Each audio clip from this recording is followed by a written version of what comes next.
Hey, what's up, y'all?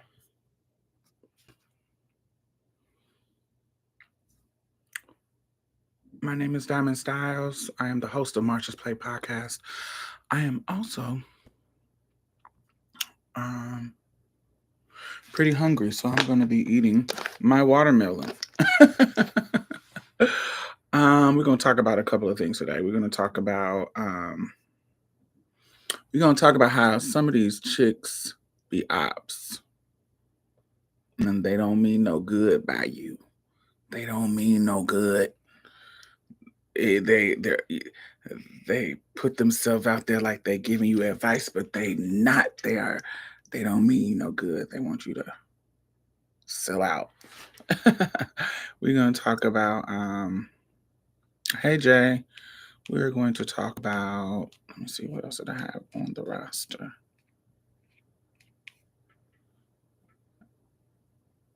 Hey Ryan.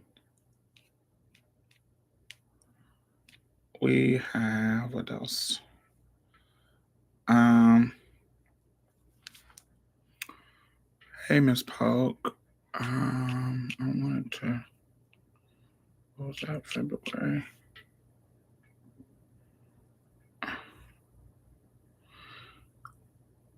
Gonna talk about like preferences. Thank you. We're gonna talk about like when you're in relationships and stuff changes and you gotta make these adjustments. And I have this video I want to show y'all and see what y'all think about it. We're gonna talk about Kanye West a little bit because this is like a 20-year anniversary of a video interview he did, and I want to revisit it. Um,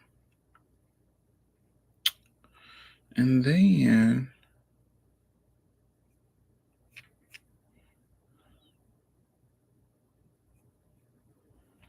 yeah, hmm. And if I can find, there was a video that I wanted to discuss, but I don't know if I'm going to be able to find it. I thought I had it ready to go, but looking like it's very,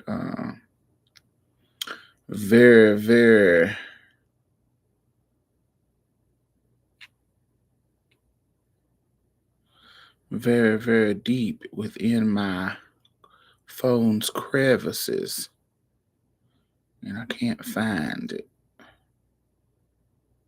But anyway, how are y'all doing? The fact that he has changed so much in 20 years is wild. Absolutely. Absolutely. It's so wild. Yeah.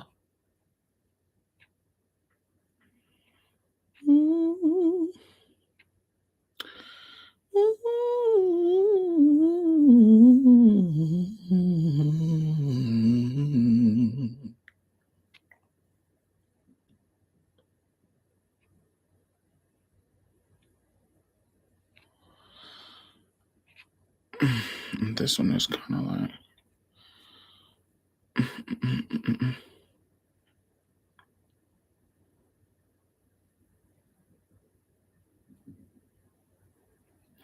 But anyway, how are y'all doing? What is going on in y'all life? How is y'all Sunday? Sunday fun day?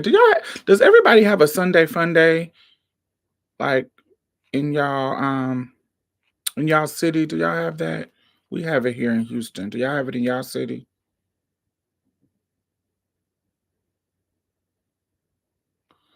Do y'all know what that is? Or is it just something unique? I don't, is it unique to Houston? I don't know. I never hear other people talk about it. Do y'all have a Sunday fun day? Hey, Blessing, how are you? Y'all know who was sickening and one of my favorite photo shoots of all times? That motherfucking Drew Barrymore. This photo shoot from when she kind of got back on her shit trying to act, and she was doing Batman. Oh my god, the Batman with Poison Ivy. Drew Barrymore, that character and the photo shoot for that character is so fire. Oh my gosh, it was so sickening. This is how, honey, when you a sex worker, baby, this is how you come to the door for your client, baby. A coin. Know what you're paying for, baby. I love that. I love that photo shoot. Hmm.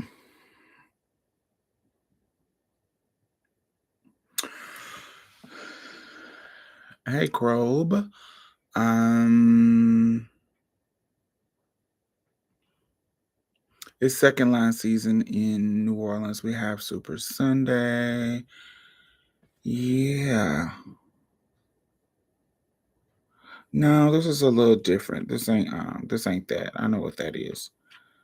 So in Houston, we have like Sunday Fun Day where all the like little club spots or little restaurant spots, they have like little brunch stuff going on. So you can like hop to different like spots for Sunday Fun Day and they'll have like different specials.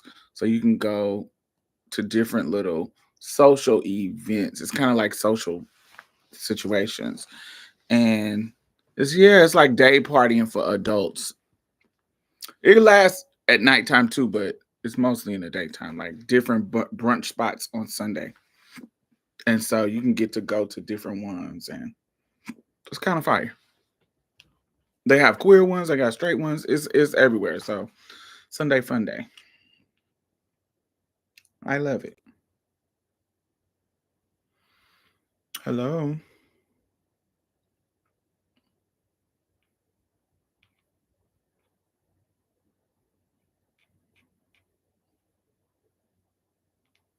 do y'all remember this movie, Children of the Damned? I love that movie. That movie was cute. Um,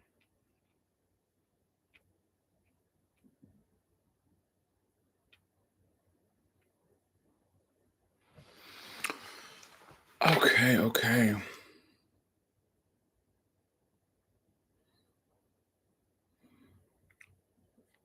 Mm. Ready to be tempted and terrorized. You ain't gonna terrorize me, honey. You gonna get blocked trying to terrorize me.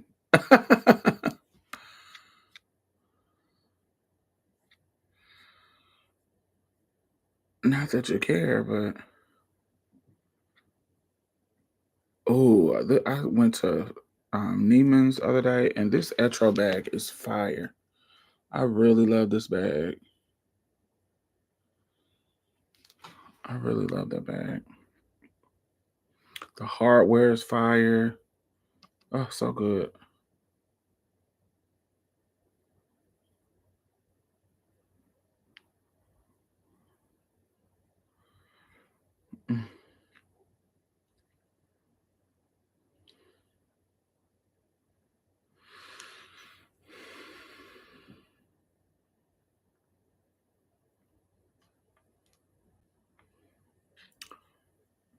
Mm.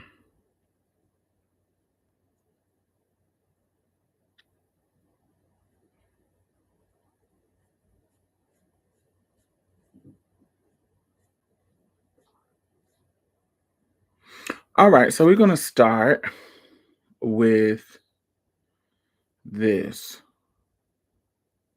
Since y'all ain't telling me what y'all got going on, y'all must ain't got nothing going on. It's Sunday, so y'all chilling. Cool. Oh, let me tell you what I'm wearing before I get started. So I got this at TJ Maxx. It is called Vanilla Rose. It's like $15. And it is a sweet floral that smells like um you definitely get the vanilla that kind of soft, but it's like a soft. It's not like a caramel, kind of that really strong, cakey kind of vanilla. It's a floral vanilla, so it's really soft and powdery. And the rose kind of makes it yeah, I think the rose is what makes it powdery. So it's like It's really heavy on the vanilla and not so super rosy, but the rose kind of gives it like this soft, powdery vanilla, like a it reminds me of like a have you ever had one of those what is that called? Is it pedophores? It's like I don't know. This bakery used to make these little mini cakes, but they weren't really heavy. But they were like really mini cakes, and it just was the icing was light, and they would have different flavors that was kind of soft, like rose or just soft little mini cakes like pedophores or whatever. And that's what it reminds me of. It's like a sweet floral, soft, powdery scent. Love it, but I also like to add this. I don't think they make this anymore, but if you have a Torrid by you,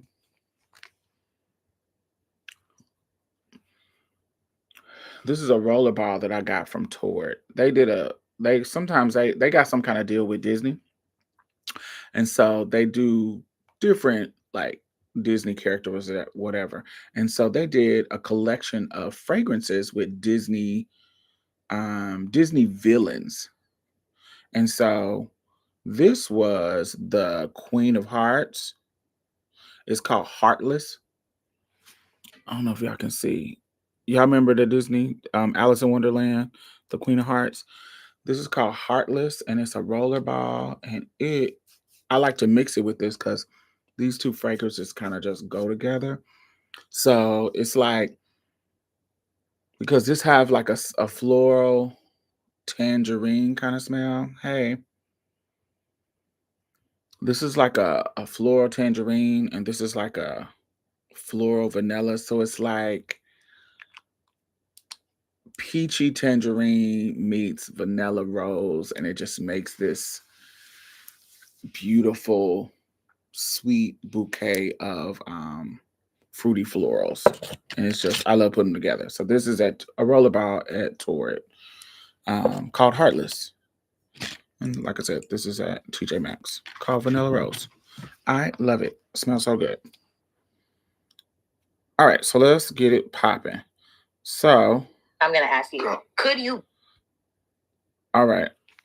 So this is a chick. I don't know her name, but she's talking to Shaq. And we know Shaq. Shaq is like Kiki Palmer. Shaq always got a job. Always doing some kind of commercial, always doing something fire. And so we're gonna listen. She says, I got a question to ask you. And he's like, okay, let's go. Shoot. This is the final question I'm going to ask you. Could you be with a masculine woman? Of course not. Why? You can't talk to me like I'm crazy. Because in my I'm the king. Can't be two kings. But then how could you date a woman that makes 200 billion? Name me a nation with two kings. I can't. You can't. So that's what I'm saying. But if it's 2 billion and you got 200 billion, that's I gotta respect you. So she's the queen. Yeah, but just because she makes more than me doesn't mean she's masculine. You guys are masculine right here. Now, right here. Motherfucker, where you been? Who is that? That's what guys don't really like or respect. Just because you make more money don't make you masculine. Yeah. But if I marry girls worth 200 billion, that's what. Okay, this your shit. That's fair. But when we go to Bahamas, I got some too. Right. So and peace out. Exactly. And talk to me sweet with a nice tone. She gonna talk to me sweet. Period. So that's a learning lesson, ladies. We've said this before. Check your tone. Mind your tone. Mind your volume when you speak to a man, because he ain't gonna let you talk to him just any kind of way. And if you get these eyes, don't say nothing else. But if you say something, motherfucker, stop it. I'm letting you stop. Don't say nothing else. All right, I gotta go. All right. This is the final question I'm going to ask you. Yeah. Could you be with a masculine woman? Of course not. Okay, so I wanted to talk about that. What's your thoughts initially?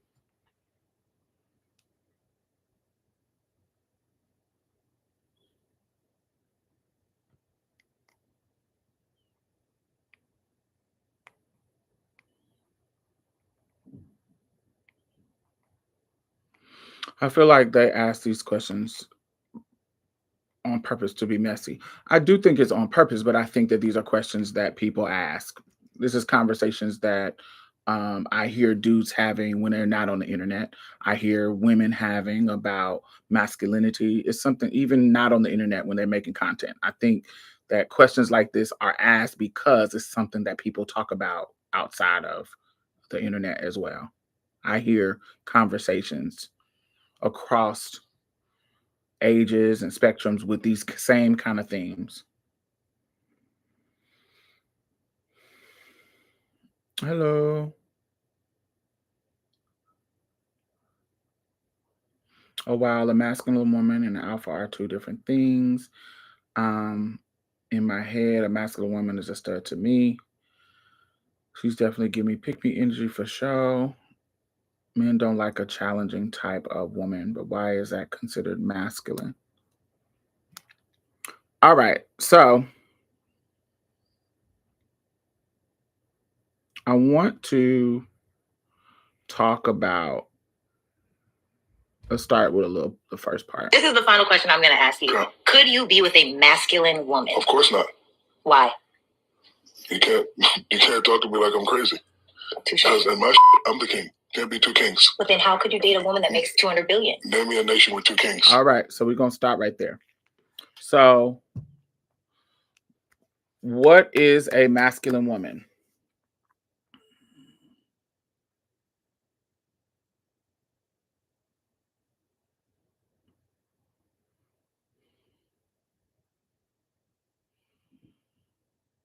Dominant. What else?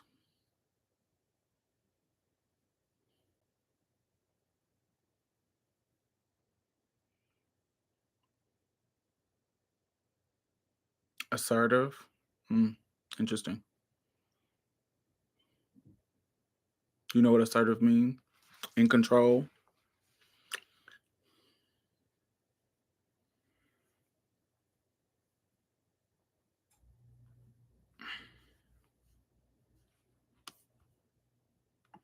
We just had a conversation the other day about defining what is masculine. Let's look it up.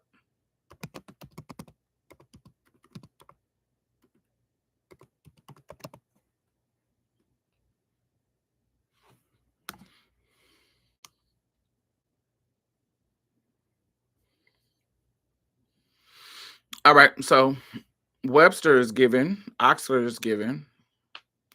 Masculine is qualities or appearance traditionally associated with men and boys.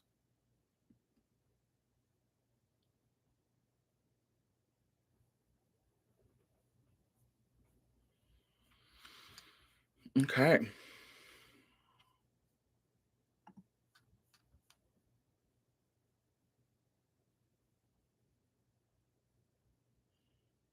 You think assertive and confidence mean forceful?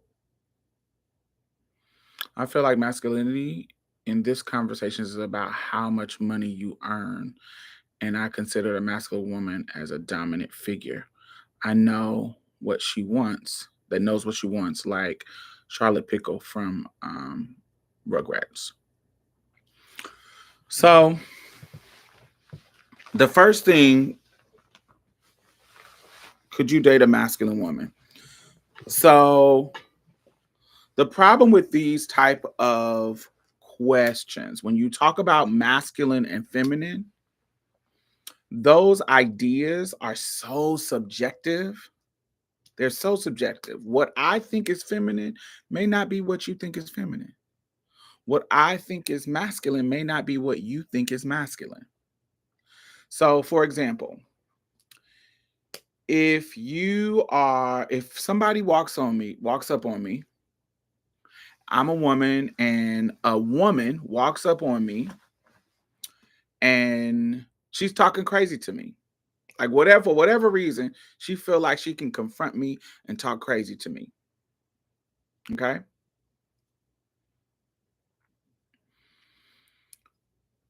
You can talk whatever for whatever reason. Two women.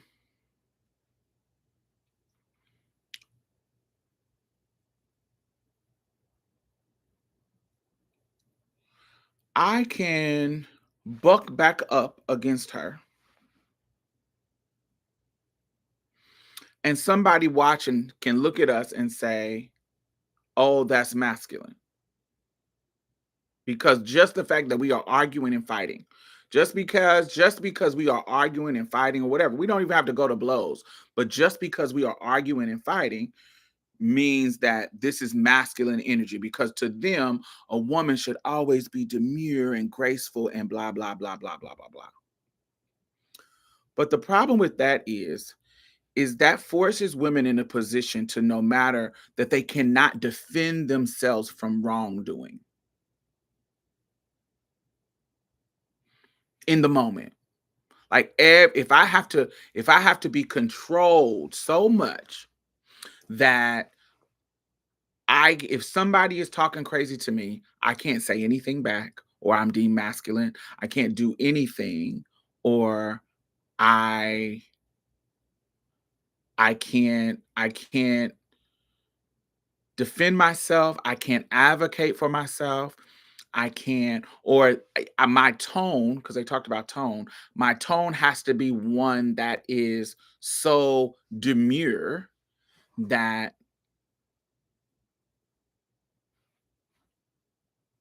I have to navigate that.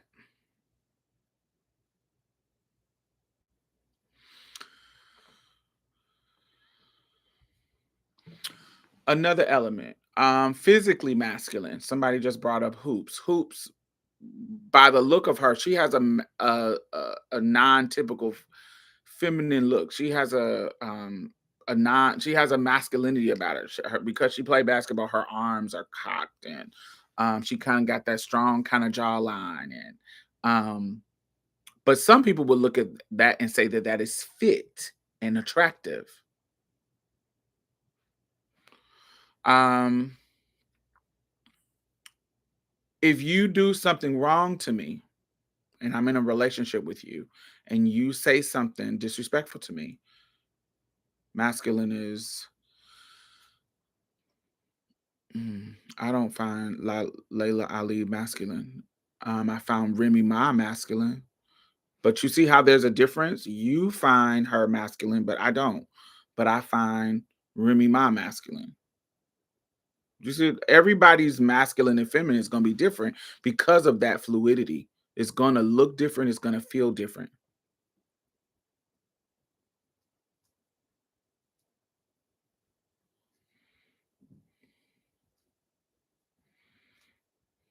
Just Hilarious is masculine to me. And I think, but I'm a Southern girl.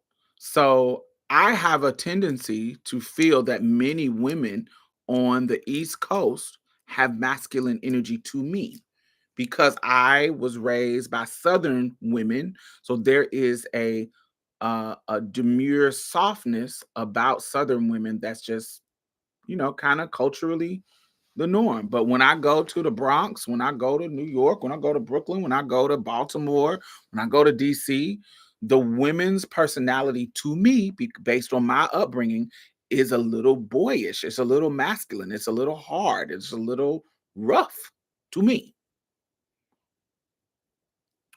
So, but it is how they talk. It is how they express themselves, and some people some people would think that, oh, that's just how we were raised, and I agree, that is. But somebody's that is used to that, they may not think that that is masculine. That's just how our women are here.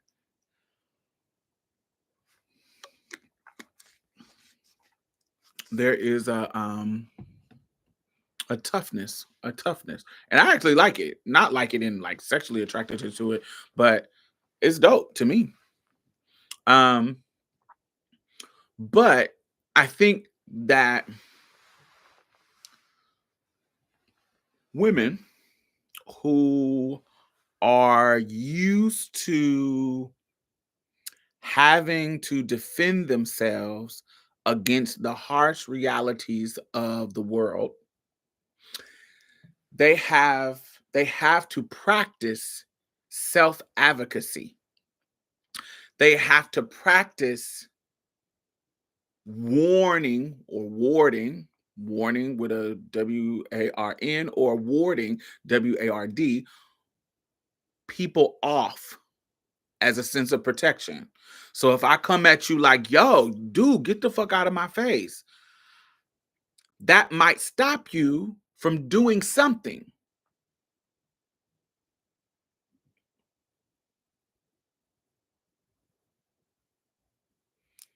As opposed to, oh, oh no, I'm sorry, sir. It's a certain softness. If I'm trained to be this soft girl, it actually makes me more vulnerable to somebody's attack or manipulation or physical threat because I'm being super nice. If we remember, one of the ways that Ted Bundy was able to get girls and snatch them was because he would put on crutches. He would play like this disabled thing and ask the girls to help him. And soon as they like, so their softness and demureness made them more vulnerable. Oh, I want to help you. Oh, okay. And instead of it being awkward, and one of the girls was like, yeah, one of the girls that survived was like, yeah. At first, I was like, no, I didn't want to do it because I don't really know him like that. But he was kind of helpless, and I just couldn't say no. And I was like, oh, okay, I'll help you out. That femininity, that performance of femininity and care and nurturing actually made you more vulnerable to this serial killer. So many women are in SA situations and they talk about, they say, I just didn't want to be rude, or I didn't want him to think that I didn't like him, or I didn't want him to think that I had an attitude, but I just didn't want to be in this situation, but I didn't know how to get out of it without being rude. That feminine demure, not being rude, the rules of femininity that makes them more vulnerable to being, and it's intentional. It's intentional. Patriarchy wants you to give in. You can't be dominant when I'm trying to conquer you, right? You can't be dominant when I'm trying to cheat on you. I'm trying to keep you in the house and cheat on you freely. If I can just look at you, I think he said, if I give you this look, you need to shut up. If I can just look at you and you're asserting the commitment that I made, you're not supposed to be out here cheating on me. What are you talking about? No, you sound silly. Then, oh, you're being aggressive. You're being argumentative. You're being assertive. You're trying to be dominating and controlling. That's not feminine. What? Me advocating for myself can be deemed as masculine just because I'm doing it, just because I'm calling you out for your bullshit of how you're treating me. Oh, you're being loud. You got an attitude. Yes, I got an attitude because you are breaking our commitment. What am I supposed to be? I'm supposed to be happy about it?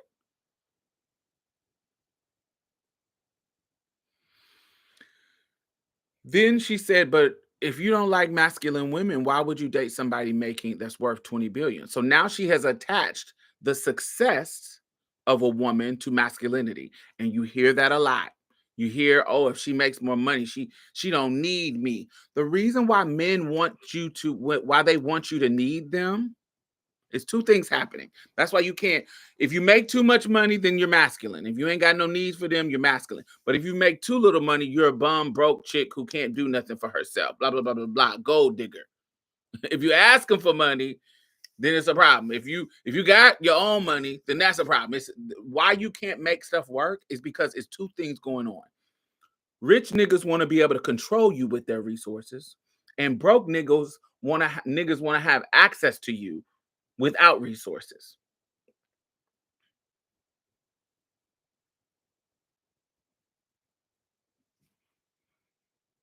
Should I repeat that? Rich niggas want to control you with their resources, so they rather you not have any. Broke niggas want to have access to you without resources.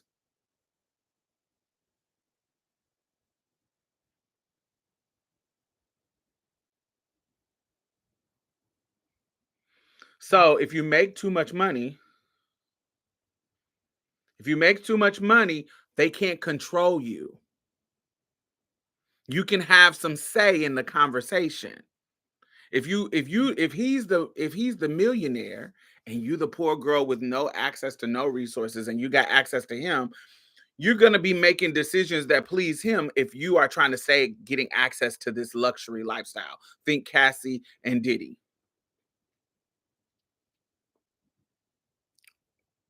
I have to accept your bullshit to keep access to this money.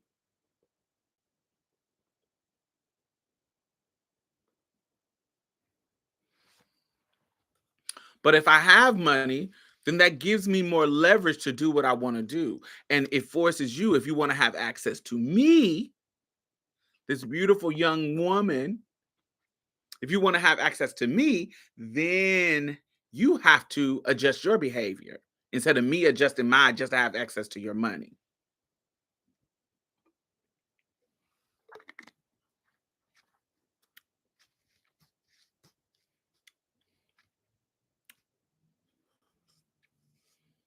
Got it? And then if you're broke and you say, oh, you need some money, the poor boys is like, oh, you're a gold digger. You guys can't think about anything past money. What about my heart? What about what about things outside of money? I go to the gym all the time. I have a nice shape. But I don't have any resources, so you don't look my way.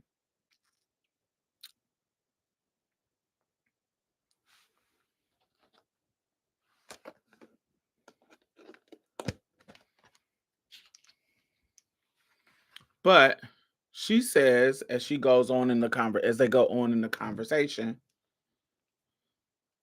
look at what you're learning, ladies.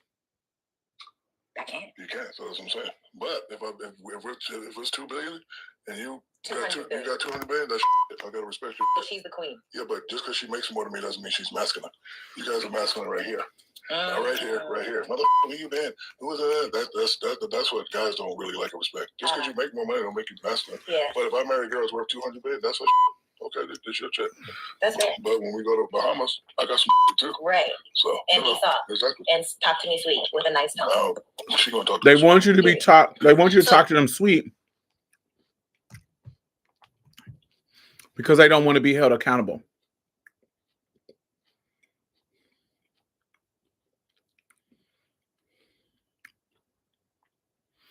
Especially a nigga with some money. Because a nigga with some money feels, especially if you don't have any as a woman, if you don't bring money to the table. Now they're gonna play it off like like they can replace you. They're gonna play it off like because they see you as an object, they actually can. They can replace you with somebody else. Somebody else that want their money. You look at Slim Thug. Slim Thug recently said, he was talking about how he says y'all always act like men is gonna grow old and alone. Long as I got money, I'll never be alone. I can always pay a nurse to hook up with me. I can always pay there's always gonna be a bitch that wants my money enough to come fuck with me. Which is true. He's telling the truth, but you can't simultaneously say you don't want women who are gold diggers and after money. You can't simultaneously say that, but then use your money as leverage. So what do you want us to do? Use you for your money or not? Because right then you saying it's always gonna be a chick that I can pay to come fuck with me. Cool. So you don't mind people using you for your money. Right? Because that's what you're saying. It doesn't make sense for you to be tripping about somebody looking for you. Only mad about it when they're doing it on purpose, but when they're going after you for your resources on purpose, it's a problem. But when you're using your resources to get what you want, it's not a problem. It doesn't make sense.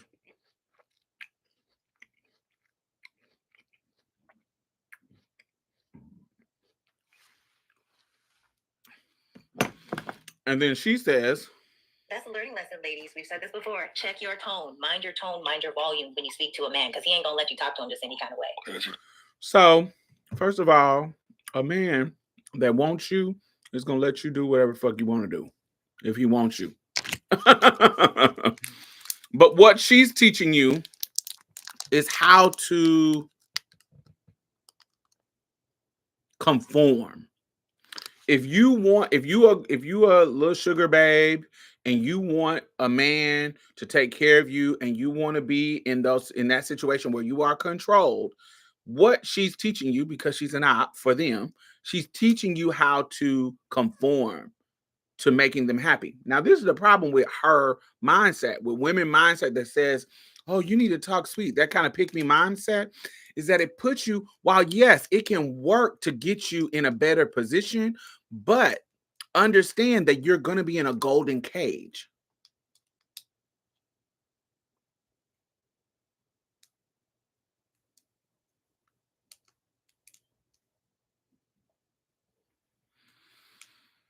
It's going to be in a golden cage. So if you want to do anything else, look at these women who have had these kind of men. I want you to clock these women. I want you to clock what eventually happens. Look at Amber Rose. Look at, the girls who get connected to the look at all of Kanye, other than Kim, all of Kanye's girlfriends.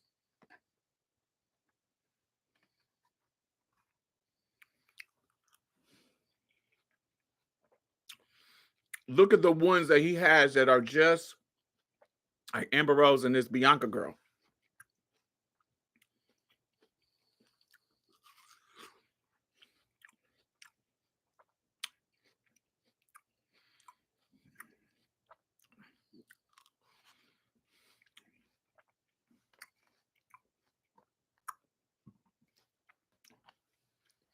You have to be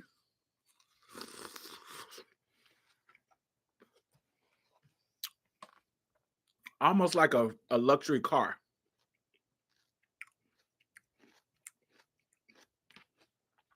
Like a Ferrari or a Bentley. You're just there to showcase to other men that they can pull somebody like you.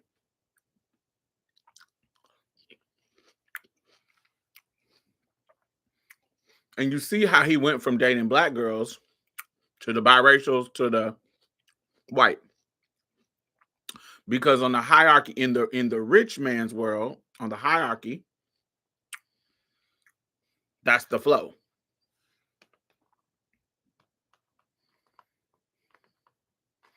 When he was trying to be at the top of hip hop, he wanted to impress black men. So he gonna fuck with an Amber Rose because high yellow mixed girls. Ooh, thick ones. Niggas is gonna go up for that. But as soon as he wanted to get into the high level rich fashion industry, he switched to the white girls because he knew he would never get in with an Amber Rose on his side. That don't look like high fashion. That don't look like rich nigga shit.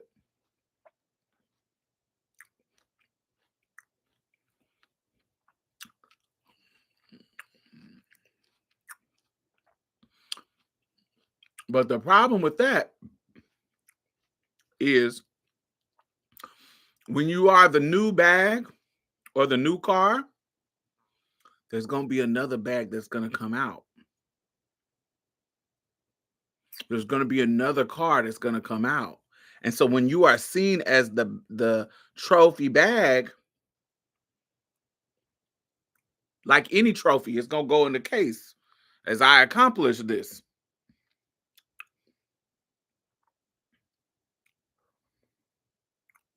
It's going to go in the case and it's going to be old and it's time for a new trophy to get. It's time for a new doll, new Barbie. It's time for a new thing. You're going to always go out of style.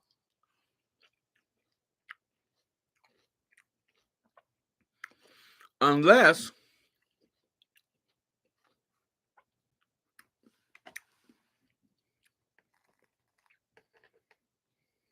Like, for example, let's take a Ice Cube, uh, Snoop Dogg. They've been with their wives for a long time, but to get access, to keep access to him, what do they have to deal with?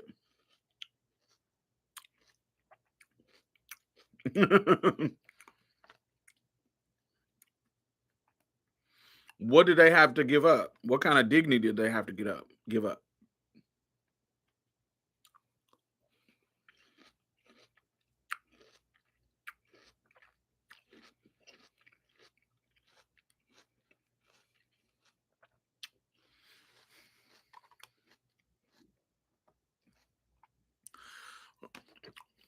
So what you talking about can work. It can work if that's the life that you're going for. But what happens when you want something else? What happens when you don't like the parameters of what's happening?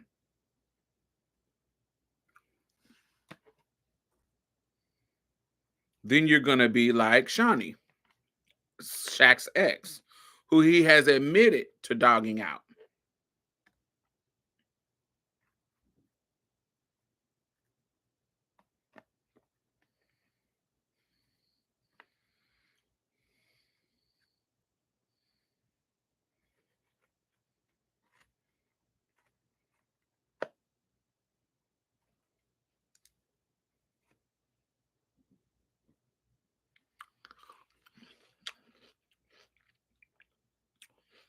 Then you have to move on.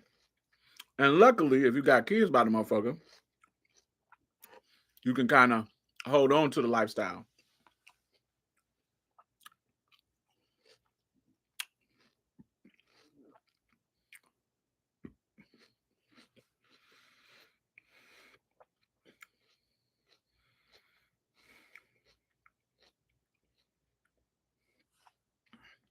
But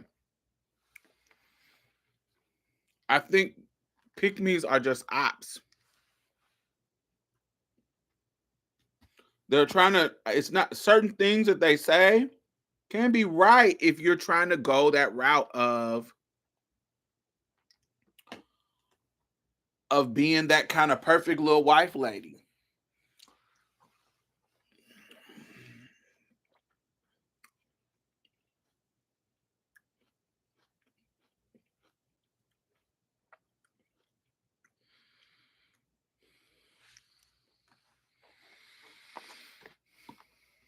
You can't really have it both ways. You can't have freedom,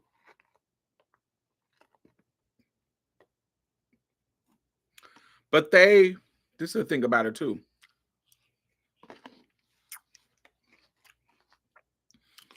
Men complain about not being free either, because they will complain about not being able to be vulnerable, not being able to cry, not being able to have their feelings cared about.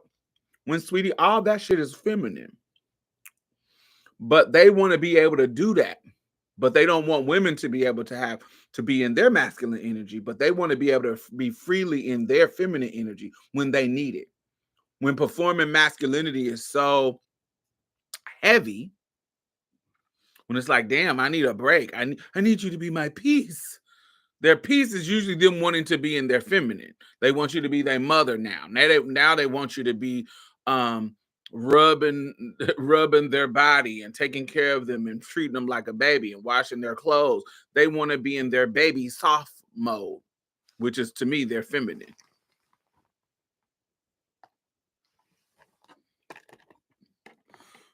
They want to be able to oscillate between both of those energies that are, to me, in all of us. Both of them is in all of us.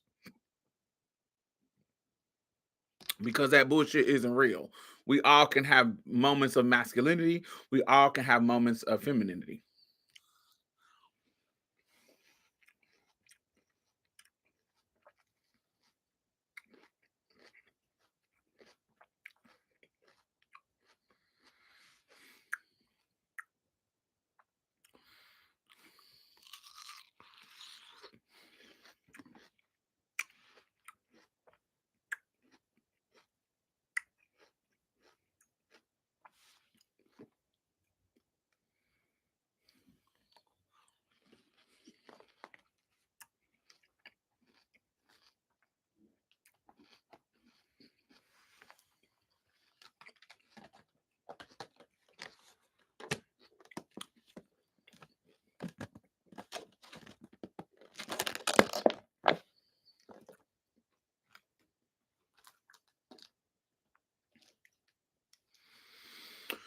Men want access to intimacy, but even if they can buy a woman, they can never buy intimacy from her.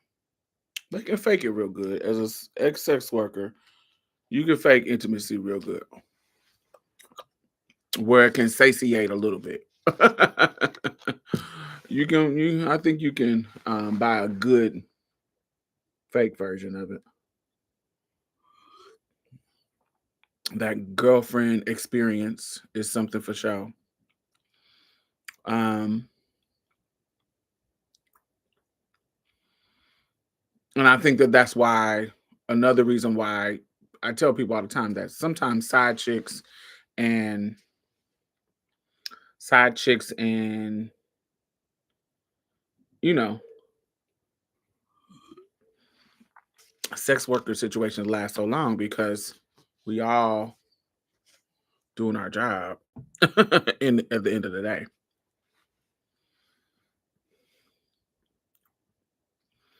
But I think you can, especially if you have a personality chemistry with somebody that is a sex worker, because I've been dealing with some dudes that I deal with for a very, very long time, and I am a part of their kind of self-care, and there is an intimacy there. And our situation definitely has something to do with money, but there is an intimacy there. I think that they just don't want they want you to be accountable for they want you to be accountable for being their soft place to land, but they don't understand that that comes with a responsibility for them to create a soft place for you to be at. Like this, if you're breaking our commitments and this is not a safe place for me to be, it's not going to be a soft place for me. So why am I going to make it a soft place for you? It is that just doesn't work. Like one of people people say, you know, I hear girls say all the time, y'all don't allow us to be feminine because you're doing so much shit attacking us on so many levels, spiritual level, physical level, mentally, you're attacking us on these different levels. So if you are constantly attacking, we're going to constantly be on the defend. It's going to constantly, and sometimes defense means I hit your ass back. Sometimes defense means my guard is up. Sometimes my defense means I'm not in sex mode. I'm in, fight mode or flight mode, or you know what I'm saying, freeze, where I'm not even turned on by you anyway. Especially when you get up to that kind of upper echelon of money and that long-term relationship in the in in the situations that you're in, you're gonna always sometimes it's gonna get tiring. It's gonna always be like, okay, well, I know how to keep him afloat. I know how to keep him at bay. Or especially if I'm married to your ass and I ain't going nowhere, and I ain't going nowhere without my coins, without taking half of your coins or as much coins as I can. Um, I think it's just a different vibe.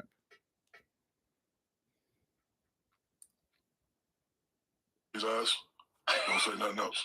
Mhm. But if you say something to the motherfucker, stop it. I'm letting you stop. Don't say nothing else. All right, I gotta go. All right. This is the final question. And then they want, and then even him saying that, if I look at you like Ike Turner, child, don't say nothing else. They want to control you. They want children. They want children. That's just what it is. They want their wives to be like children, and that's so fucking weird. It's controlling. It's weird, and some women are trying to teach. Like I was thinking about watching this show, watching this podcast, and they were talking about Cam Newton. Cam Newton was talking about this generation doesn't have women that is convinced, that's telling the girls to stay in the relationship or whatever, like advising them. But I'm like, dude, those women that was advising young girls to, oh, don't worry about that, baby, da da da da, they were in a total different position. We talked about this so many times. They couldn't get bank accounts in their name. They couldn't get property. They couldn't get jobs. There was a time when there was no job for women, for housewife type of women. Now, if you wanted to be, and remember, Black women had to go do these hard jobs, like working at factories and working at chicken plants and these jobs that were deemed masculine. Now, the housewife shit, that was white folk shit. That wasn't our shit. But when that started to be even a norm for Black folks, or a possibility for Black folks, the money still wasn't the same because of racism. So women couldn't go out here and do all the stuff that young women now could do. So women couldn't go out and just have a particular security by themselves. So because they couldn't have that particular security by themselves, these old women would be like, yo, I ain't about to lose my house and lose my stability just because he went and got him some coochie.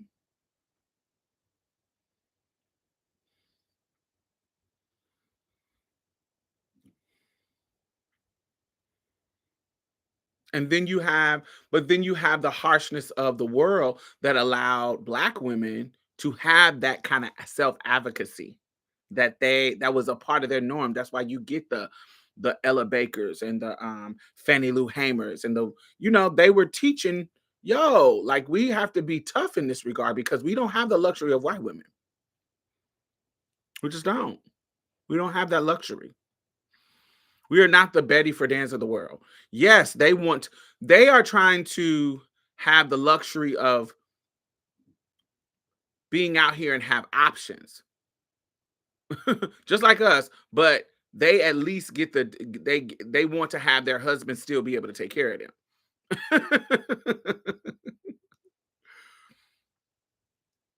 They want to be respected for the education that they went and got.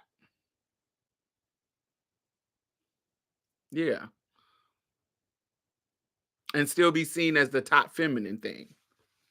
They still want to be seen as the top feminine thing because we're still in competition with all these other girls, other type of girls. So how can we get the respect and the opportunity of masculinity, but still hold on to that ideal femininity? This is what the white woman was doing.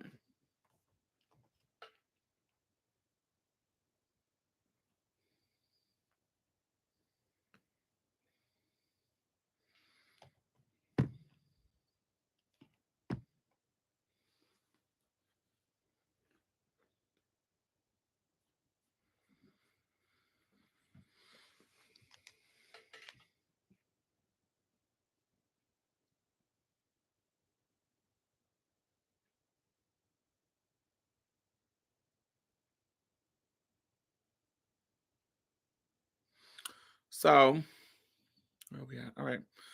So I wanted to talk about that, and then I wanted to talk about this. So this right here is a trans man who has transitioned, and he is in a relationship with a cis woman. So basically, it was a lesbian relationship, and one of the lesbians transitioned. And so they are in court in a relationship talking about their relationship. And so, boom. Obviously, you can see that I had like the Coca-Cola bottle shape, whatever you want to call it, when I was younger. I had that for years until I went to the military. Lost all my weight. Obviously, the military lost it for me. I came back and I decided to, be me And once I started, transitioning and taking the testosterone shots, all of my weights went from me being super hippie to me having a gut like that, because that's where men carry their weight, in the midsection. I feel unsupported though.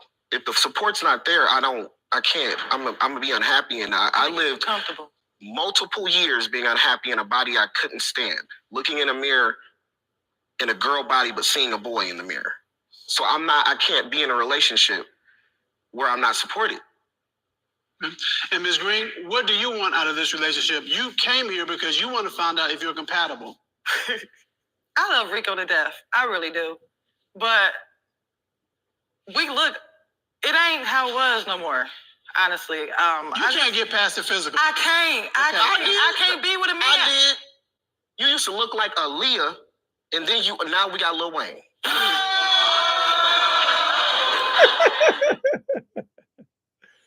I thought that was funny. So who do y'all think is right in that situation?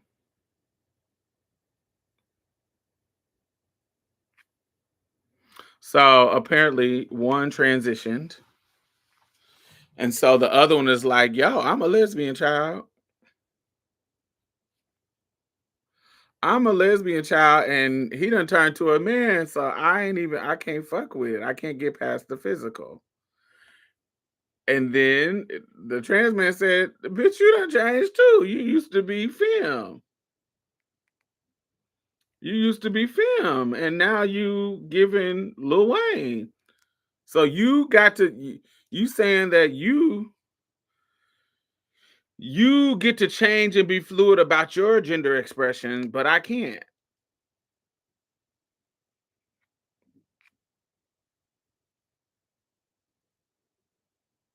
You can have an opinion. You don't have to. It's no opinion is wrong. I actually think they both are right.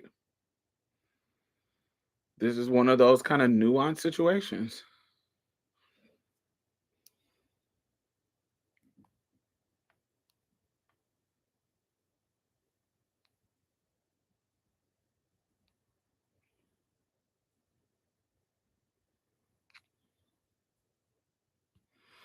I remember when I was first getting in not in contact, but when I first started becoming like first friends, like close friends with trans men, and started to hear their stories. I remember just thinking like, wow. Well, first I was thinking, because of the fluidity of that cisgender girls are allowed in regards to sexuality. It's not saying that homophobia doesn't exist in those spaces as well, but because they're allowed, because of the male gaze, and because of just how society is around female intimacy, trans men, they would have girlfriends like immediately. All of them had girlfriends. It wasn't no down low stuff. Sometimes it would be if they hook it with a sneaky link or whatever, but they always had open, honest men. That was a different type. That was different with the trans women. Trans women had a hard time getting open men. And so, unless it was a butch queen, unless it was, and even then, it was kind of some shame around butch queens. When I was growing up, there was shame around butch queens who liked trans women. And so I used to just listen to like the trans men's issue. And one thing that kept coming up is when they were in lesbian relationships and the identity change, and the lesbians was like, yo, and they would say that the lesbian would be, I consider myself a lesbian. That label is something that she accepts. But the trans man was like, oh, but you're not in a lesbian relationship because I'm a man now. And then that was this clash of, just because your identity changed, is what the lesbians would say, just because your identity changed doesn't mean that my identity changed. I still consider myself a lesbian because of the nuance of what you got going on. And I met you in this way, and while I'm going to respect you as whatever you want to be called and and your identity, that doesn't change my identity. And so there was this like tension between both identities.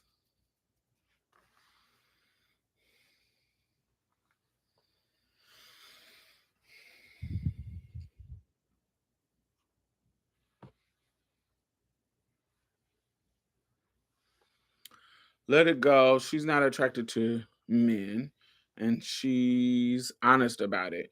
Trying to save the situation is going to lead to heartbreak anyway.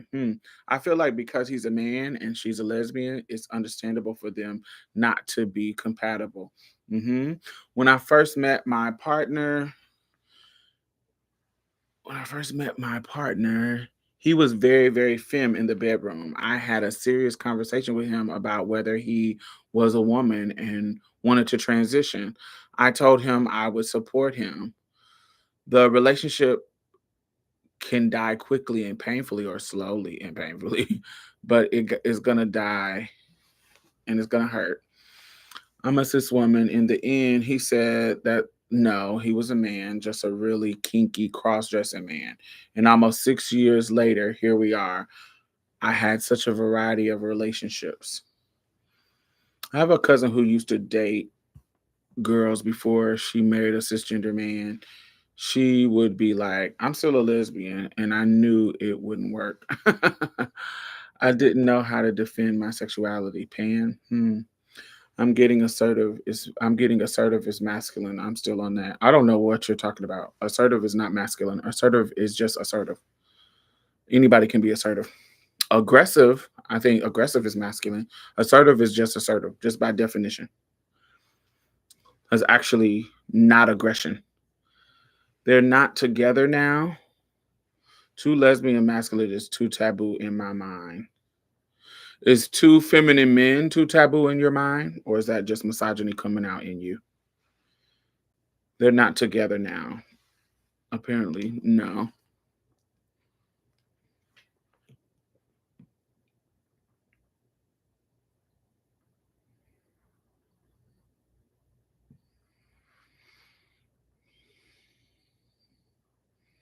Oh, so is it internalized homophobia in you? That sounds like internalized homophobia. Because why would the same be an issue? Why does it have to be a yin and yang?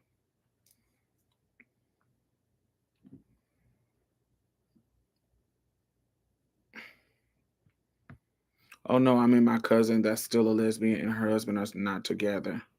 Yeah, because she was stuck on being a lesbian. And that's okay. And I bet she was with her husband because he was a provider at first. And she just couldn't get past that. Sometimes they'll be in these relationships just to have access to stability in the moment.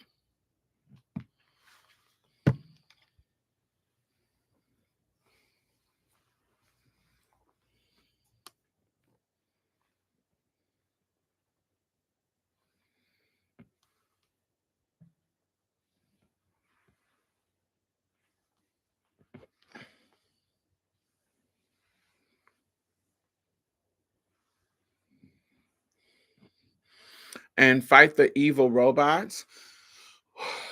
How did you become that um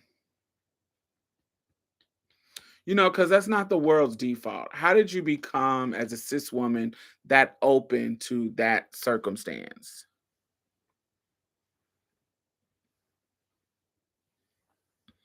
I feel like that's internalized homophobia.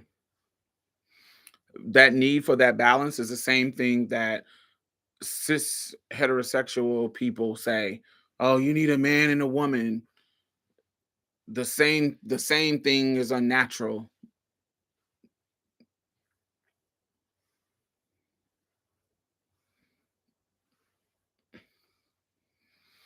Too heteronormative trained. That's heteronormativity. If you're against that's yeah, it's clearly that is internalized homophobia. If you're saying too heteronormative trained, the opposite of that is homonormative.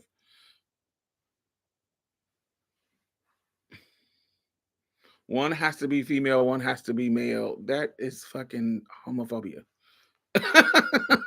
It's just playing out. You just got nuances about the other stuff, but that's still homophobia being played out.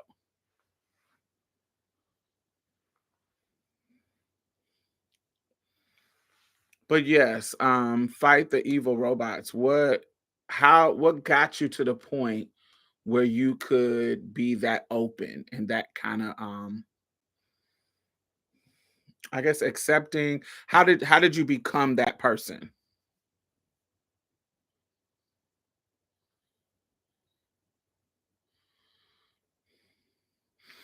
I think because I always felt that as a fat girl, and then women who dressed weird and had weird interests, I was always considered ugly and the outside the female gender beauty because I was outside of the female gender beauty paradigm.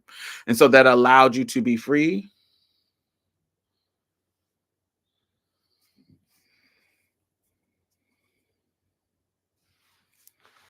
You don't have to be against something to be homophobic, actually.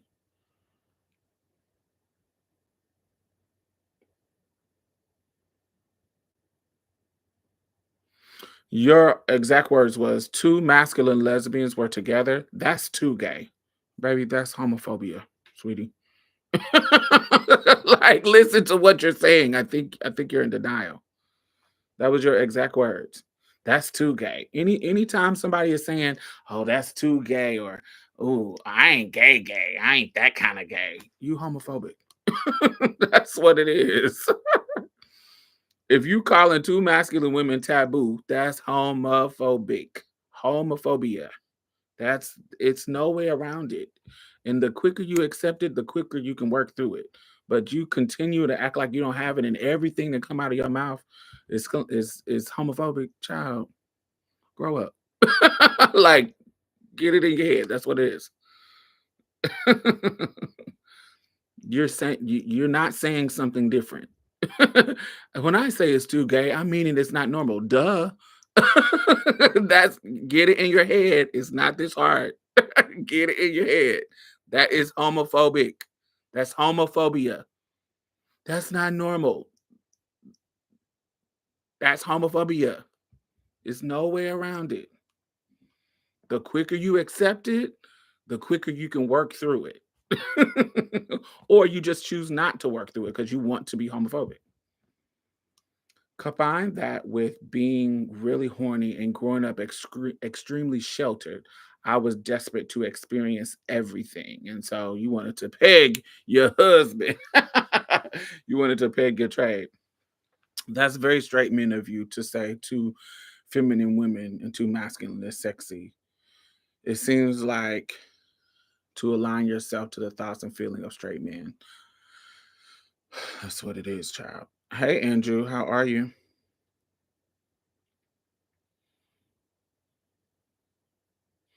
That sounds like you're saying gay is not normal to me. That is what he's saying, what they're saying. That's what it is. That's what it is. You can try to spin it. You can try to spin it. It's no spin around it. It's homophobic.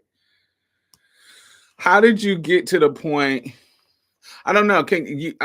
I'm still trying to. I'm trying to understand how people get to that point. People who don't maybe have that. You said you got it because you were kind of out of the paradigm. And so you were because I feel like my own internalized homophobia, because I can admit that I have it.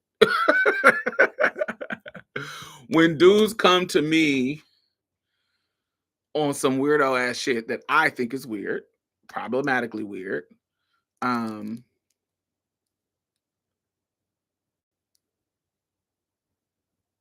it doesn't make me feel free. It makes me it triggers my own dysphoria, and it triggers my because if you like that, how do you think about me? It makes me it brings my own dysphoric insecurities to the forefront.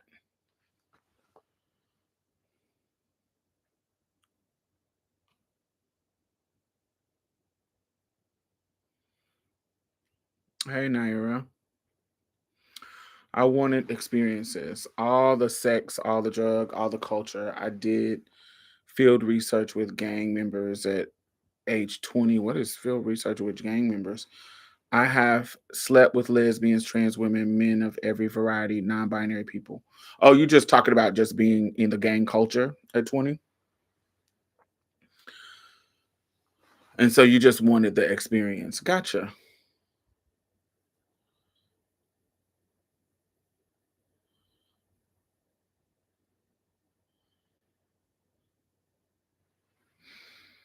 If you haven't seen two feminine gay men or two feminine women together and you've been in the queer culture, then you haven't then you have been in a bubble.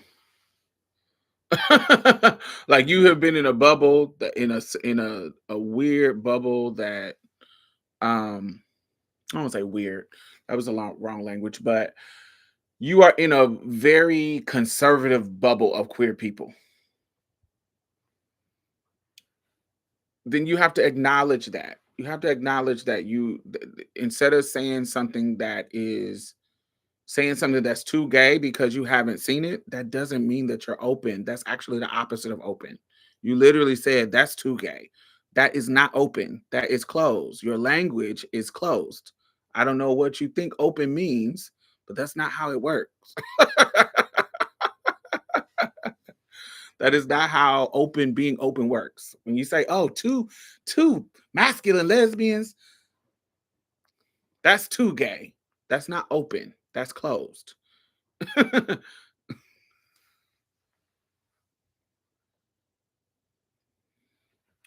No, I actually don't. You said multiple things. There's a difference between misunderstanding one thing and then you continue to explain and it's the same.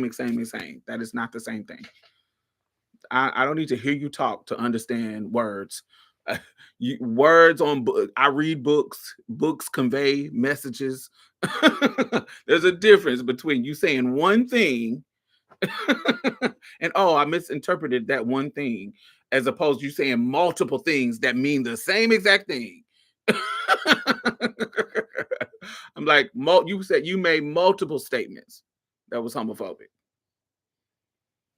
Multiple. It wasn't just one misunderstanding. One, I can be like, I misread that. But your explanations of that statement still was homophobic. That's not the same thing. That sound like I have a curiosity that's a bit scary at times. I've always been somewhere I didn't belong just because I wanted to see the firsthand what goes on. I have not been that person. I study anthropology. I love anthropology. That's what I consider myself, a cultural anthropologist. Um, in college, and I chose to research the gang culture of folk nation and around Boston in the early 2000s. The skill, it was so Boston was so weird. Like there, when I was there, I was young though. I wasn't an adult. I was young, so Boston was quite weird. The skills I learned led me to kind of realize my own whiteness. My own whiteness. Interesting. So you are a white cis woman?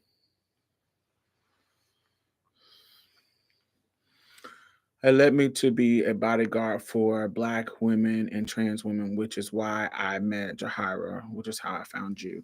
So, yeah, that's strange. How did you not know your whiteness? Explain that to me.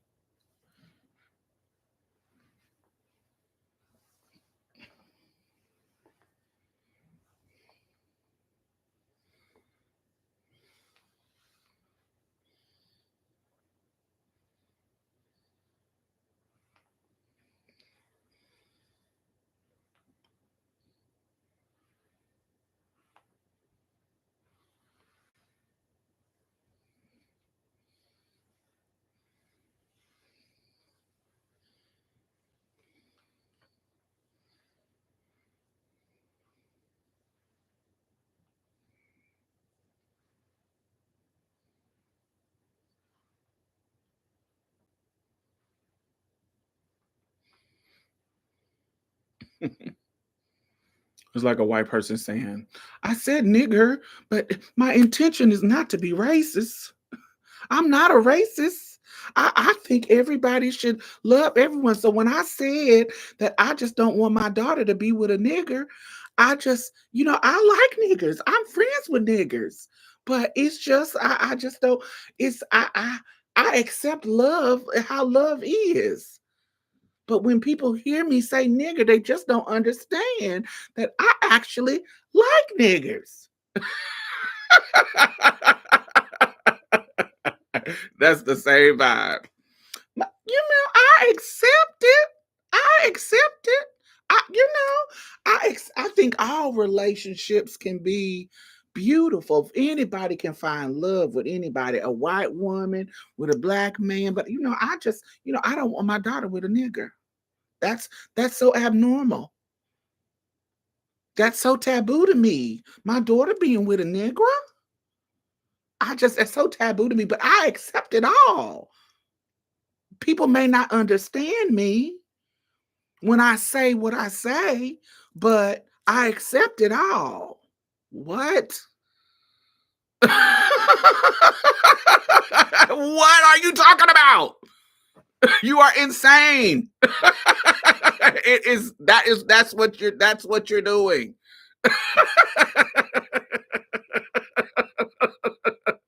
That is literally what you're doing.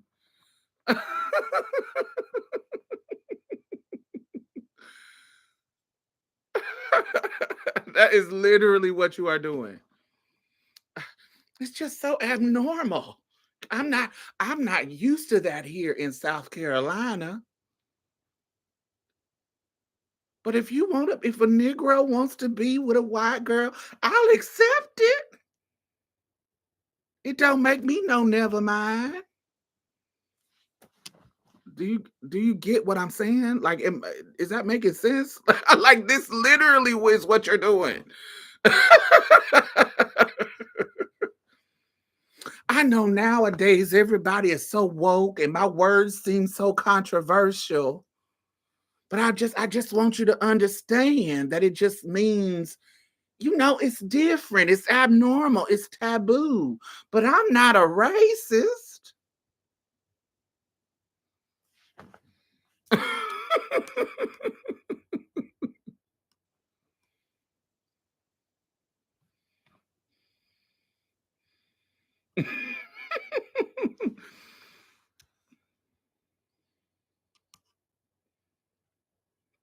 That is not all you said. You might want to scroll up. You didn't just say, I didn't know it was possible for two masculine and lesbian to date, but it's okay. You didn't say that. You didn't say that at all. You said multiple things that was homophobic, and now you're spinning it like a Republican.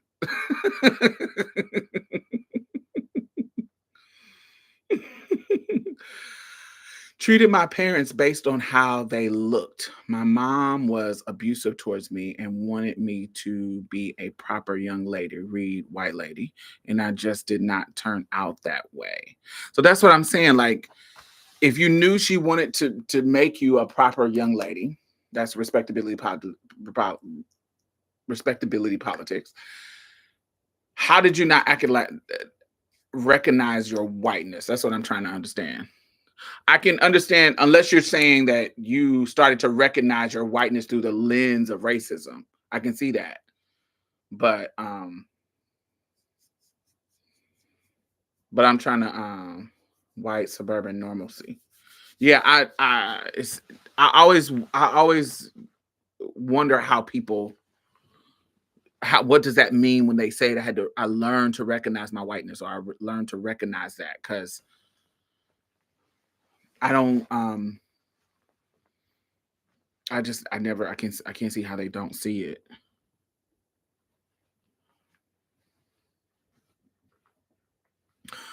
My brother is 16 years older than me and lived in the Village in New York City above the Pink Pussycat Boutique in the 90s. I fell in love with NY and learned that there were so many ways to live besides white suburban normalcy. I had never been around Black people, and I thought that there was something wrong with that. I need to, like, how old were you when you first met a Black person?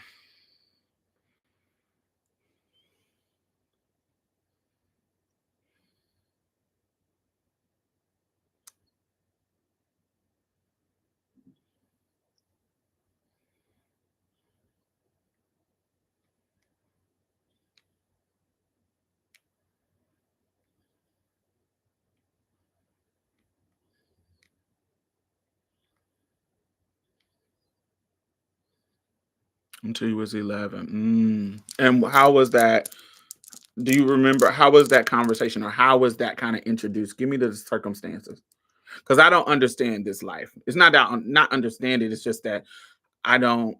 I'm black people is 13%, but I also come from a most of the places I live have a higher percentage than normal of black people in them. So like in the South, we usually have in the 30s percentile range, high 20s, high 30s. Some like Mississippi got like 40% of black people in that state. In Indianapolis, where I grew up, it was really, really high in regards to like 20 to high 20%, like 26 or 20 something of black people. And so white people was my culture was I've definitely my culture was culturally black, but they were around. White people were around. So I've never been, I know people have, but it's always interesting when people don't have black people around them at all. Cause I can't I never can imagine how that it's like when I see those Asian so that's why I'm so curious about the experience. When I see Asians and you go to a certain part of Asia, black people, you see videos of black people going to certain part of Asia, they be on the trains or somewhere, and the Asian people was coming up to them and tapping them and rubbing their skin and touching their hair, and like they never seen black people. I'm like, y'all ain't never seen black people at all? It always gets, I know it exists. I'm not being ignorant, like I don't know it exists, but it always is like, wow, like to be in a place where you don't see other races at all. That's gaggy to me. I know it exists, but it's still gaggy. It's like when you go to a certain parts of Africa and the tribe is like, oh, I've never seen white people. So I know that exists, but it just always blows my mind. I remember it in detail. She was the daughter of an electrician. She was 12. She talked about how she had green eyes because she had white people as ancestors from the slave days, her words, and it blew my mind. Was she light skinned? How old? What year was this? What year would this have been? Because that's giving very the bluest eye.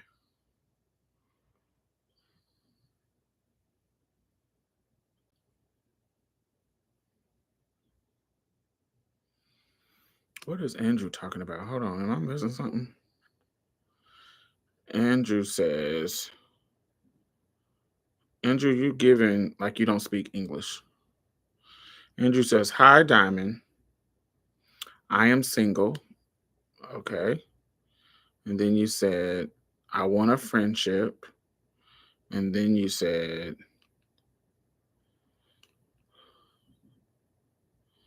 I want to learn how to date.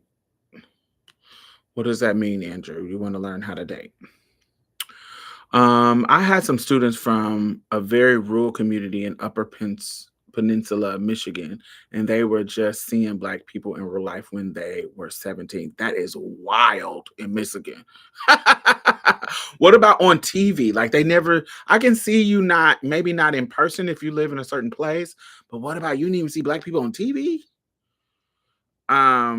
The level of segregation blew me away. I remember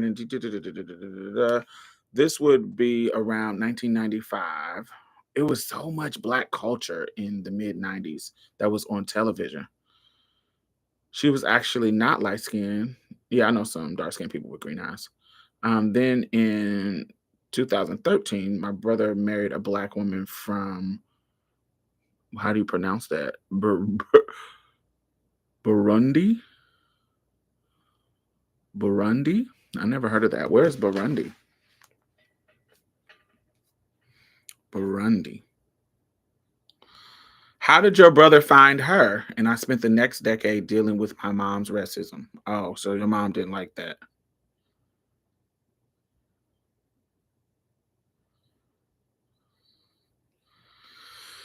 Let me see where Burundi is. Burundi, East Africa. Map.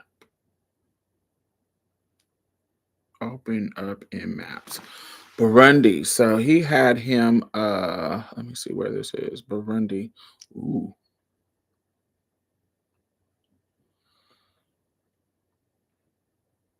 Oh. Rwanda. Oh, this is south of Rwanda. I never heard of this. I never heard of this country. I heard of everything around it. How did I know about this one?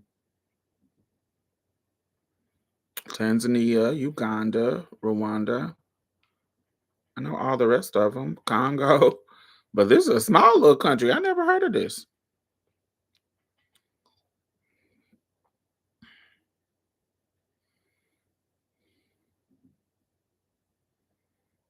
Mm-hmm.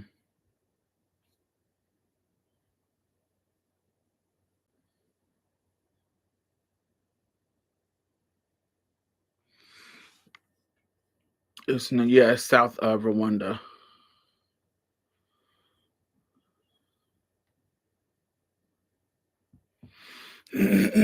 No, interaction in personal experience does not match. Does watching TV does not create interaction. Duh. What it does create is it can create conversations about race. Which when I'm trying to learn how somebody experienced race, which is what I'm doing while I'm asking her questions about how she has experienced race, TV can be something that their parents can use to teach them about race, even though they have not met Black people. And so when I say TV, that's something that, like, the first time I heard of somebody in a wheelchair was on TV. I didn't meet them in person. So it's many things but so my mom had conversations with me about disabilities even before I actually met a person in a wheelchair. Does it make sense? So it's not about me equating the experience of interacting with somebody important of racial importance to seeing somebody on TV. It's not about me equating that. It's about me trying to understand this person's experiences with race around how they grew up.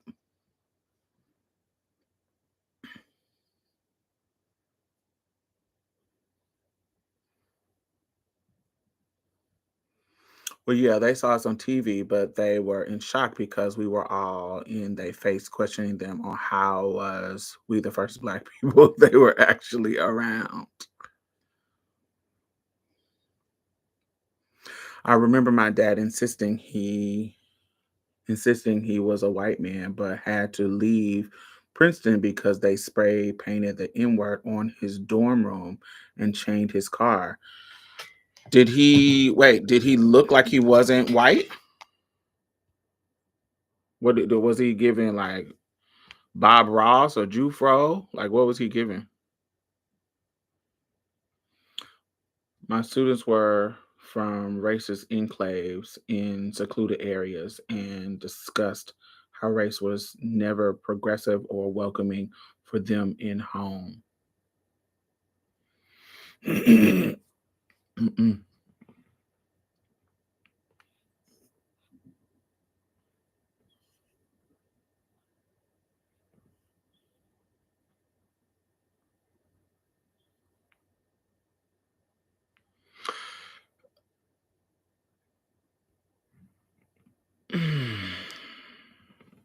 I don't have to understand you, baby. I'm never going to understand homophobia.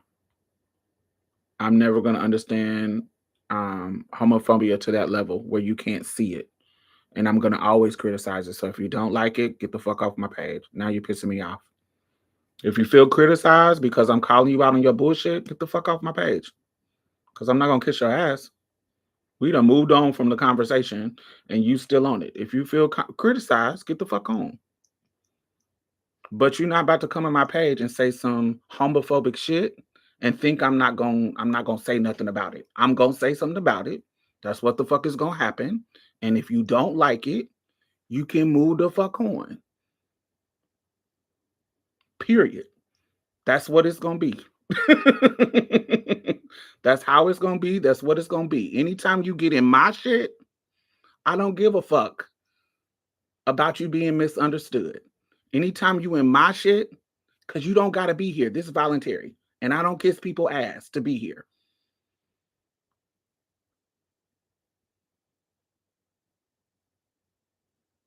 You can be...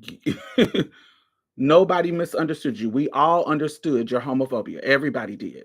You didn't understand your homophobia. So that's something you got to work on. Nobody else. You. And when you bring it out, I'm going to call it out. Period. Just like I'm going to call it out in myself. You can either take it and learn from it or move on. If you feel criticized, it's probably because it's something you need to work on in yourself.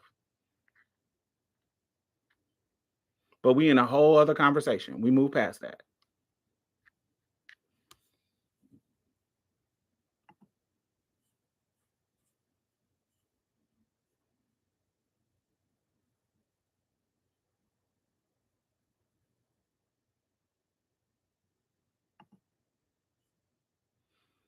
So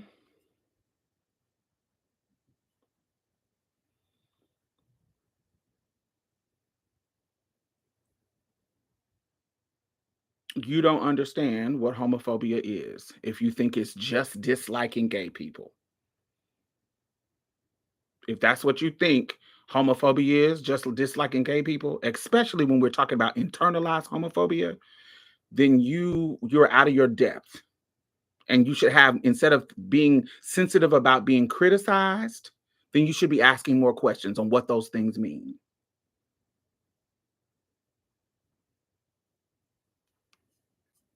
Because it's not just about, oh, I dislike gay people. That's stupid.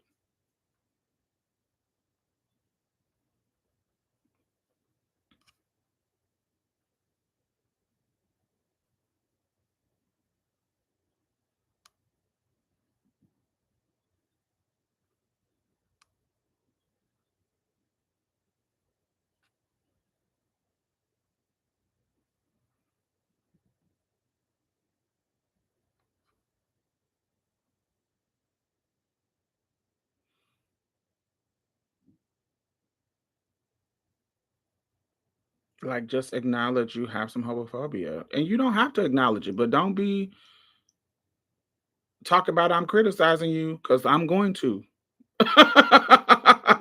I am going to criticize you. If you come in a black trans woman's chat and you is talking stupid about gay people, then I am going to address it. I don't care who it is. And so if you feel criticized, then this ain't the place for you. If you scroll up, and when you come back and watch this, if you scroll up, you will see multiple times, you didn't just say one thing that was indicating your internalized homophobia. You said multiple things. Even within your explanation, you was given internalized homophobia. So that means either you don't understand how it works, when you should have just been like, let me ask some questions. But you were doubling down. And we moved on. And then now you want to bring it back up about being criticized. You're going to be criticized for homophobia on a black trans woman's live. Period. That's just what it's going to be. Yes, we are. We are going to move on. You're right.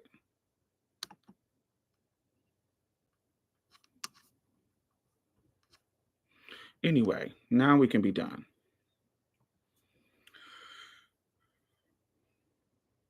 Not you gonna bring it back up and then tell me to move on. Bitch, get out of here.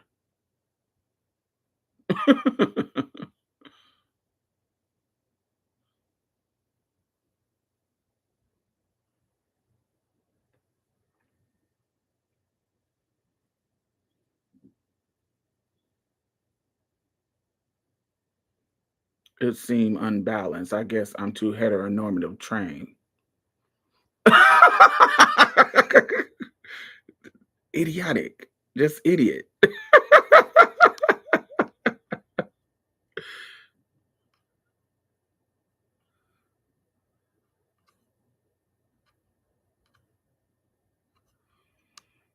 Insane.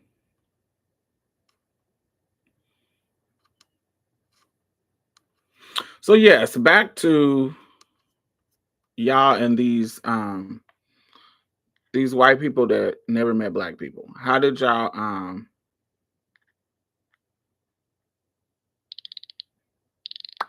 so y'all never saw shows. So fight. Y'all never saw shows that was like, how did your people talk about race? Because this is 95. We were on TV. This ain't like 55, 60. This is like 95. So when you saw black people in shows and they were navigating race, what were your parents talking about? What were they?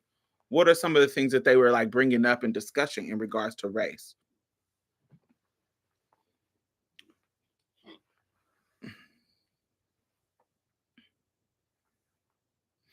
Because me growing up, white people was always around. They weren't necessarily the ones that were in our neighborhood was poor white people or white girls that had like biracial kids, black kids. So that's how I started to that I kind of engage with them on a more personal level, or they were at school with me.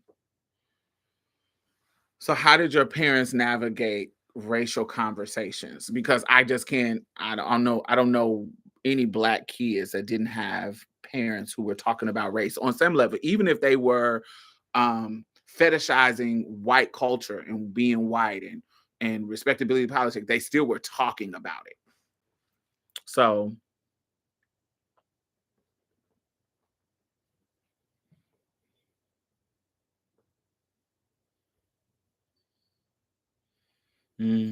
For sure.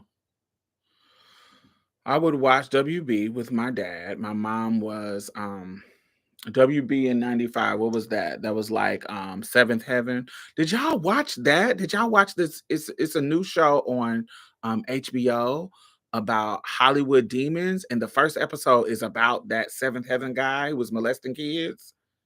Y'all need to watch that. It was good. It was a good show.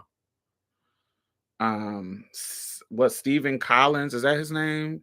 Stephen Collins or Colin Stevens, something from Seventh Heaven. I watch it, but I fell asleep. I need to rewatch it. Watch it again. It was good. I was like, ooh, I didn't know all of that. Just all the tea that was out. Like it was like three different people. And his wife recorded him talking about it in their therapy session and put it out.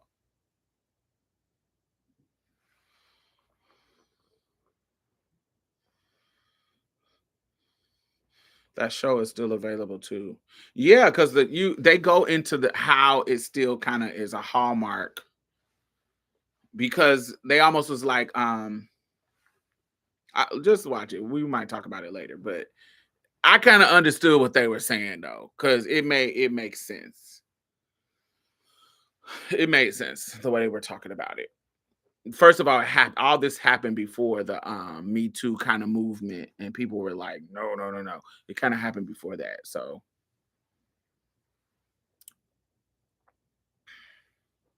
my mom was opening nursery schools and hiring people. She started to hire some black women as preschool teachers, and she would always try to correct their way of dressing and speaking. Interesting.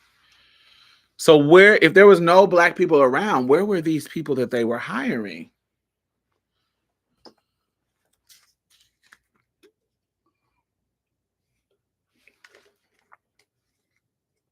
They were just moving to these rural areas to work.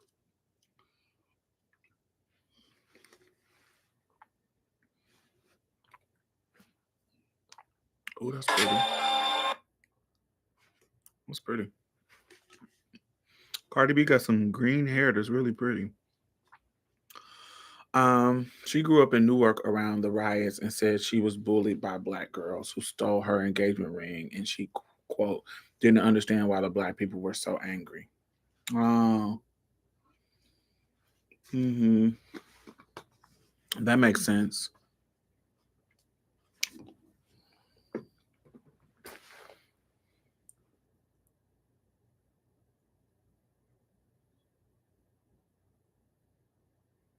Yeah. It happened in the 70s.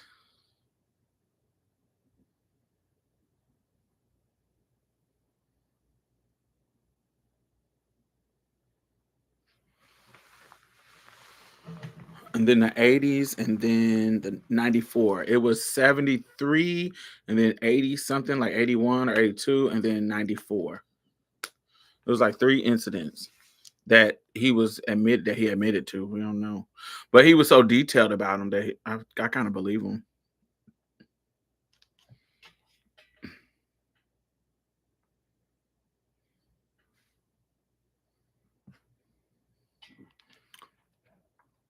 She didn't know what gay was until her 30s when she asked out her coworker and he said he was gay, and her response was, "Oh, I'm happy too."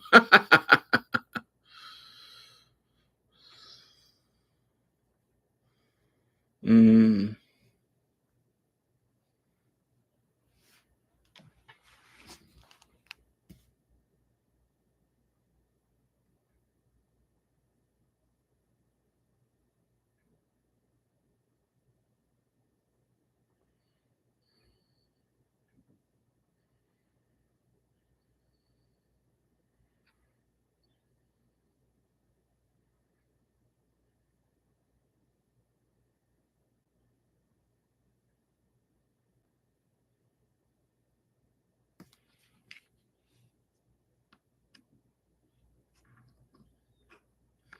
Do y'all remember when y'all first knew what gay was? Like, do y'all remember? Do y'all have a distinct moment where y'all knew what gay was?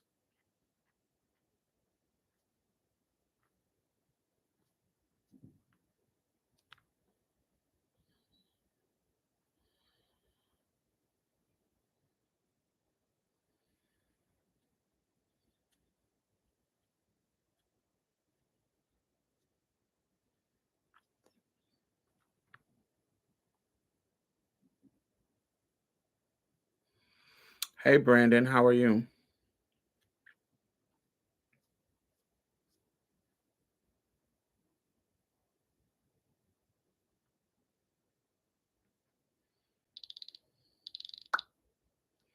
I don't think he ever went to jail for it. At least I know one tried it. Well, April, the middle one in the 80s, she tried it. She was gonna try it, but in the time that it was going on, it was out of the what's it called, statute of limitation. So the one when they got caught, see, this was after 94, so this was like in the late 90s. So when the one that happened in the 70s, the with the 10-year-old, she gave a statement, but it was too late for them to prosecute him. And then the one in the 80s, she was old enough to, because she worked in the industry in Hollywood, and she was old enough to do it, so she was trying to do it, but her too was too late in regards to the statutory of when it happened. Um, and then the one in 94, nobody ever came out and said, nobody ever came out. Like, nobody came and admitted that it happened. They on the show, they interviewed the one that happened in the 80s in April. Her name, not in April. Her name is April.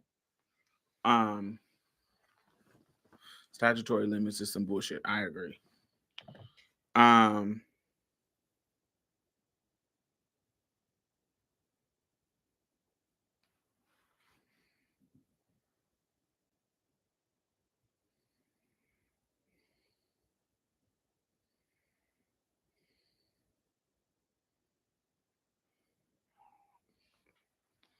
oh, why are y'all downtown, child? Um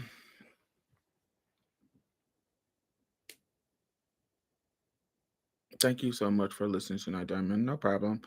I am now 8 months pregnant. I have to get to bed. Night night. This community is awesome. Thanks for having me in. Much love. Sweet dreams. Sweet dreams. But yes, that I need y'all to watch that show. That show it was good. I thought it was good. I just thought what was interesting to me is that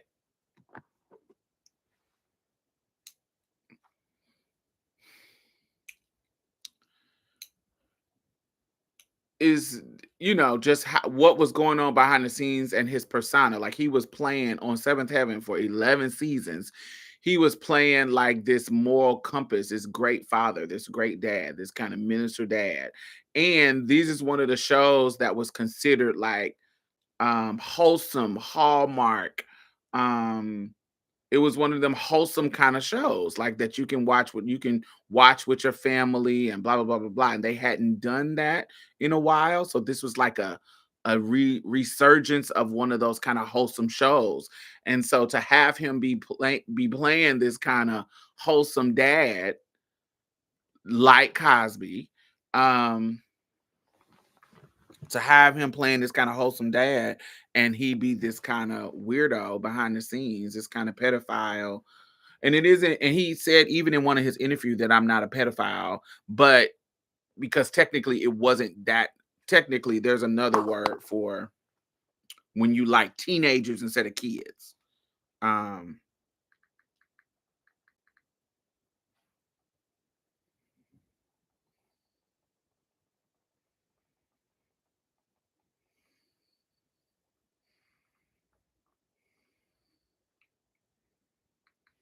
what's it starts with an H?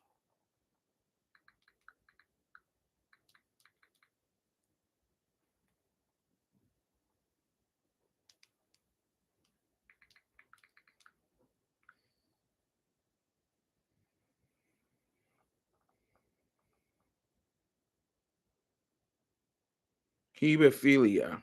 Hebephilia. Philia.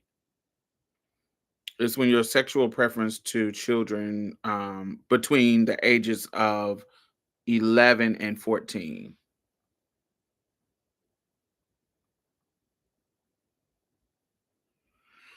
So it's like pedophilia, that's kids, and hebephilia is like 11 to 14. And then there's ephobe ephobelia, I can't pronounce that, which is from 15 to 19.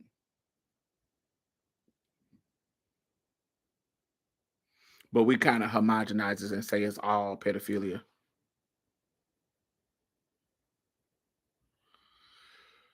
Which I think is weird, but categories is categories.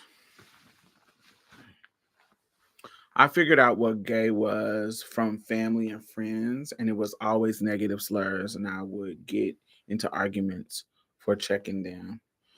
Drill down on the type of pedophilia you are is crazy as fuck. I thought it was weird. I was like, okay. You still trying to molest kids. I don't care if they 9 or 11 or 13. It's kids, sweetie. Tomato. I was like, girl, what? I never watched Seventh Heaven. My show was Full House until I found out the Bob Saget was kind of a weird too. Yeah, I'm trying to think of the white shows that I watched that I got into. I didn't like Full House. Oh, I hated Full House. I hate all of them girls. I really hated all of them girls' personalities. Stephanie and DJ and the weirdo friend. Yeah, I didn't like any of them. Um, Trying to think of what shows did I watch, but I didn't like some of the black shows either. Like, I didn't like Moesha. I didn't like definitely didn't like Sister Sister. Like, I would catch certain episodes. Did I like Blossom? No, I kind of like Six a little bit. I think I like Blossom a little bit. What shows I had white that was popular then? I don't know. The semantics with the age thing is weird. It is still gross across the board. But I think that's just people categorizing to understand people.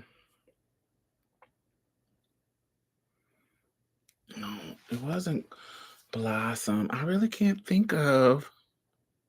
I think this was in my era where I was really just into the black shows. I was into they weren't kids. It was like Martin. It was this is 90s, so Living Single.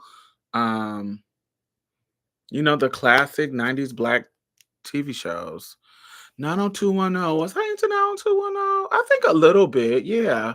I think I was into 90210 a little bit. Shannon Doherty. Is that how you say her name? Doherty, whatever her name. That's when I first got introduced to her. Yeah, okay. Melrose Place. Anything that deal with drama, I live. Melrose Place, 90210. Because which one had Heather Locklear? That was Melrose Place, right? Because I had lived for Heather Locklear when she was on Dallas. Or was she on Dynasty? Was Heather Locklear on Dallas or Dynasty? She was on Dynasty. Yeah, so I had loved Heather Locklear on Dynasty because she was the daughter. Um, she was a Carrington. She was a daughter from 81 to 89. So when I was a kid, she was sickening on Dynasty because I loved Dynasty when I was a kid because sickening. um, Dominique Devereaux and yeah. So I remember her face because I was a kid watching Dynasty and living for that show. And I remember her face. And so when she came, she was young then, but when she got on Melrose, she was older, like a grown, still beautiful woman. And so I was like, ooh, that's Sammy Joe. So I lived for 90210 and Melrose Place. So I guess that would be a good one.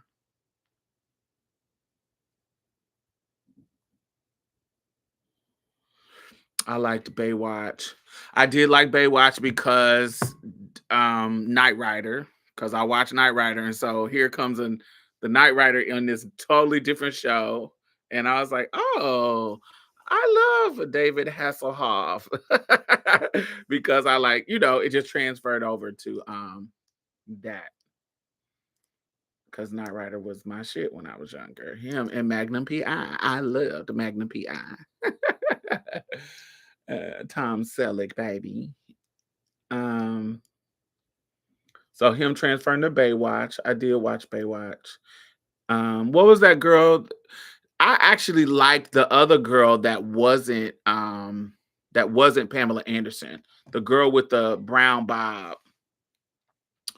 Baywatch cast. There are more than 60 people in the cast of Baywatch.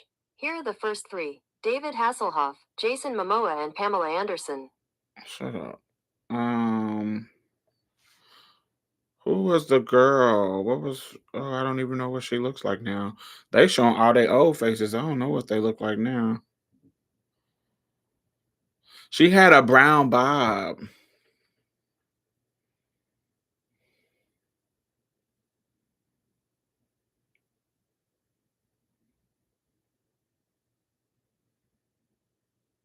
Do y'all know who I'm talking about? Not Carmen Electra. She wasn't one of the bombshells. She was the young girl. Am I thinking about the right person? She had a brown bob. She was younger than them. She wasn't as sexy as them. She was plain Jane. Did she come later? Maybe I'm tripping. I know I didn't live for Pamela Anderson. There was somebody else that I lived for. And it wasn't Carmen Electra.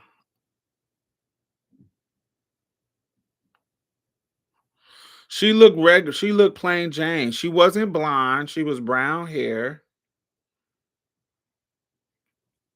And she was young. Maybe I'm talking about a different show. But no, it was Baywatch.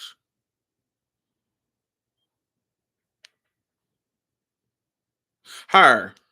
Her right here. The original cast. Her.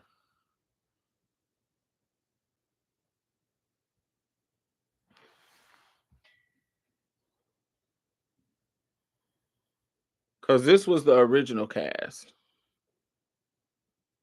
The short one. I really liked her.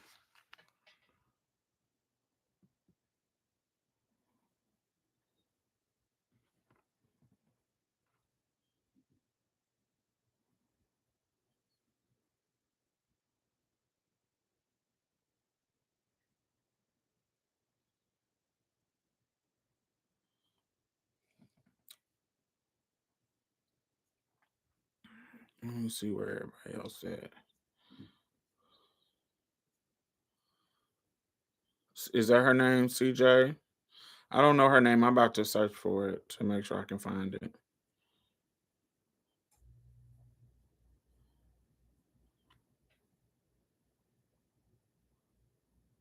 Oh, I live for her too, Yasmin Bleeth.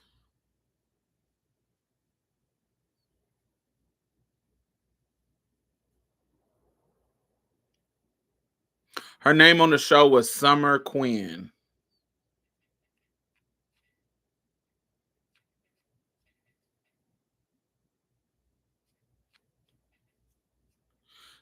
And I lived for her so much that when I was young, my first name when I transitioned was Summer. I lived for that name.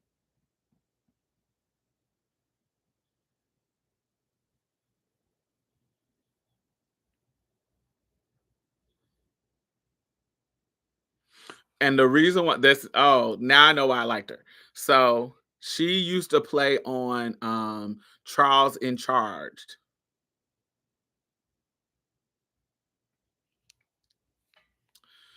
Nicole Eggert on Charles in Charge. And I love Charles in Charge.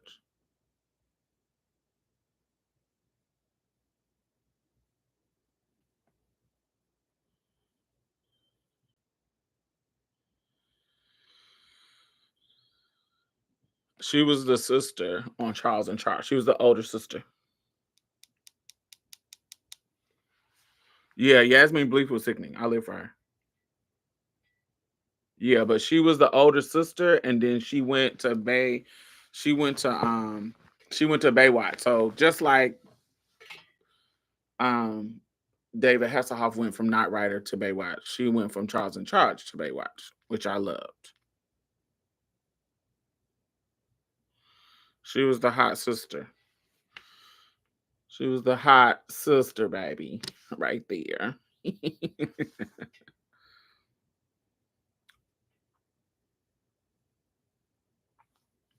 The Wizard back in 97. No.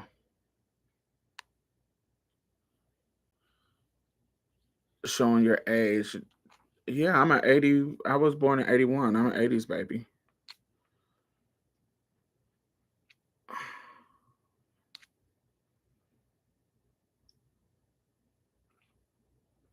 Oh, I can go further back than that, baby. I could go way further back than them shows.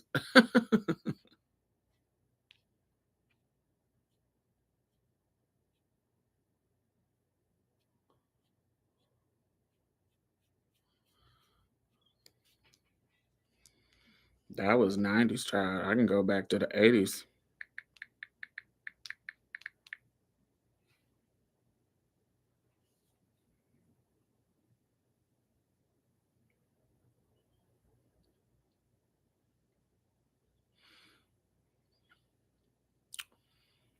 Classic, like 80s ones would be like Who's the Boss? Y'all remember Family Ties with Michael J. Fox? Mama's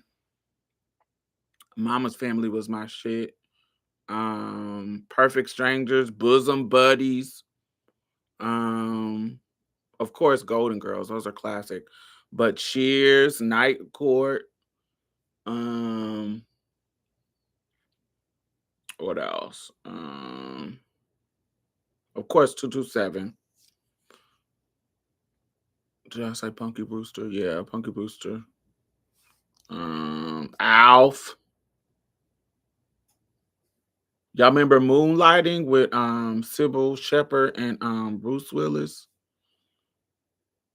I can go back to the moon, Alice. Honeymooners.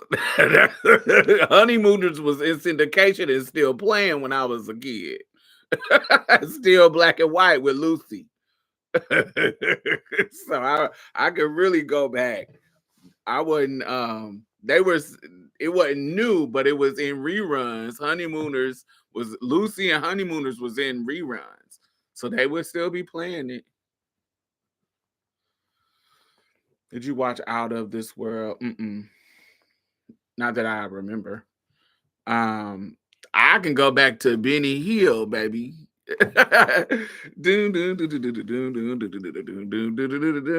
Baby, I can go back to Benny Hill. I used to stay up just to watch Benny Hill.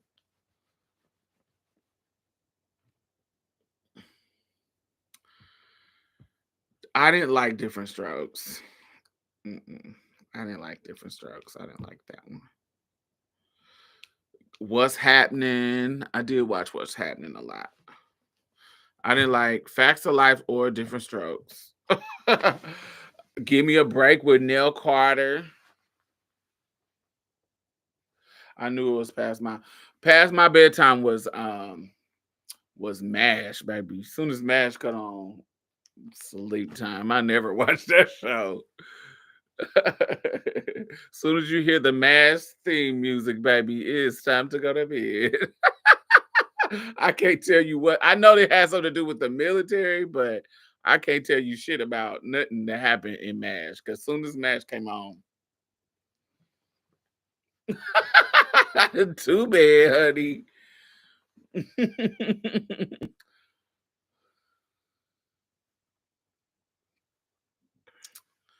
When was Tales from the Dark Side? I remember Tales from the Dark Side, but I can't remember the time that it would come on. I don't remember when it would come on, but I do remember watching it. I remember the screen turning black, and I remember my favorite Tales from the Dark Side was when Ray Don Chong was turning into gargoyles. And what's the one when the girl had the scissors, snip, snip? She was snipping and cutting the lights off. She had little powers. That was late night HBO. Yeah, only my grandma had HBO. My mama didn't have HBO. You was rich, baby. You promise you never tell. Yeah, that was fire. When she was turning into the gargoyles, and then when she whatever the scissor one. I don't know which one had the scissors. I love Taxi Cab Confessions. Oh, I don't. That wasn't in the 80s. That was more 90s. That wasn't in the 80s. That was shit. That was like late 90s. Trying to think of what else. Shit, I can go back to Westerns, child. Staying with my grandma, they was watching Ponderosa, Bonanza. Baby, they would wear out anything with John Wayne in it. But Ponderosa and Bonanza, they live for. And, oh, child, Little House on the Prairie, child. Little House on the Prairie, I hated that. I kind of watch it sometime, but, oh, I hated Little House on the Prairie, child. My grandma loved that. I did like Ponderosa, though. I mean, or Bonanza. Which one had Hoss on it? I like both of them, Ponderosa and Bonanza.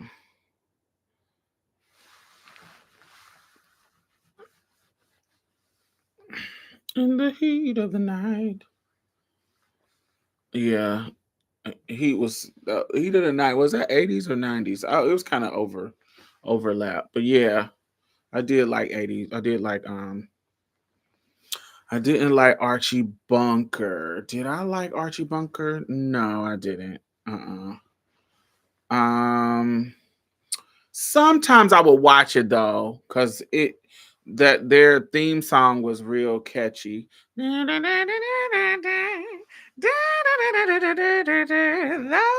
were the days.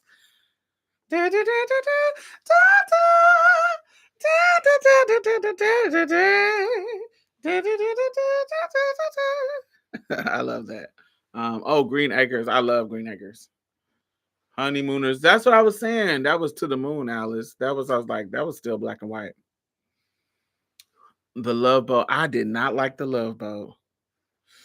The Love Boat. Soon we'll be making another run. Yeah, I hate it. I love the theme song, but I didn't like the show.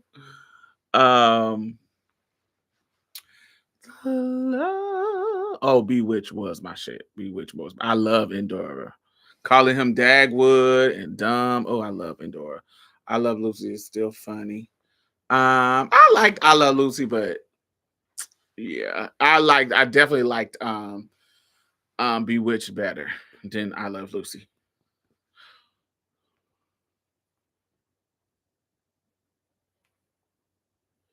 Oh, Happy Days. Yeah, I didn't like Gilligan's Island either. I did like Ginger. I did like the different cast of Hillbillies, Beverly Hillbillies. I forgot that. I love Beverly Hillbillies. The Clampins, baby. I love that. I hated Andy Griffin. I didn't like that. But I did like the Beverly Hillbillies. That's my shit. Yeah, I do love theme songs. Like if your theme song was fire, I'll watch it just because of that. The Monsters was T. The Monsters. I didn't really like that. Yeah, I didn't really like the Monsters. I remember them, but they were more silly. It was something about it. I just was like,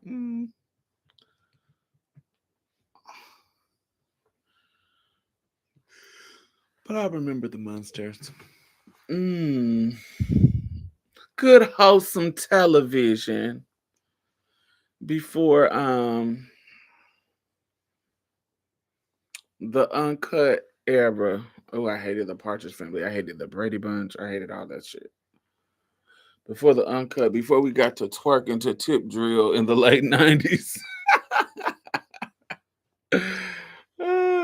Before BET Uncut ruined our minds in the evening, in the nighttime. I always prefer the Addams Family over the Munsters. Yeah, I didn't really get into the old Addams Family. It was cute. I liked it more than the Munsters. I didn't get into Addams Family until Christina Ricci. Christina Ricci made me fall in love with Addams Family. I loved motherfucking Wednesday, baby. She was my tea.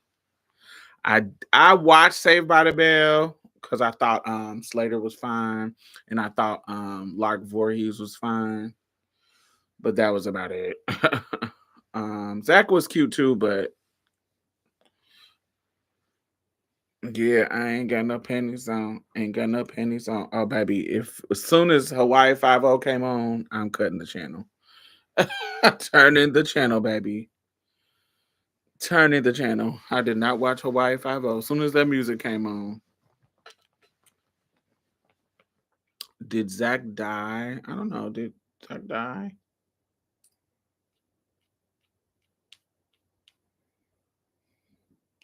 Did Zach from Saved by the Bell die?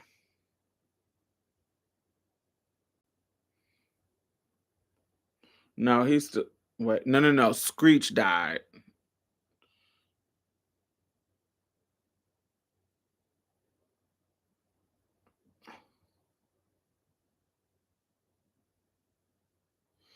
Mark Paul Gosselier, however you say his name.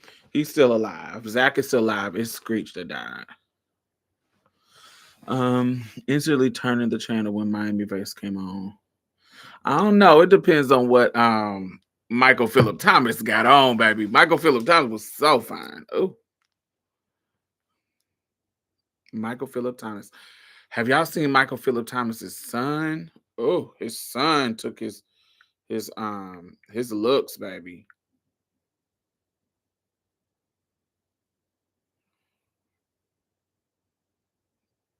That's his son. His son got shape, baby. Father and son, baby. Michael Phillip Thomas was fine when he was young. Philip Michael Thomas. Still fine at 74. Yes. Oh, he was cute.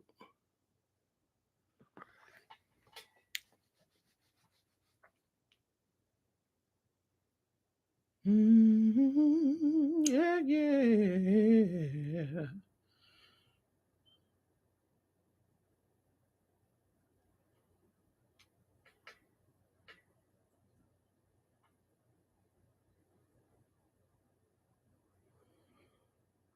Baby, that nigga was fine. Oh, he was cute. That's a sexy man. This is This is like classic 80s fine, baby.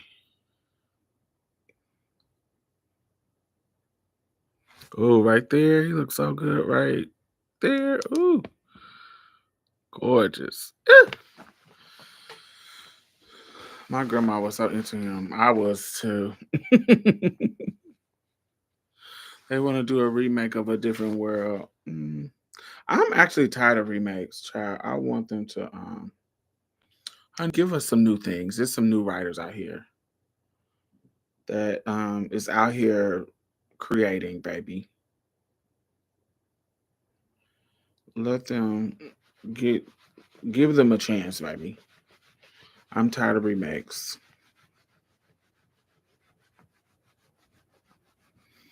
I'm tired. You know what annoys me that they have not remake that was so ripe for the remaking?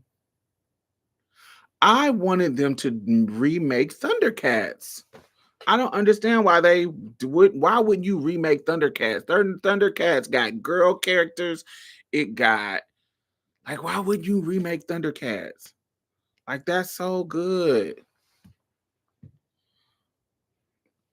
I don't understand why you done remade Transformers, which was a good remake, but Thundercats, why wouldn't you remake Thundercats? Like, what?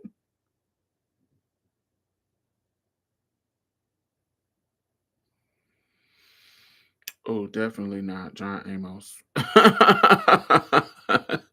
No, definitely not Hear Me Out. Pete Davidson is my Hear Me Out.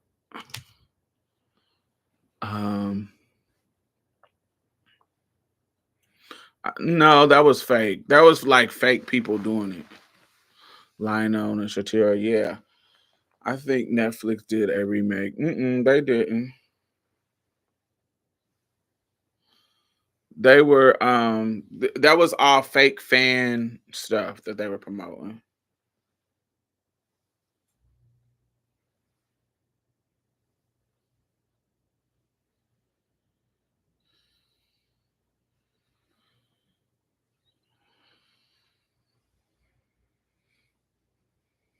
Yes, I want to hear. That would have been fire. I just feel like that would have been sickening, especially since they did a shitty job at remaking Cats. Child, that was a fail.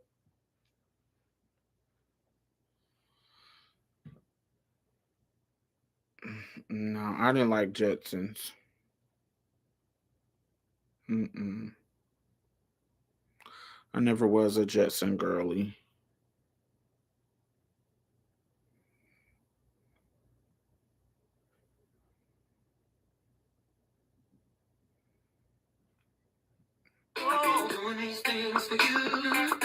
What you gonna do for me?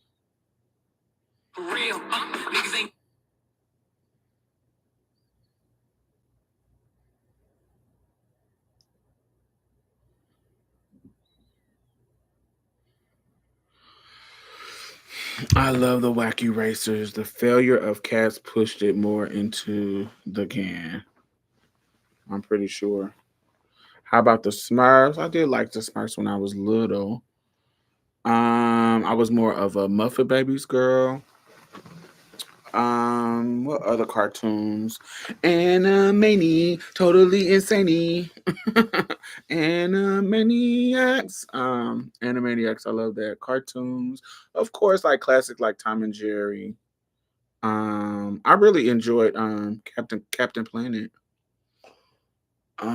Cartoons. And Simpsons. I mean, Simpsons is fire. I like the Simpsons since it was on Tracy Ullman.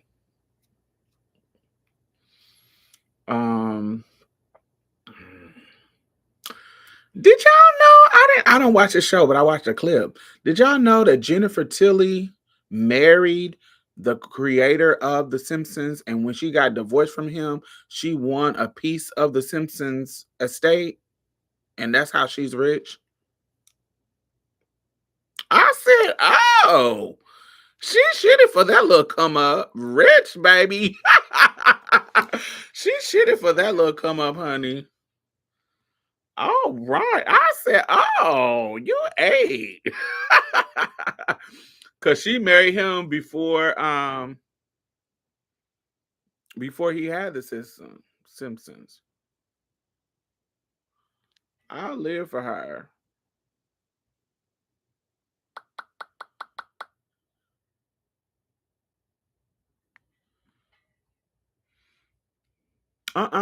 He died. No. He remarried after her. He divorced her in 20. He remarried after her though in 91. He divorced her in 91, and I think he got married in 94. Let me see. I just looked it up too. Let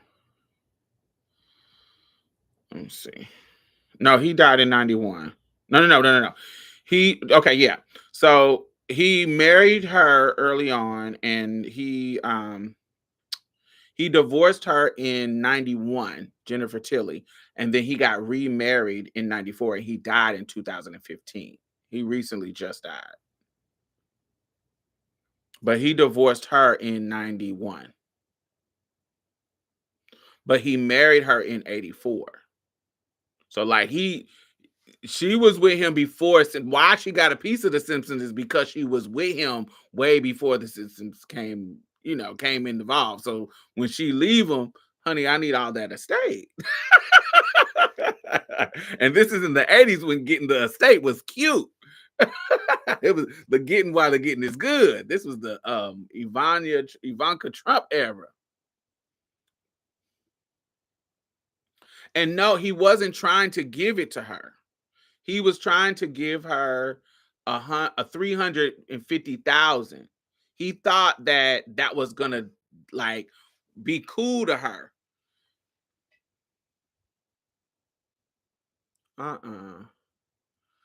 That was late 80s. Tracy Ullman Show was late 80s, early 90s. Not that 81. It wasn't around that early in the 80s. It came out late 80s. Like around with Living Color and all of that stuff. But he tried to offer her $350K for the marriage settlement. And she was gonna take it, but then her people said, ma'am, you've been with him for 10 years, baby. And he has literally, he's on a whole different plane in regards to coins because of Simpsons. And they was like, I don't think you should take that deal. You need to take him to court. And they were smart because she got a percentage of Simpsons.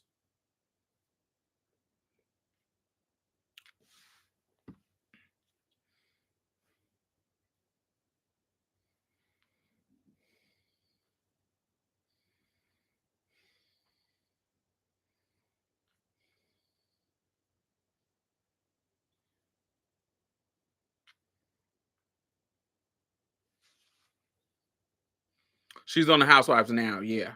That's the clip that I saw, which made me go do a deep dive in it.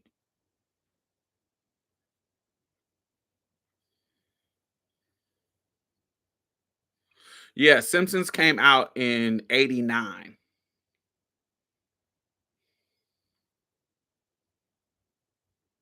Yeah.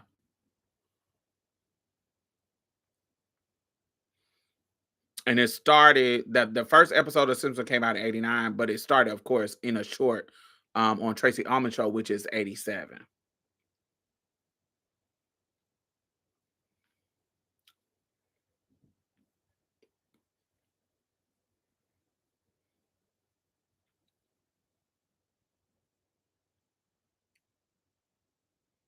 So yeah, so it was already a hit and blah blah blah. So she got her a piece of the change. Yeah, everybody says she's a great addition. She says, baby, She says, she said, I can't buy these diamonds off of Chucky money. That was I live. She said that she said, baby, I didn't buy these diamonds off of Chucky money, baby.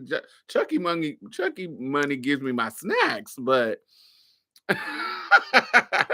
but my diamonds come from my Simpson money, baby.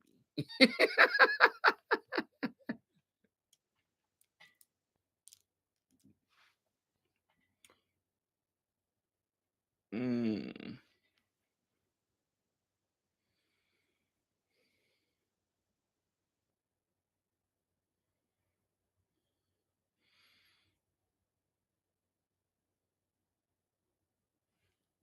Let me see. So she got nominated for a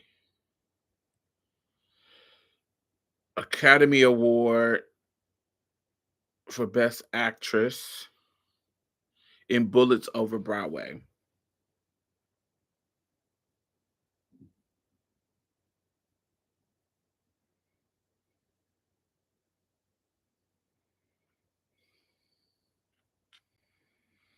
In 1995.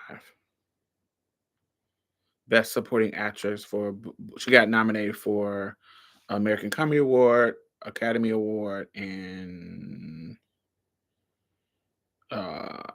Circuit Community Award. Her sister got nominated for it. When her sister get nominated for it? She was in the same movie.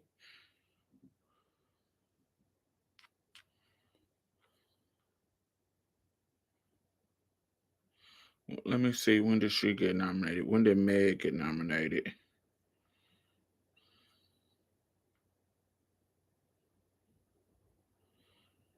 Meg got nominated in 86 in 86 in Agnes of God. So I think of let me see, did she get another one? Yeah, she got nominated in 86. So 10 years after Jennifer got nominated 10 years after her sister.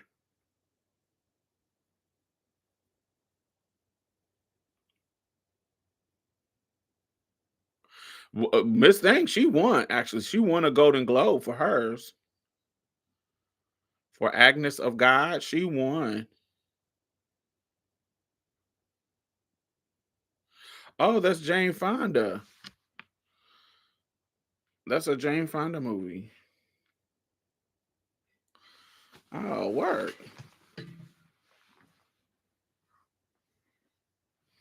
I didn't know that. Work. They should eat.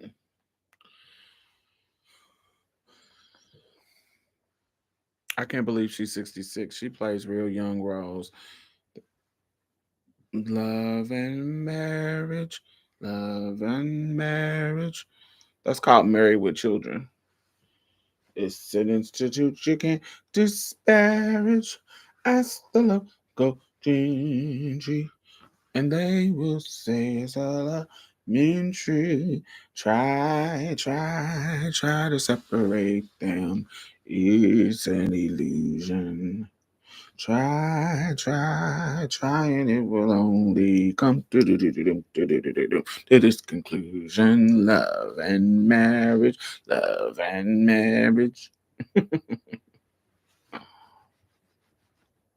was my show.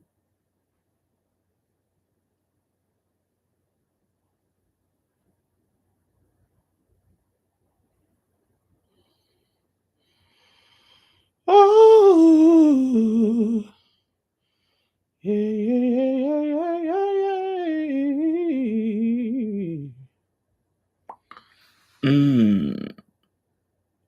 Yeah, I didn't know she was coined up like that either. But honey, when you marry executives, baby. Yeah, and she a professional poker player too. Yeah, but when you got money, you can be a professional poker player. Steve or Jefferson's. Oh, I don't know what that is. Was that Frank singing for real? Yes, it was. That's one of his classic songs. Oh.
Married with Children, Steve or Jefferson? Oh, Jefferson. Wait, I can't remember which was the new boyfriend, not the old boyfriend. I didn't like the old boyfriend. Jefferson was the brown hair one. He was the cute one, not Steve. Steve was the one with the dark hair. No, I like if Steve was the dark hair, I like the brown hair one. I like Jefferson. Jefferson was the new one. Yes, I like Jefferson. I didn't like Steve.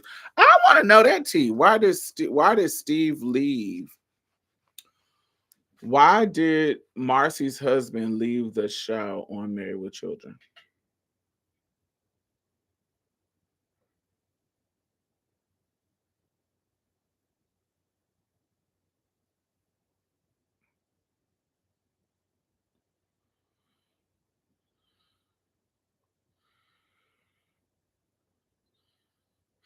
Oh, I see, I see, I see. So he left because he wanted to go stage acting.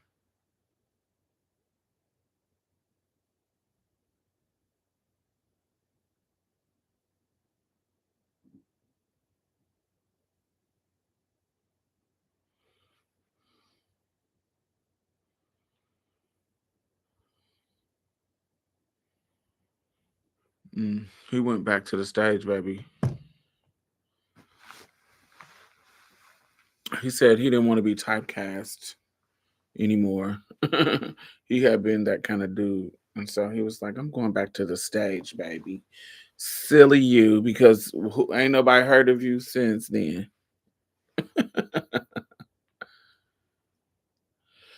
Jefferson's character was kind of metro. I like Jefferson because Jefferson, he just had more sex appeal than Steve. He was sexy and more you know, handsome, boyish, cute. He just was more handsome.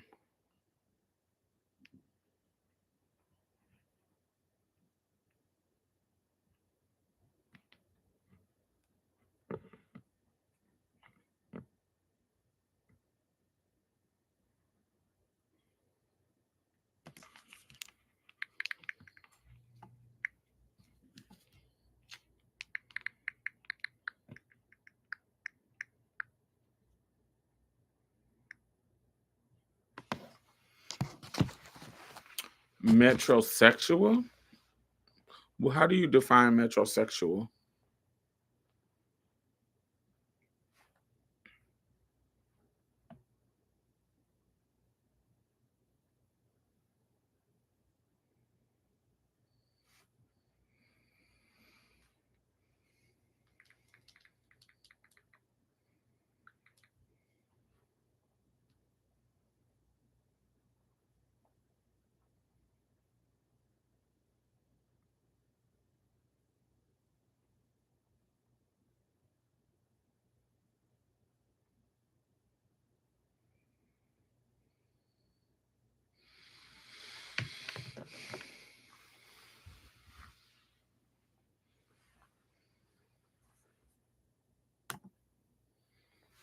People are here.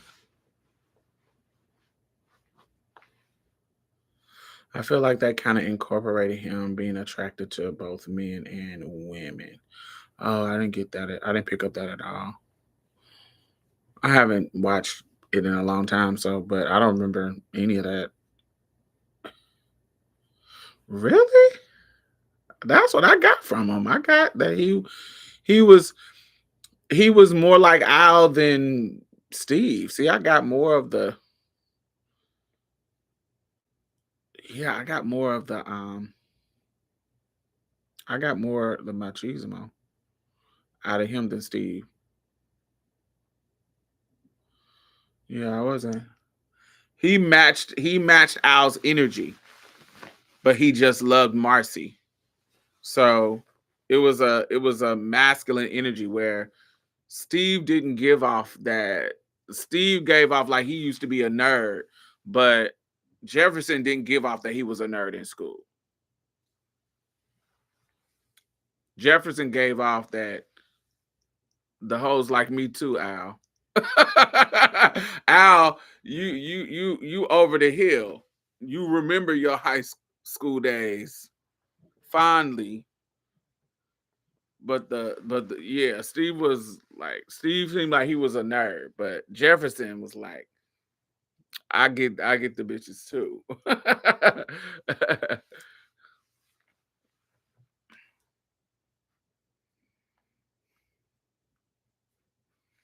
Yeah, Jefferson had way more sex appeal.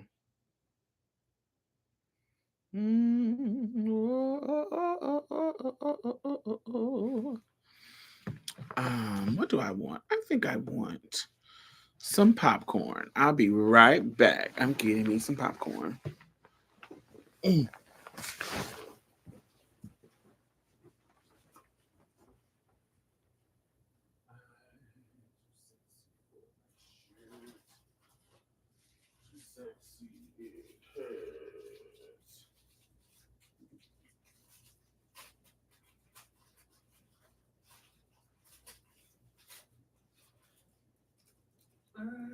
too sexy for my shirt. Yeah.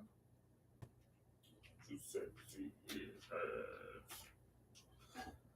And do my little dance on the catwalk. On the catwalk.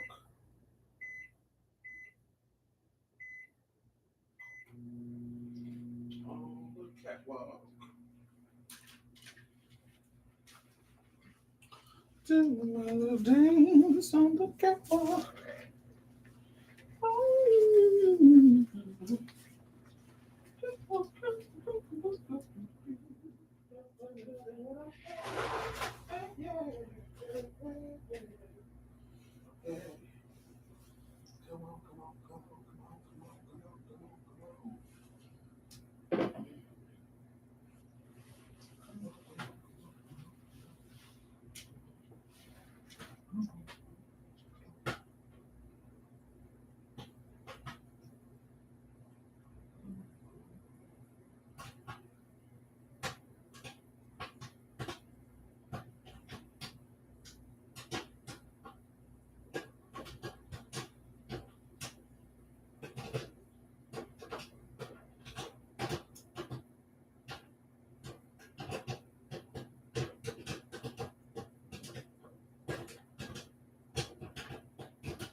Yes. I love this.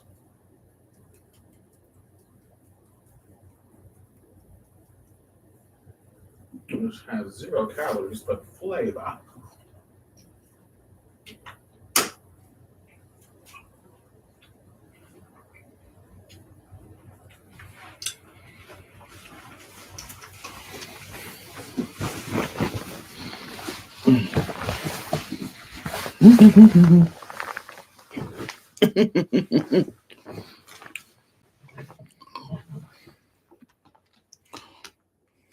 Y'all know what I love to do? Pop me some popcorn. Spread with the 0 calorie butter flavor. It's some big back shit. And then take low calorie nutritional yeast and shake it over the top of that butter. And this shit is fire.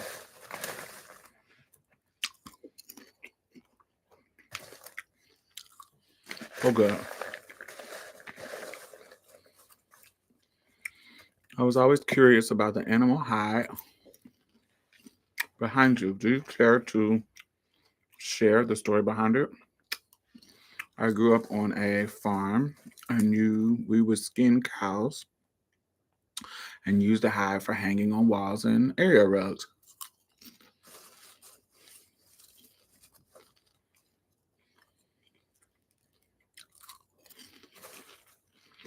So I went to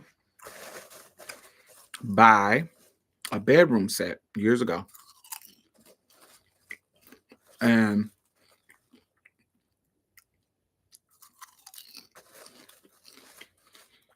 the man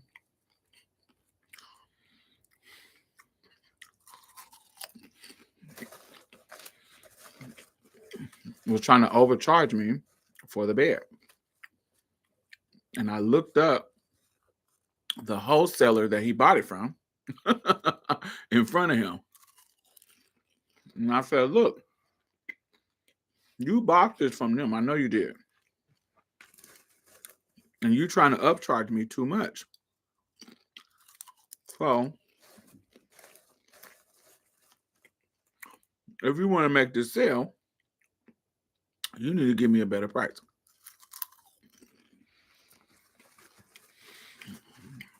And so,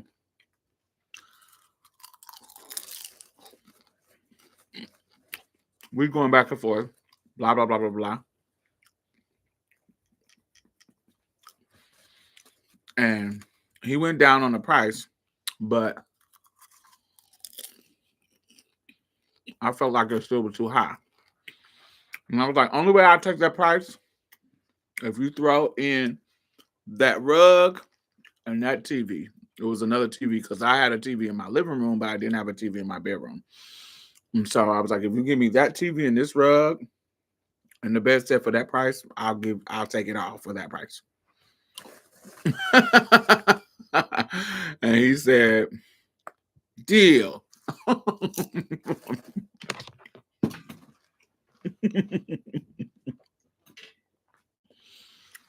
And I said, okay, great. And so I don't think this is real. Yeah, I don't think this is real. No, I don't think this is real, but it looks real. So I bought it because I love it. Because I've always had this red accent wall.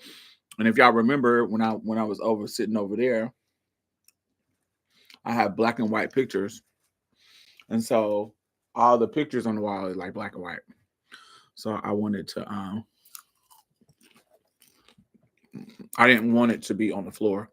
I have a zebra print, not zebra print, it's black and white. So it's like a black and white rug on my floor over here.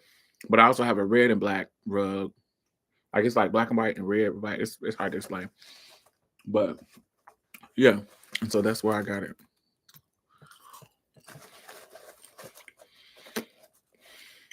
So that's the story behind it.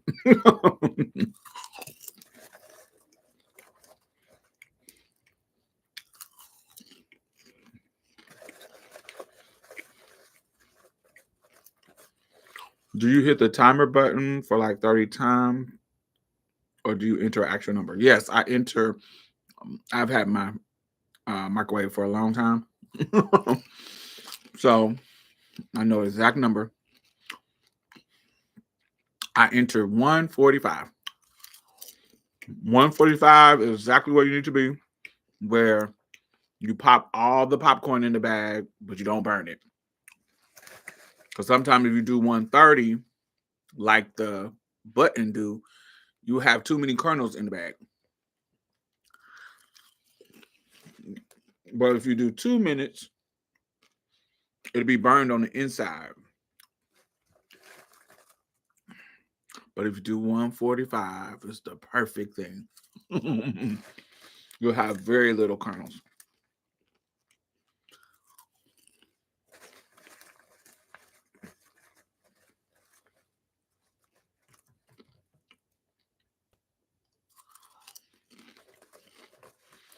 That also says that your sexual energy high. What says that? My color scheme? What do you think my color scheme is? Man.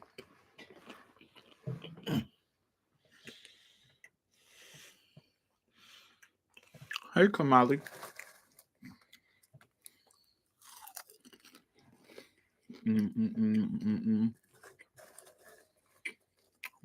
It's red, black, and red. That's not my color scheme, though.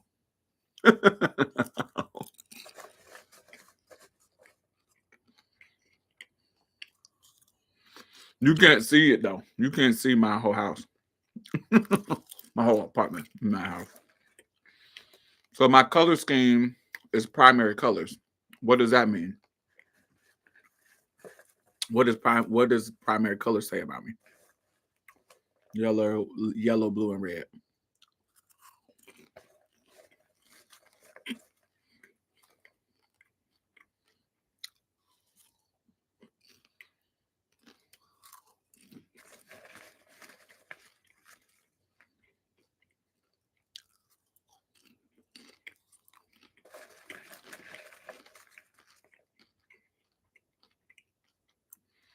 You like bright colors? No, I don't.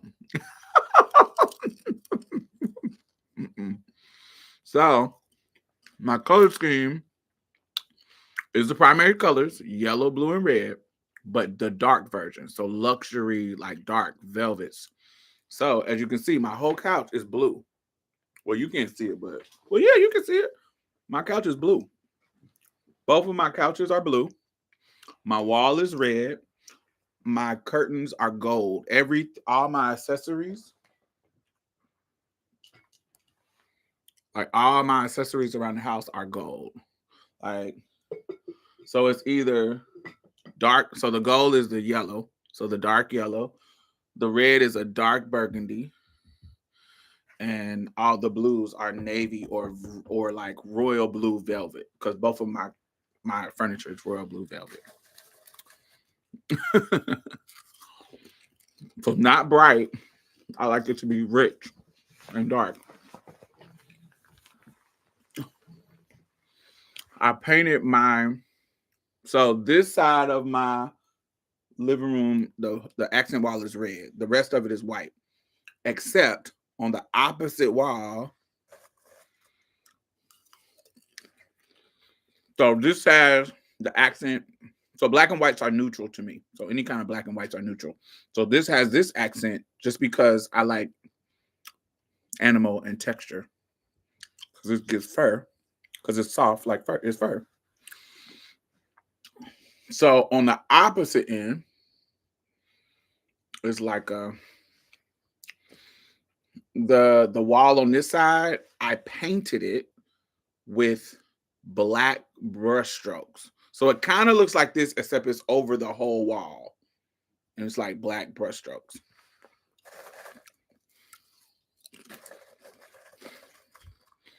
And then I took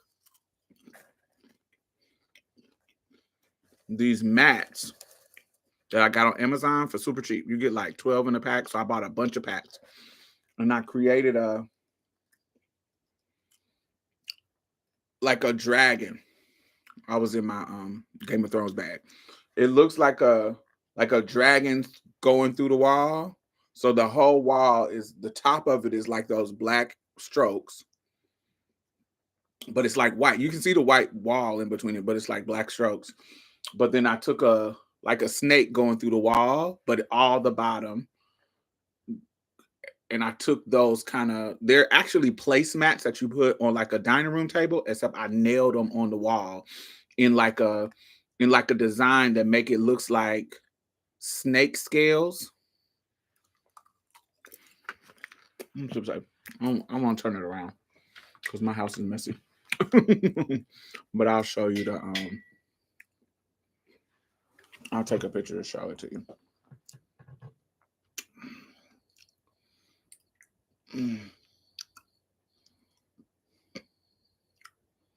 Do-do-do-do-do.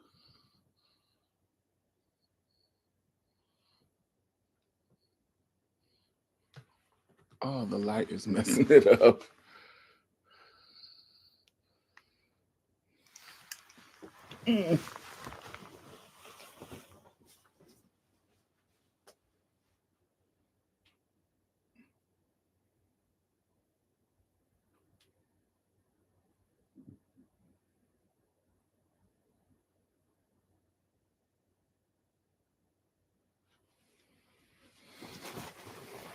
So it looks like this.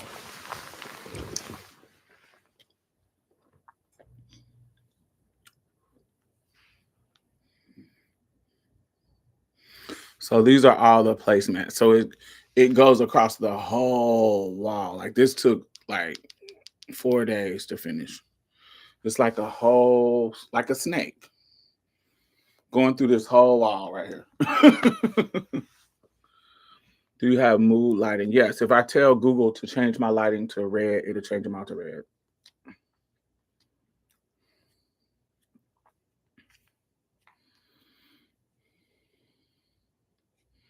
Or blue, whatever color I say. It could say blue. It could be red. It could be whatever.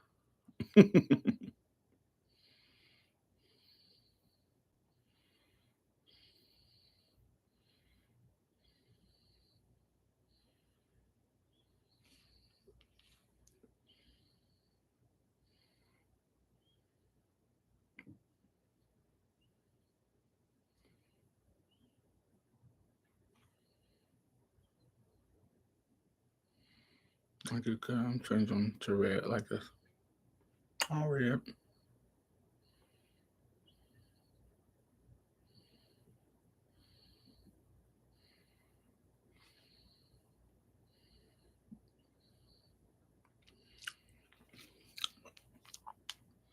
Yeah, so if I want the trade to come over, I can be like, hey, put the light, do the blue light special or the red light special.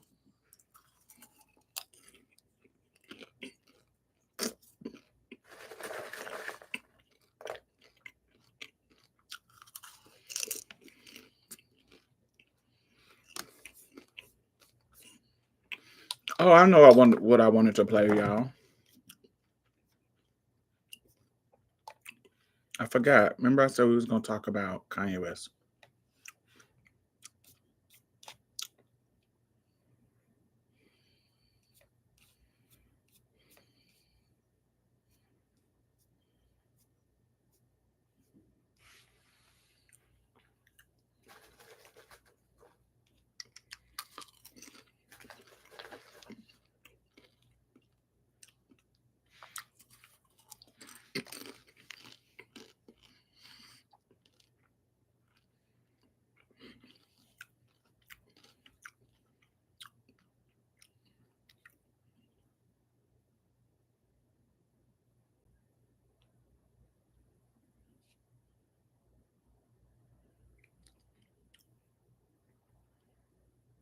Mm.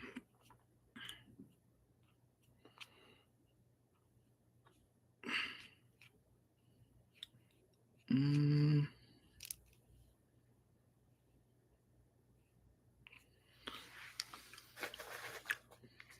Trying to find.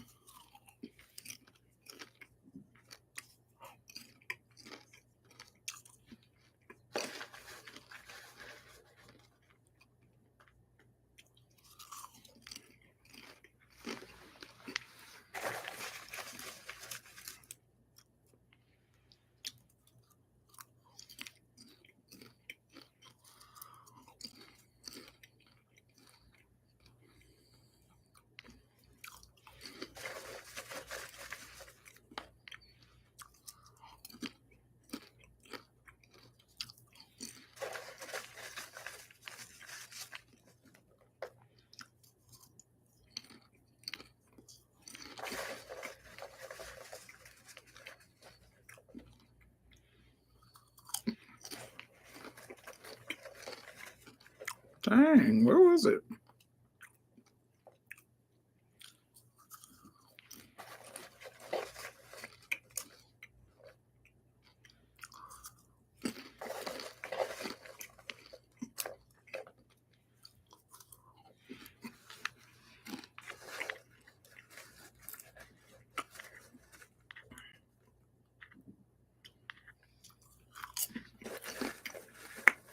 Damn, I thought it was.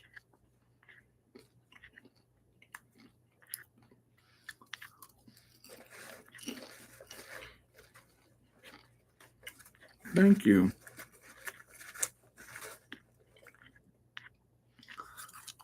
Oh, not no. I had my Kanye on here. Did I miss it or something? Oh, well, I don't know. Well, we can do this one. Me personally, I'm attracted to feminine. I'm attracted to women. Well, the women that I have been speaking to, it doesn't ever come up. But I ain't gonna lie to you. I had a woman came to my house recently, or my mother's house when I was staying with my mother, and she was trying to do some free shit like eat my ass and lick my balls and shit. Do you classify that as being gay? If like a bitch want to eat your ass, but it's a female. I don't know, like, if I would be able to love a trans woman, but I've never been put in that predicament. I have been put in a predicament where I have had a relationship with a trans woman, but it was because I was on the streets and I needed a place to stay, and she was staying in a hotel, and she offered me a place to stay, but she was trying to do things that I don't do, you know what I'm saying? And honestly, I don't know if I would be able to love a trans woman because they would see things that I truly can't do, you know what I'm saying? Because you like women as well, right? Oh yeah. Okay. I love women. I'm attracted to feminine. I'm straight feminine. I like straight feminine. Men do not attract me. You know what I'm saying? But I'm just a freak though. You know what I'm saying? So okay. That's how really I got on trans, because it started with just some porn. You know what I'm saying? So, but in the trans a man though? But no, I don't.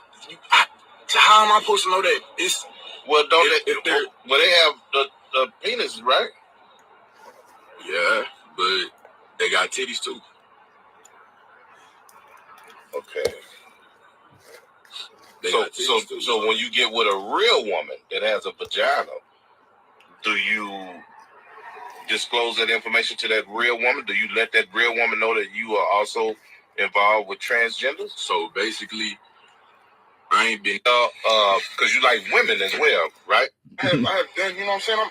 Me personally, I'm gay and I'm proud, you know what I'm saying? Oh, you gay? Gay, I don't like men. I like women, you know what I'm saying? What I like, you probably not know. I like trans women, you know what I'm saying? I like trans women and I like women. Oh. You know what I'm saying? So I don't know what that means in their community, if there's a term for that, but that's what I like, you know what I'm saying? I'm proud to say that. I never be shy to say that, you know what I'm saying? Or hate myself for saying that, because honestly, that's what it is. And how old were you when you realized you were attracted to transgender? So I don't know, man. I ain't gonna lie to you. I'm a freak, bro. You know what I'm saying? It just started off with porn. You know what I'm saying? I'm not even really like interested in it, because I didn't dip and dabble with it. And when I get my nut off, it's like I'm done with it. But I don't know. Like I'm still trying to figure stuff out on that journey. You know what I'm saying? It's a lot to figure out. The LGBTQ community. I'm a part of the community, and I have. Ooh. What are y'all thoughts on that? Hey, so it's one of those things that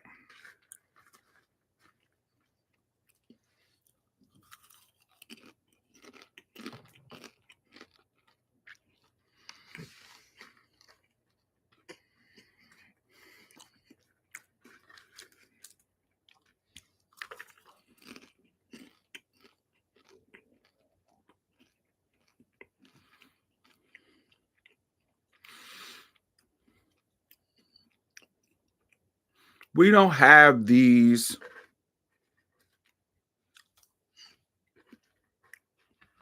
sometimes we don't get a chance to have these deeper explanatory conversations with the trade.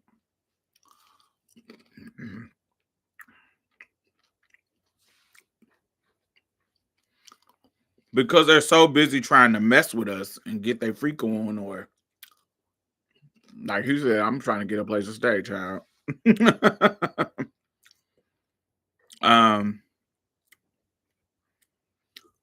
They don't allow us to really dig deep into how they think about us, because they also don't want, they learn early on that they can trigger our dysphoria and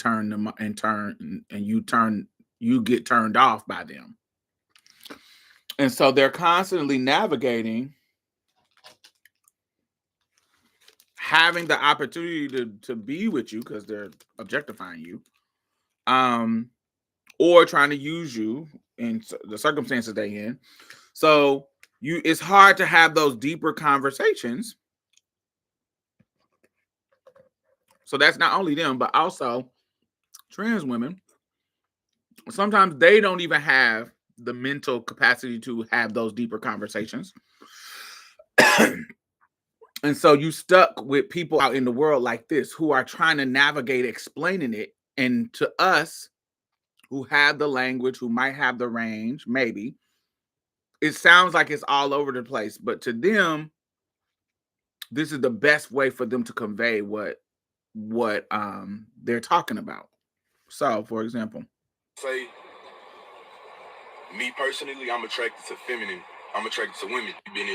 Well, the women that I have been speaking to, it doesn't ever come up. But I ain't gonna lie to you. I had a woman came to my house recently, or my mother's house, when I was staying with my mother, and she. So he's given this, not that part, but the part before. He's given this idea of, I like feminine, and so to him, this is a woman to me because she's feminine and she's not no dude. So yeah, do she got penis? Yeah, sure. But it's a woman to me. And I know you, nigga, who's talking to me about this don't understand that because you seeing them as dudes.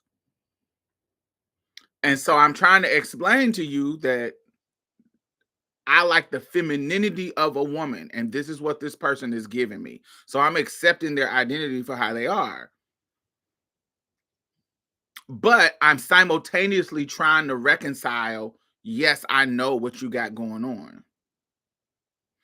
And that was a good point, Brandon, because that's a good point. And it's funny, it's comical on the surface level, but on a deeper level, what it's saying is, if you're prioritizing this part, why are you not prioritizing this part?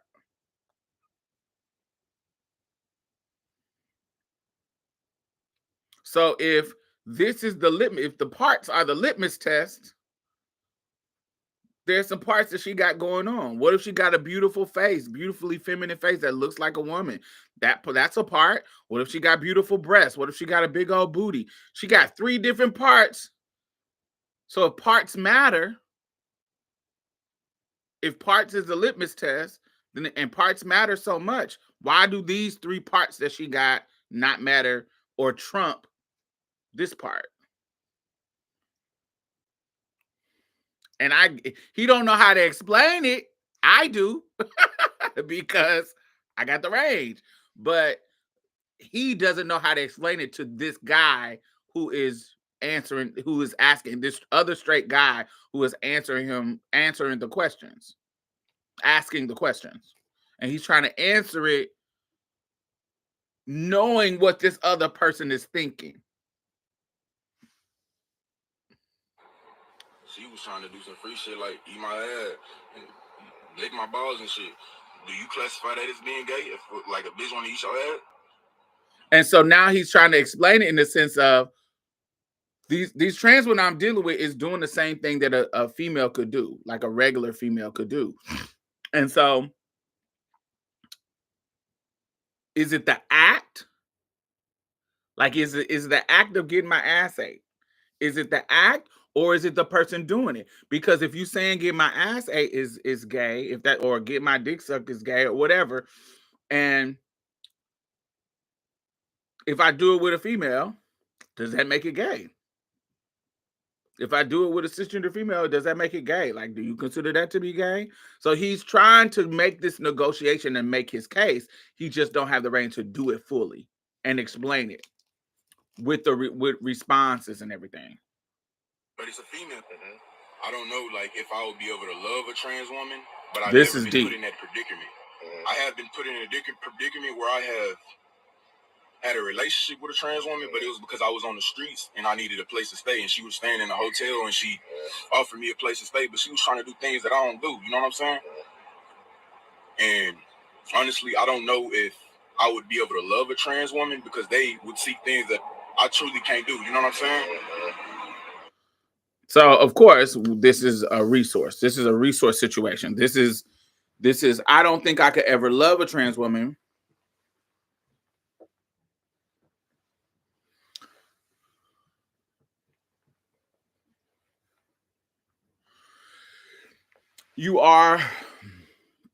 I don't think I could be able to love a trans woman. And the situation where I was in a relationship with one, excuse me, it was about, I didn't have nowhere to go. Basically sex work, right? That's basically sex work.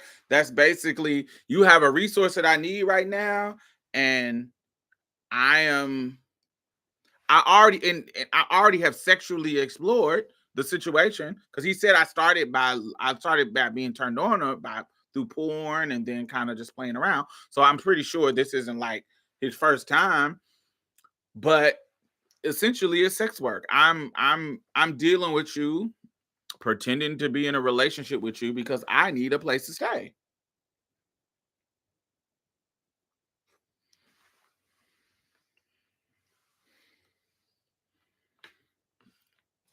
And we don't talk about the bums needing a place to stay, even with cisgender women. These niggas they're navigating mental health problems, they're navigating trauma, they're navigating self-esteem and depression, and sometimes they ain't out here making money and working and doing all this kind of stuff. They lazy, they got ADHD, they not out here. Every one of these niggas ain't out here working, making money. Some of these niggas is deadbeat bums, and they need somebody who got some hustle in them to help them be stable. And sometimes that's a cisgender woman, they baby mama, they a trans woman, somebody that they can mooch off of, especially if they're in a situation where their family ain't fucking with them, or they don't have the freedom they want. If they stay with their family, they can stay with them, but they can't be out in the streets smoking weed, doing all the stuff, the fun stuff that they want to do. But I can meet a woman, a girl, and cis or trans, and she got her own place. Shit, I can treat her good for a little bit and be laying up like a king. Make sense? There's a bunch of dudes like that. They be talking hella shit about the girls who are bums, but niggas be bums too. Niggas be bums for sure.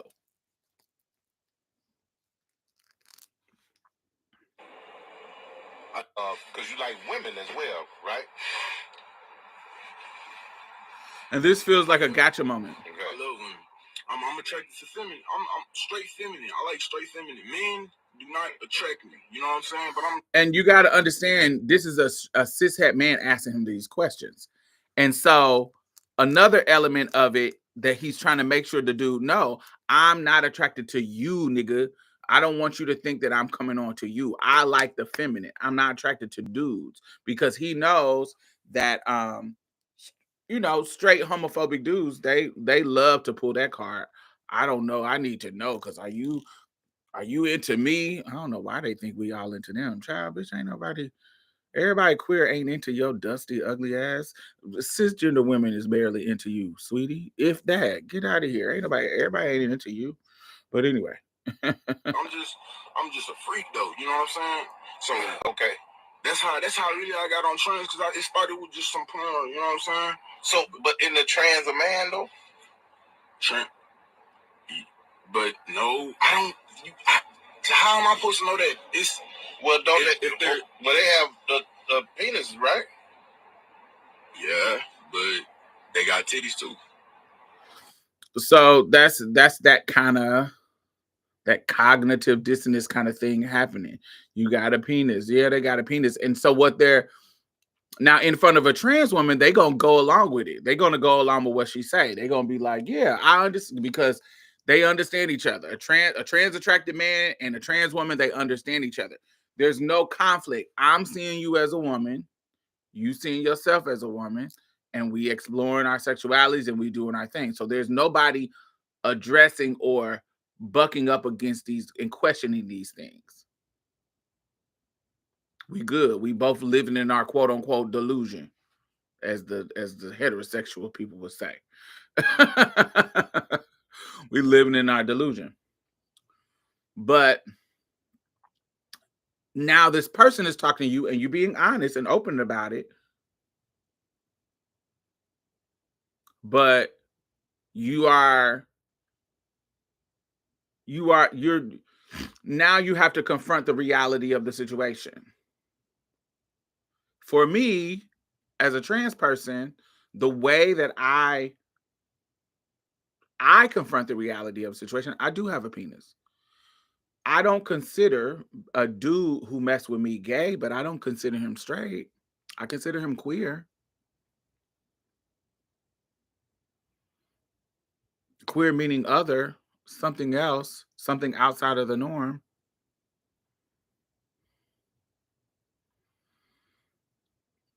Some people, because they want to navigate it in a way, in a certain heteronormative way, it has to be black and white, gay or straight. I don't work that way. Me, my personal self, I don't consider it a gay or straight thing. I can't take away the idea that I have a whole penis and you're sucking on my penis. You're not sucking on my vagina. I'm putting my penis in your butt. A vagina can't go into a butt. Well, if they own testosterone and got a big clit, that their clit can stick into your butt. But I have a penis that's going in your butt or going in your mouth. I have a penis. I got balls. I got all these things. So this is what's going on. So it's not just strictly heterosexual sex, and I can't just make it strictly that just because you are seeing me for the identity that I am. I totally understand, but it is queer. I wouldn't say it's gay, but it's queer. For sure.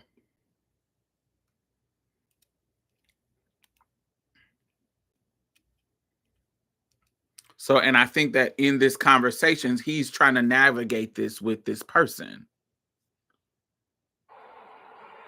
Okay. Now, here's so when you get with now this is him trying to have a gotcha moment. When you get with a real woman that has a vagina, do you disclose that information to that real woman? Do you let that real woman know that you are also involved with transgenders? So basically, so this is the thing about it. I hate when they try to play that game because it's hypocritical. They want everybody to tell everything that they did up front, blah, blah, blah, blah, blah, blah. Bitches ain't telling how many abortions they done had. Bitches ain't telling how many STDs they done had. Bitches ain't telling the truth about their body count. Bitches ain't telling, you know what I'm saying? You ain't telling every single thing about your sexual history with somebody you just hooking up with. You ain't doing that. Get the fuck out of here. You lying. And so why would you expect them? How would you, not all of them, some trans women do, yes. Why would you expect, why is everybody, it's the same thing with trans women. Why y'all expect us to tell you everything up front. You ain't telling everything that you got going on up front. Get out of here. No, I tell you when I feel safe. I feel this way too.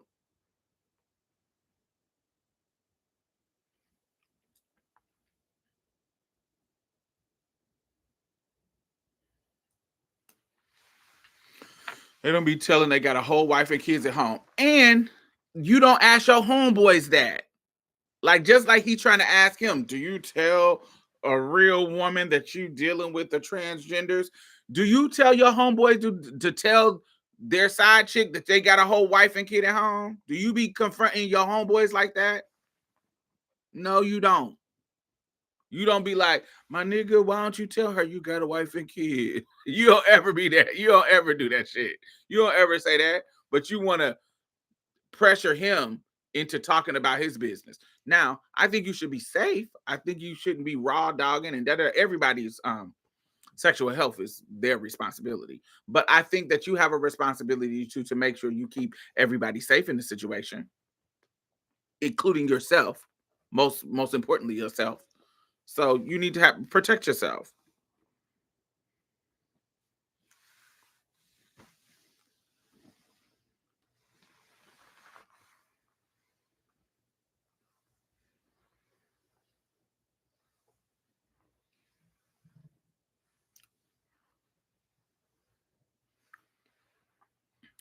There are queer women that they can date too, even those non-binary she theys. There's a whole community that they can be a part of. Facts. But I think it's interesting that if you pay attention to what he says later on, he says, well, I don't know what that he's separating himself from the community, but trying to find space for himself within the community too. Watch this. Nobody use condoms anymore.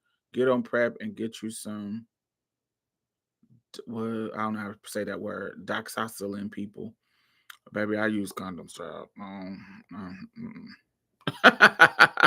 Because PrEP don't protect you from everything. It don't protect you from syphilis.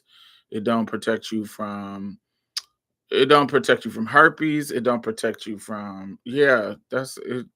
Yeah. I use condoms, honey. I absolutely use PrEP and condoms. Yeah.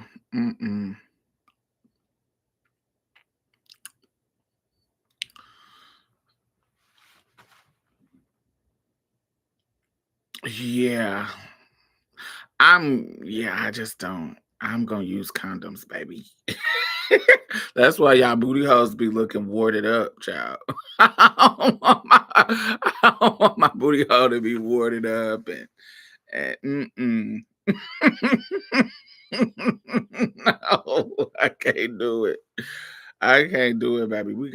It can't be skin to skin. Now, I'm not saying, when we get a flow going and we know each other and we go to get tested and we doing our things, that I won't be raw dogging my booze, but my hookups, baby, we using condoms. Like, yeah.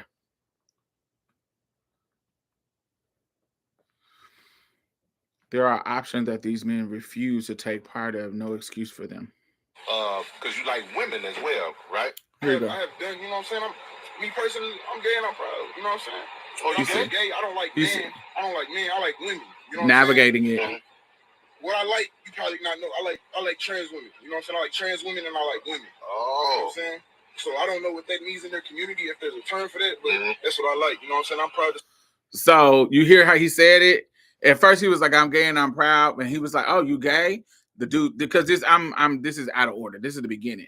He was like, oh, you gay? He was like, well, I like women, but I like trans and cis women. And I don't know if there's a term in their community that it's not a switch up. It's he's talking to a heterosexual man and he's trying to explain in terms that he may understand.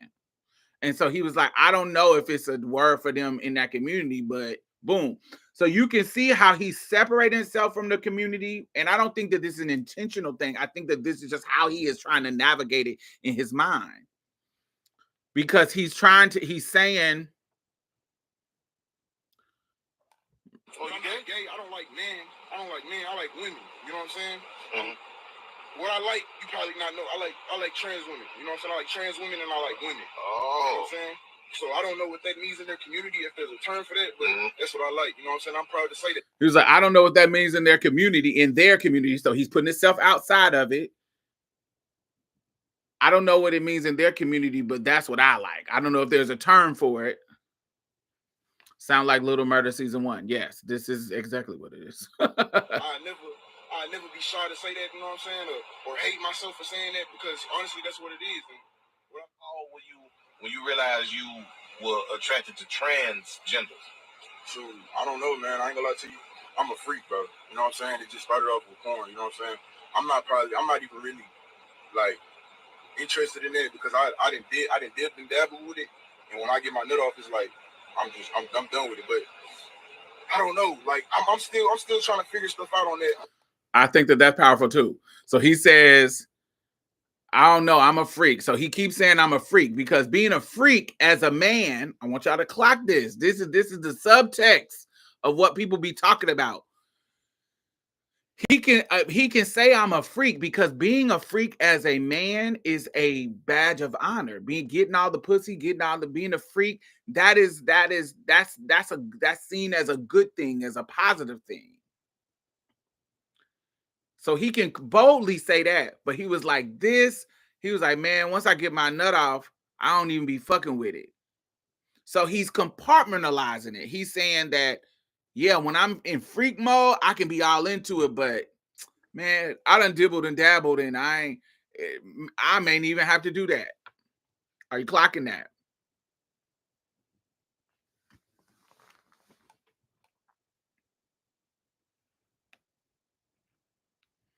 Say What? say Hold me on.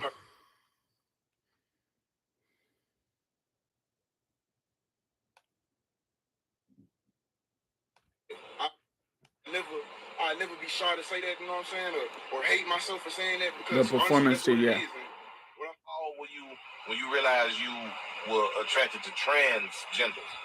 Shoot, I don't know, man. I ain't gonna lie to you. I'm a freak, bro. You know what I'm saying? It just started off with porn. Started off with porn. I'm not even really like interested in that, because I'm not even really interested in that, because I done dibbled and dabbled. He's trying to navigate this thing, which I think is, I love when these candid moments happen, because this is something, like, as a trans woman, we usually have to have these conversations with niggas and work their mind through it and teach them how to talk about it. It's rare that we get to see this moment of this type of dude.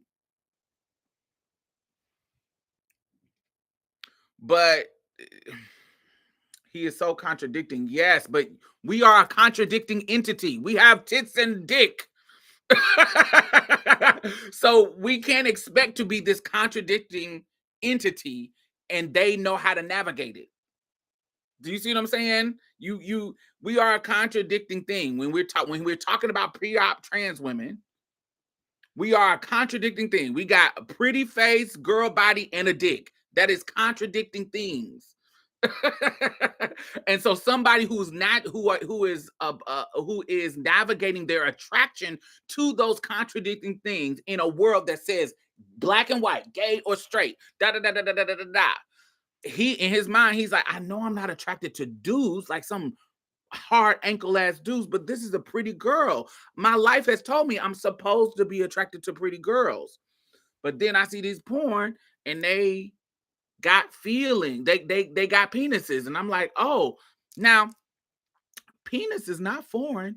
If you're watching porn, you gotta watch. Even if you're watching straight porn, you're watching a dick go into some pussy. In your imagination, as a straight man, you might be imagining that dick is yours going into the pussy as you jack off. That may be the mechanism of your brain to be turned on by this. You're imagining that it's your dick that the girl is sucking, but you're still looking at a dick. Because if you was totally into women, why aren't you looking at lesbian porn? That just got two dudes. It ain't got no men involved at all. But you need that surrogate dick in the picture to be you. So that dick isn't too far. Dick is a part of the equation anyway. So it's only a few steps from, oh, how do I engage with this?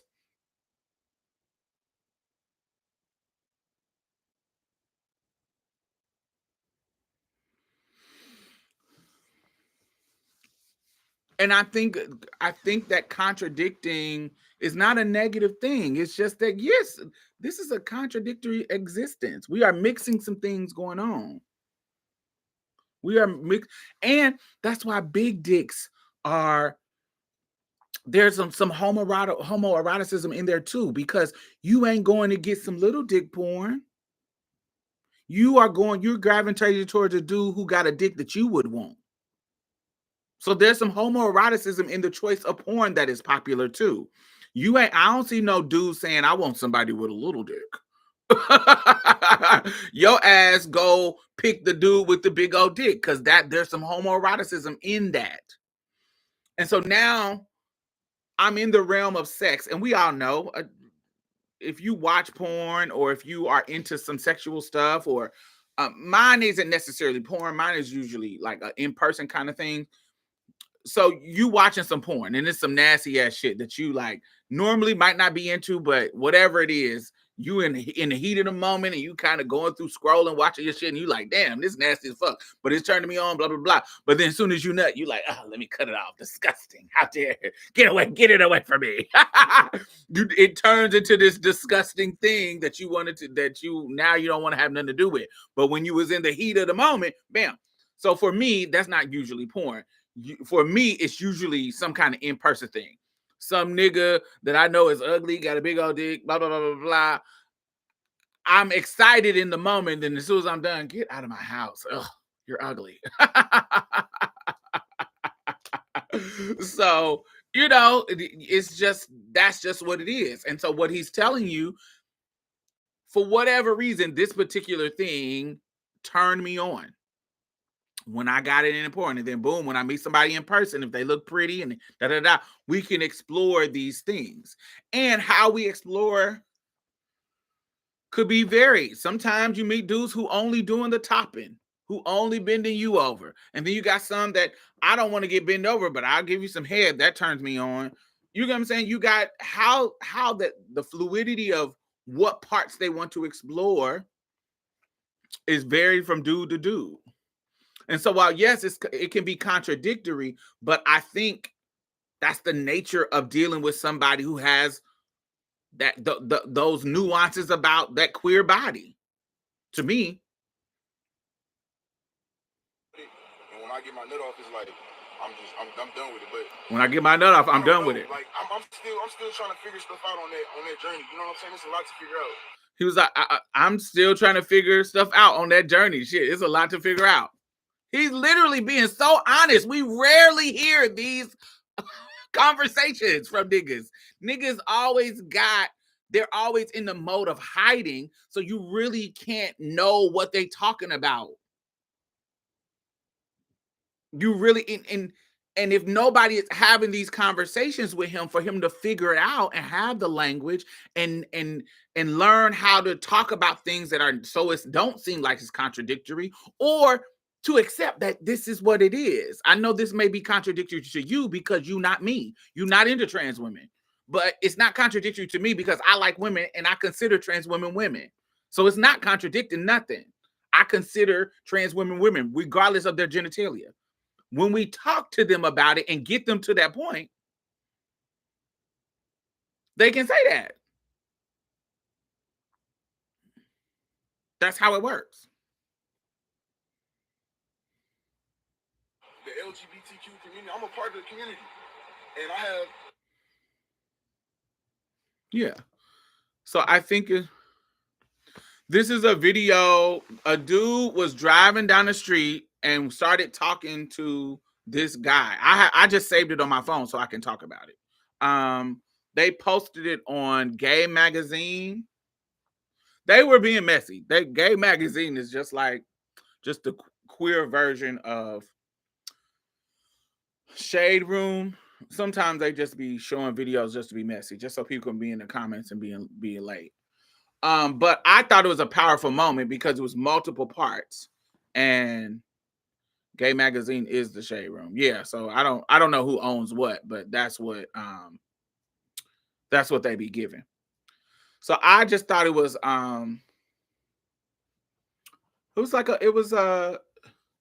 it was a rare insight in how early in the game, young trans attracted man navigates, because he's not new, because he's telling you, I done dabbled and did this before, and I'm willing to say that I accept this about myself. Even though there might be some contradictions in how I talk about it, I'm to the point where this is just who I am.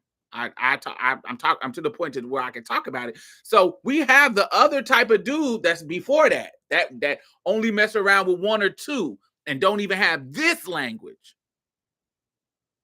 that wouldn't even say that they did it. That wouldn't even say that they did it, even though they did. So we have people that's like in the beginning, still navigating, still learning it. And then you got some people that's further than him who have been in loving relationships with trans women, or who has been with trans women enough to have the language a little bit more fleshed out. I think this is where he's at is like a beautiful space of that people can learn, which I'm glad that they recorded it and put it out there. I know they didn't have the intentions that I would have, but they had the intention just to kind of shame him. But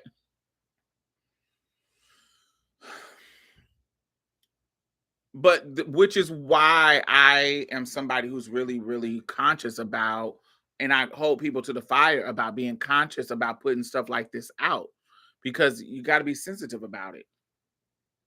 I think somebody else might not. How do you separate those men for churches? I actually don't. There's a level, and my maturity brought me to that. Separating them like black and white. What define what a chaser is to you. And I used to be the person that you know that used to think like that too. But what is a chaser? What's the definition of chaser?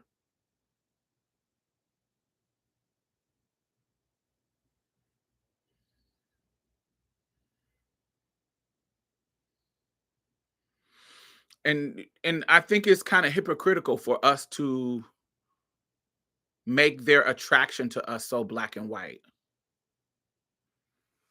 A chaser has to have all the girls. That's just a man.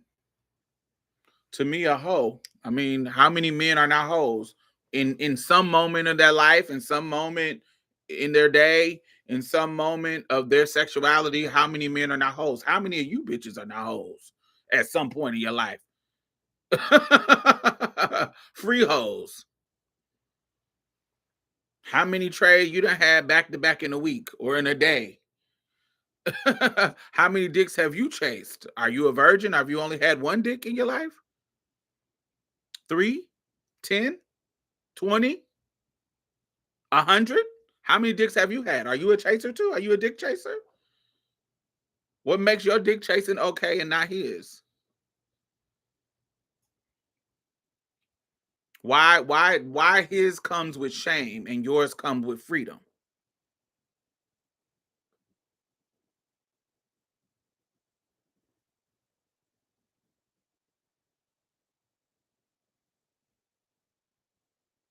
Yours is just doing what you want. Why is his not doing what he want? Why can't he like what he like?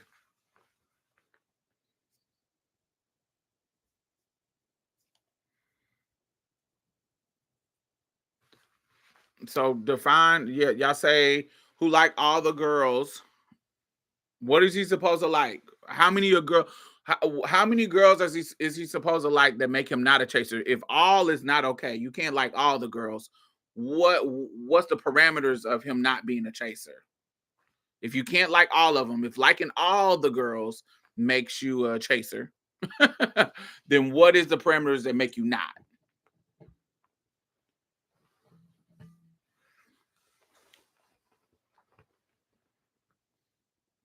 I love these therapy sessions. I think there are levels to chasers. Like, I'm intrigued by trans girls, but I would never want to have sex with them. I'm a gay man. I think there are levels to it. If I see a T girl, I'm intrigued, but you don't act on it. So is that make you a mental chaser? Maybe a chaser is one that don't do relationships, DL transaction. So you have to be, so for you to be a chaser, you have to only mess with trans women for just a DL sexual relationship. It's like you ain't never trying to make it deep. You ain't never trying to make it romantic. You're never trying to make it serious. That's what you mean. So only DL, just transactional, just sex, nothing else. Okay, well, what about the dude who it's never a romance, but it's romantic? I take her out to eat, and I don't want to deal with no other trans woman. I want to deal with her and her alone, and I treat her special, but I'm never going to be in a relationship with her. I'm going to be faithful to her. I'm only going to hook up with her, no other trans woman, but it is only going to be sex. Is that a chaser? I want her to be my special trans woman. No other trans woman. I want her because I think she's the most beautiful trans woman I know. But we hook up. No, it's sexual contact. But only her. It's not all the girls. It's only one girl. I want her to be special. And I want to like her. I just don't want to be publicly, I don't want to be publicly shamed. I actually want to be in a emotionally connected relationship with her, but I don't want it to be public because I don't want to lose my family. I don't want to lose my church. I don't want to lose all my livelihood. Same thing girls be stealth for. Same thing the girls say, "Ooh, I want to be stealth because I don't want to lose my job or I want to be safe." He says, "I don't want it to be out in the open." Now I'm going to treat her good and I'm going to be faithful to her. But I'm not going to be with other girls, but I want it to be us, but not open. Is that a chaser?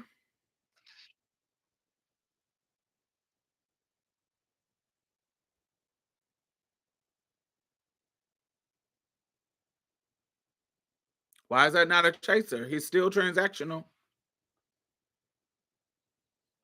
Do worry about people that don't care about him. We all worry about people to different levels. We all worry about people, and we all worry about people that we care about. We all do. So saying that you don't care about people's opinion, yes, you may not care about people's opinion in the public, just some random stranger, but the people you do care about their opinion.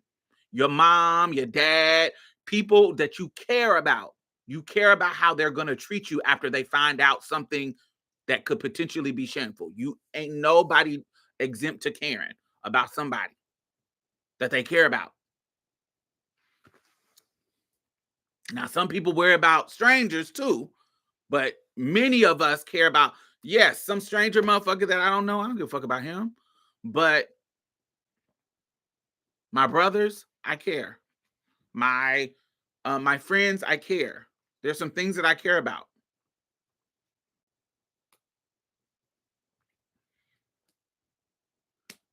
I'm still trying to understand the chaser thing. Because it sounds like regular dudes.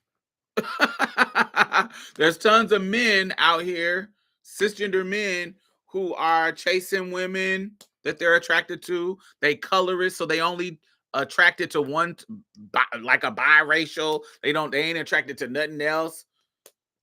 And so they only sleeping with these type of women. They have a type. And so why can't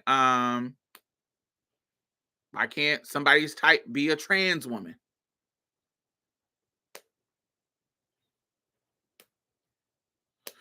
Damn, but there are toxic men that use the girls to have all their friends too. Yeah, there is a man doing to us exactly what he do to cis women, there's always gonna be a dude that's doing that. They ain't much different. There ain't much different between them and regular. They are regular niggas.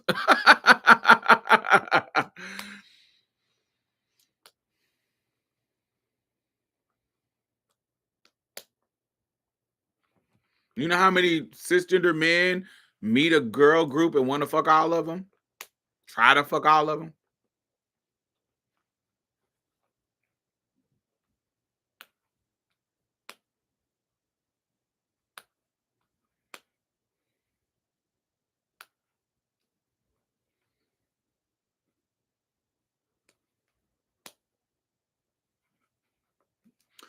But it's somebody you care about. It may not be all your family members, but it's somebody you care about. It's like when people say, "Oh, I don't give a fuck about nobody." You do. You lying.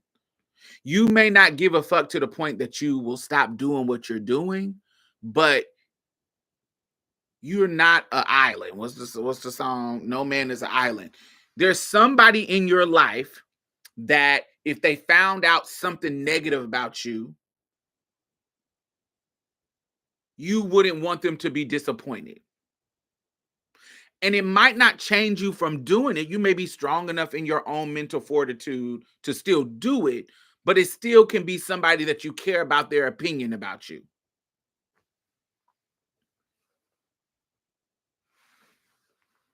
Not to the point that it's changing your life. It's like, oh, I don't care about people finding out that I'm a sex worker, but I'm not about to talk about being a sex worker to, I don't know, I can't think of who, but say somebody that I care about their opinion. And in my sex worker life ain't got nothing to do with them. I'm probably not going to talk about it because I don't need to talk about it with you. It's not necessarily that I'm ashamed of it to the point where if you directly ask me, I'm going to lie about it. No, I'm not going to lie about it, but I might not bring it up. I have teachers from my high school. I'm not about to tell them that I was a sex worker unless we just got close and I just told you, but that's not the first thing that I'm going to tell them. I used to be a sex worker, Mrs. Beeching. No, they're my teachers. I'm gonna proudly share with them the accomplishments that I had. I'm not gonna share with them my hardships or when I was a fucking McDonald's worker or when I was a fucking sex worker. I'm not gonna share that. I'm gonna share the accomplishments. Look, you were my great teacher, and look at the accomplishments I accomplished because you're my teacher. That's what you care about. They laid the foundation. So I'm not about to be like, oh, I was sucking dick for $250 for 5 years. What? It's not that it's not about, it may be a little level of shame, but it's not, I'm not shamed enough to not tell the truth about it, but I'm shamed enough to not bring it up if I don't have to. Does that make sense? Do you see the difference in that? Like, if she asked me, like if I'm forced in a situation where she asked me, have you ever had to do sex work? I'm going to say yes. Because I'm not a liar. I'm not ashamed of it to where you about to shame me into lying about it. But if it don't have to come up, I ain't going to bring it up to my English teacher from high school. That's what I mean about Karen. And even though it's not her business, I care. I care about her opinion of me.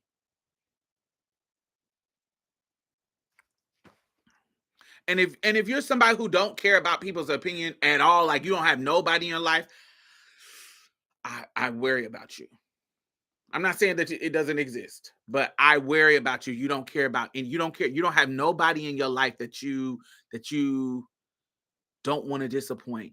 You don't have anybody in your life that you have that you want to have a pristine image for.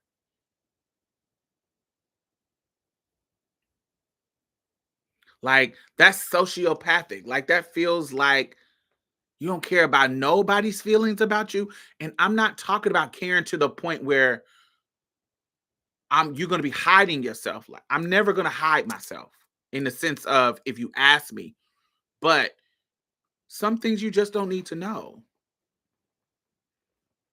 My existence, no, it's not about being a disappointment. How do I explain that? There's just some people that maybe you don't feel it, and I feel like it's weird. Not wrong, but I just feel like it's weird. There's people that I care about, that I want to have, that I want to be proud of me. There are people in my life that I want to be proud of me, and they don't need to know the valleys and they don't need to know the valleys. Sometimes I want them just to know the peaks.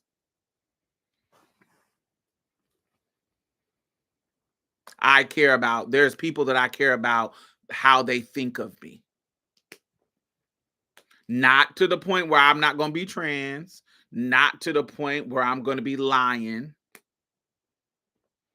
Not to the point that I'm not going to be truthful, but I'm going to try to keep a image of, it's like at work. When I'm at my job, I don't care about my boss's opinion about my personal life. At my job, I'm going to try to keep a image of professionalism. I'm going to try to keep an image of professionalism. I want them to know that I'm professional because I care about their opinion about how they see me. And so I don't want my boss to meet me at the gay club and I'm drunk and yeah, I'm off the clock and I can be an adult, but I actually don't want my boss to see me at the gay club drunk and twerking. I don't want that. And no, I'm an adult. And I'm off the clock and I can but it's an image that I want to give off to my boss, to my profession, to my colleagues. I don't be out drinking and getting throwback in my professional world. I don't do that because the people in my professional world, I want them to see me a certain way and take me seriously in a certain way. And when I want to get throwing back and get drunk, I'm gonna be with my Judies, my homegirls, going to the bar with them. It ain't gonna be with my people. That's what I mean. It's like I don't care about them. It's hard to explain. I care about people to the point, certain people, not everybody. Some people I don't give a care at all. But certain people, there's an image. If you're in my life for a particular reason, or I respect you on a particular level. I have a teacher, her name is Mrs. Sullivan. Out of everybody, when I sued my high school and I won, it was a moment where I felt super proud that I did it, proud of myself. But there was a teacher, her name was Miss Sullivan, who I was so excited to tell her that I won. And I came back to school and I ran to her classroom and I went in there and she was sitting at her desk and she was looking at me like this, smiling because she knew that I was beaming for winning. And she said, congratulations. She was like, I'm glad you stood up for yourself. Like, she's one of them teachers that looked out for me. I did all kinds of good stuff for me. So she just was a dope ass teacher. And then she said, what did she say? What was the words that she says? She said, this is a moment that you're going to remember for the rest of your life because you stood up for yourself. And I'm proud of you for doing that. But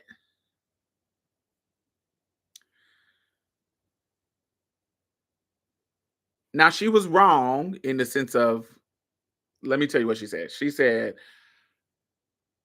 what I worry about is, what if you grow out of this phase and this is something that now is going to follow you for the rest of your life that can stop you from having opportunities later on. And so for her, because I was a teenager and life changes over time. This is somebody who I know cares about me. In her brain, she was like, I know that this was a big deal for you, but what's going to happen if whatever you're going through right now changes later on?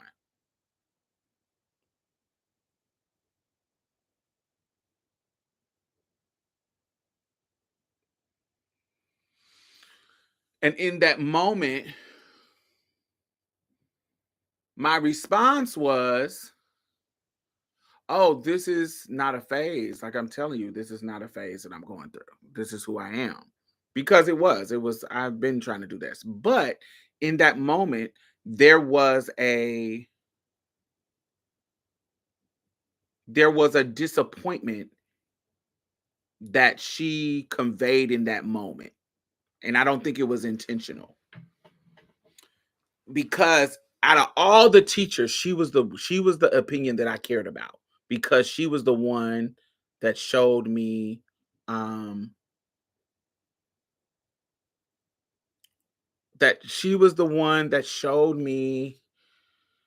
the most love out of all my teachers. Like, she was the one.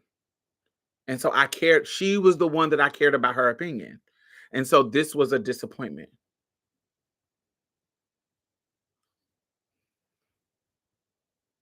This was the kind of disappointment in that. And so I say that because, did I care about her to the point that I wouldn't have did this? No. I didn't care about her to the point that I wouldn't have did what it would have changed me, but I cared enough for this moment to be disappointing. I didn't want to disappoint her. When I'm at work, if the men talk about their wives and children, I talk about my partner. Yeah. But do you talk about you shitting on your partner? If you dealed him one time when he tried to slay you late at night?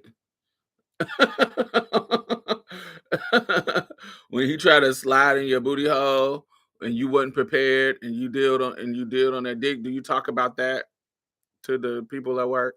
Why not?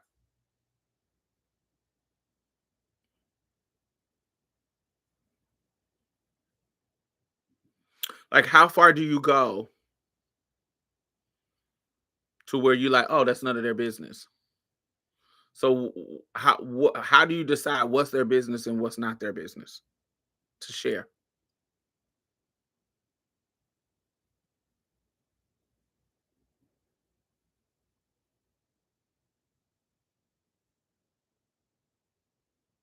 At work? What if they did? Would you get into your sex talk? I'm trying to gauge what is your line where it's like, ooh, what is your whole back line? Do you not have a whole back line at all? Like, you just share everything with everybody, no matter what? You don't have there's no whole back line?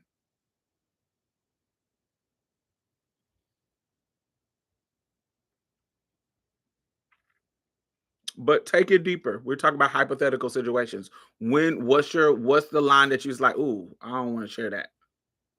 And why is that? If you don't care about anybody's opinion, then you shouldn't have a line. That's what I'm trying to get to. If you don't care about anybody's opinion, there should be never a line for you. But if there's a moment where you say, ooh, this is TMI, that TMI moment means that you care.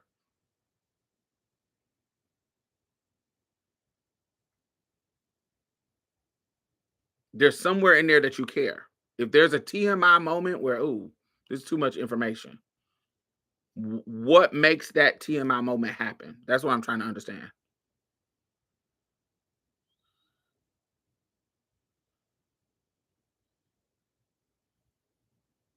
But there's no line. I would have to. This is one of those moments where I can't say that I believe you.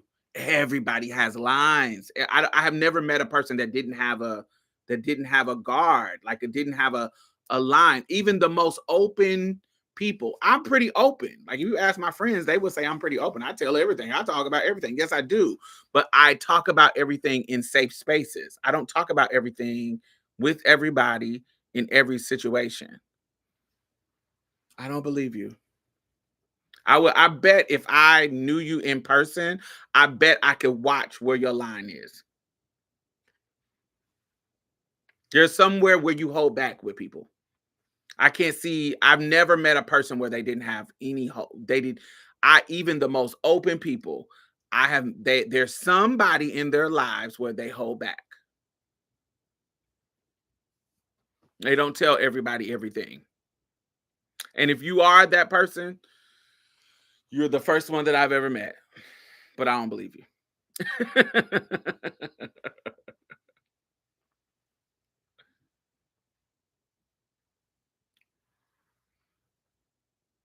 Yeah, so many people hugged me that day. I don't know. I met a lot of new people that day. But yeah, but I don't believe you. There's somebody in your life, either somebody in your life, somebody you work with, somebody you care about, there's a line that you go that there is, oh, that's too much. That's too much. And if you are somebody who don't care about anybody to the point where you don't have a line, I know your life is in chaos. Because people will make you a line, baby. Because some people think 2 EMI is too much and don't want to fuck with you because you do too much. Where in the... I definitely have a line. I'm an introvert. Yeah, even I know some extroverts that have a line. It's like, ooh, I don't want to tell everybody everything. It's actually, sometimes it can be kind of tacky if you just bring up everything in every situation. That's kind of weird. But yeah, I have a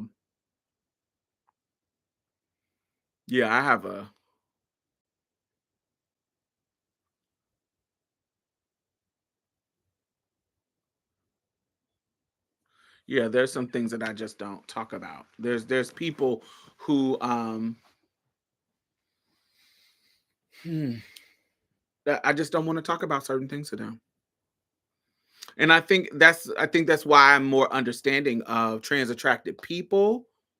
I think it's hypocritical for me to be somebody who believes in being stealth in certain situations.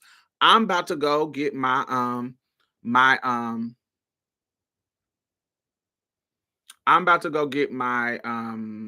ID, my ID renewed in Texas Department of Motor Vehicle, child.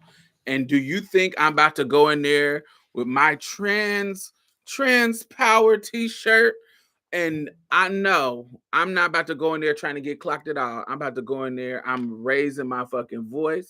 I am going there with minimal amount of makeup on. I'm going in there like a fucking 90s film queen. And I'm going to get my ID with my F on it. I'm going to get all the things that I need to have.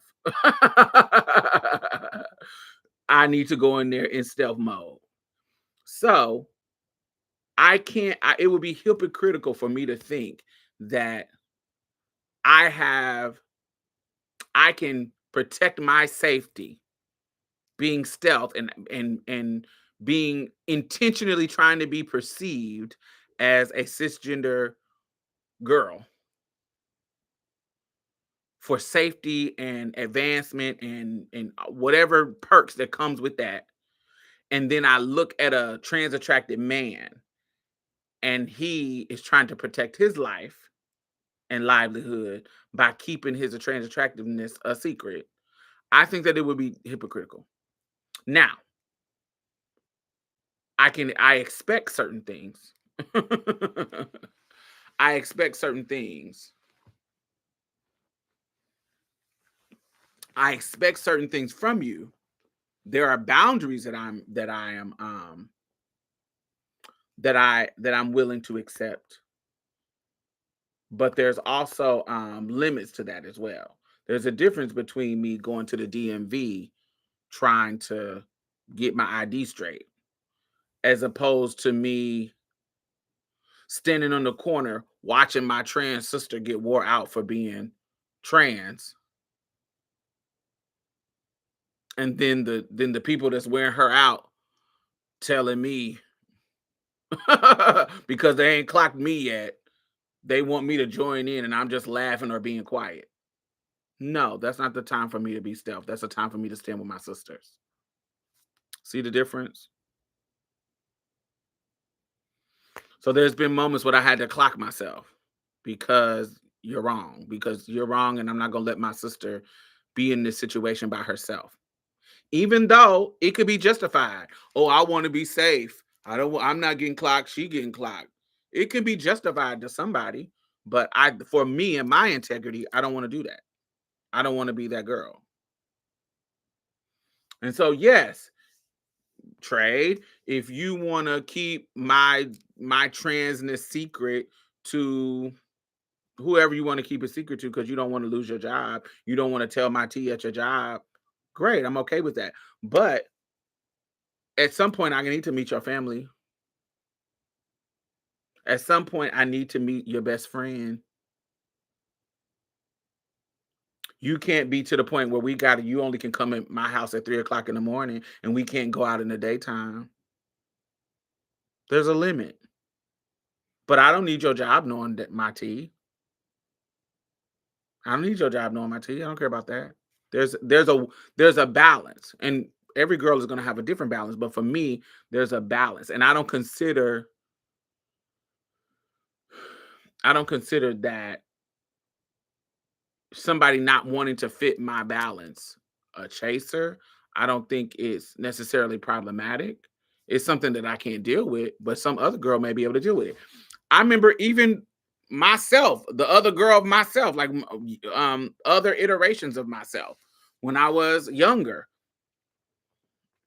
I used to be okay with him not telling nobody. No, I don't want anybody to know.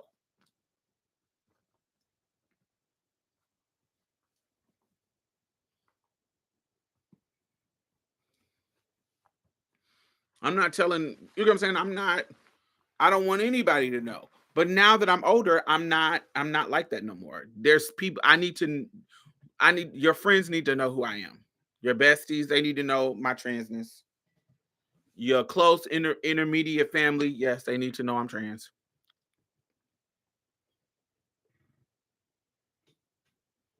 I need the job to know of me. He can't have no work wife. If I got to worry about him having a work wife, baby, I need to leave him alone. If I'm also, that comes with maturity too. I don't need to control you like that.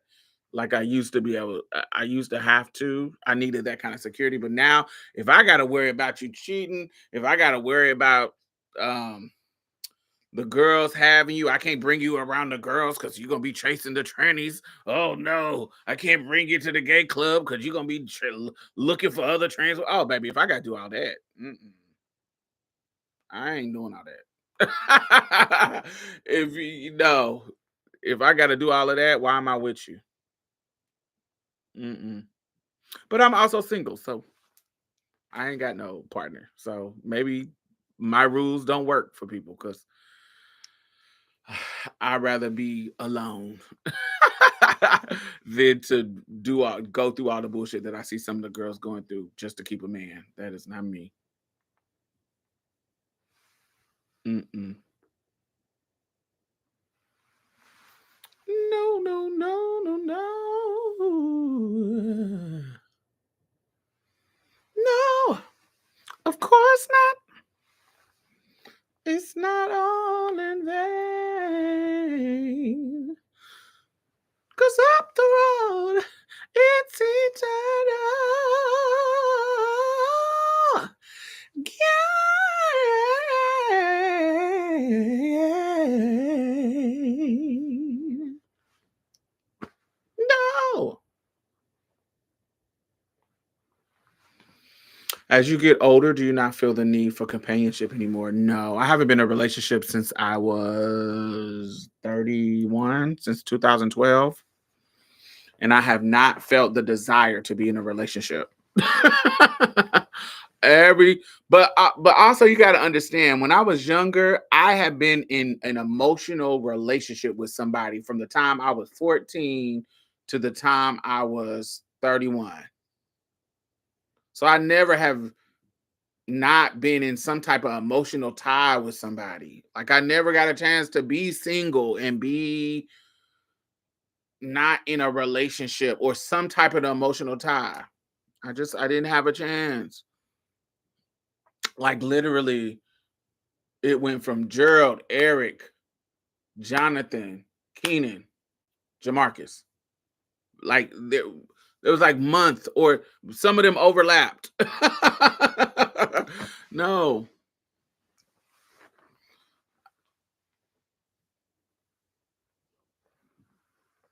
Yeah, I didn't have. So once I got to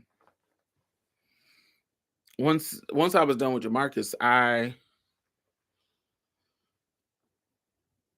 just didn't have no desire to be with nobody. And now that was 2012. And so I am in 2025 and I don't have no desire to be with nobody. Like if somebody come and like I'm open, like I date, like I go on dates, I meet people and I talk to people, but yeah, I'm not trying to, I just don't have the desire. I don't have the patience no more. I don't have the patience. I don't have the for a dude to be in a relationship with me, he has to aggressively go after me. Your spirit is too great to not share with a partner. I share my spirit with my loved ones, my friends and family. That's enough sharing. It don't have to be with a partner. I share my great spirit with my community, my friends, my family. There's plenty of me to go around. It doesn't need to be a partner. How old were you when you got to that point? Because I just hit 30. I was 31, and I'm no longer looking after all 20s in a relationship. Yeah, I was 31. Um yeah, and what I mean was I don't have I haven't had an emotional attachment to anybody since that time. Like I've tried to date and had like little 3 weeks of ooh, we're getting serious, and then no, it falls apart. Um Yeah, I just have like I'm at a zero tolerance for bullshit too. Like, and you have to have a little bit of tolerance for shit for people because it's a learning process, and I really have zero tolerance for bullshit. So yeah, I don't know. I just think I'm to the point where I don't care. Like Marlon, I don't care. I don't care about these niggas. And my friendships have been giving me way much more return on investment in this era of my life as opposed to my younger life. I'm way in my younger life, no shade to my friends from my younger lives, but in my younger life, I was more of like a mother hen. I was more of like a mother hen as opposed to being cared for. I'm being more cared for now that I'm older. Cared for in regards to friendships.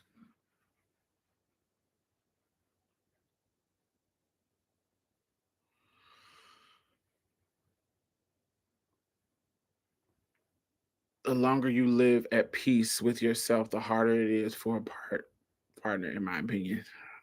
I keep hearing that, and that may be it. Because bringing somebody into my house and navigating them being in my house, and I don't know, it sounds like too much. See, it was the opposite for me. I was outside in my 20s, and age 33, I got into a 7-year relationship. Then I was single for 5 years, and now I'm 2 years into what I hope to be it. Yeah, I never had the off and on. I was in, and everyone wasn't like that mutual love, but I really fell in that puppy love with Gerald. Then that transferred to Eric. Then went to college. I did have a little fun in college, but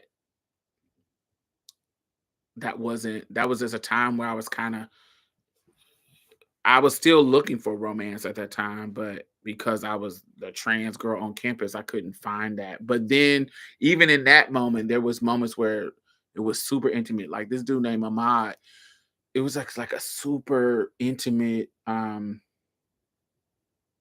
depth to our relationship that was abnormal. Then that wasn't I wasn't used to it with the trade. Like it was an intimacy that he needed that I had never experienced with the trade.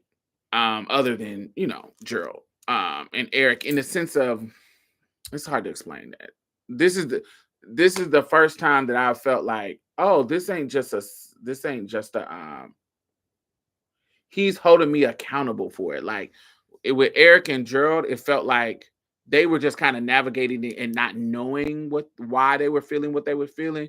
But with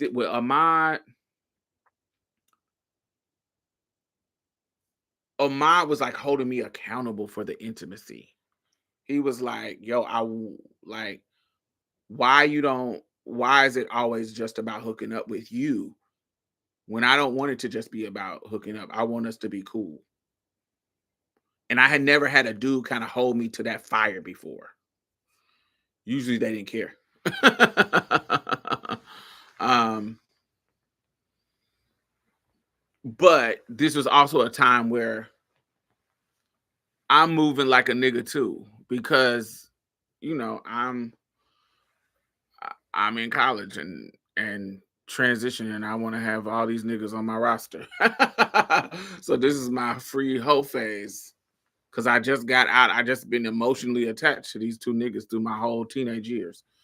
And then I got out of college, and that's when I got with Eric. I got custody of my brother and got with Eric, and then we start living this kind of like Susie homemaker life where I'm in the house with him, he's in the house with me, and we got my little brother, so it's like a little family that we got going on.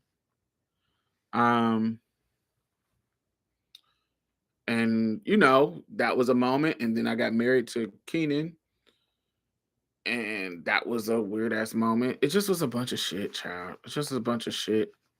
I didn't feel it.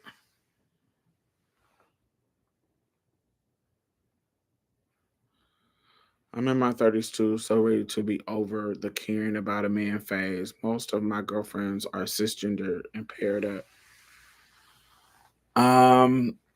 Yeah, I'm not. I think that romantic, ooh, find your partner is always there, but I just don't feel the pressure of finding that person. Does it make sense? Like I don't feel if it happens, it happens. If it don't, it don't. Like I'm trying to travel the world. I'm trying to see places I've never seen. I am trying to create dreams.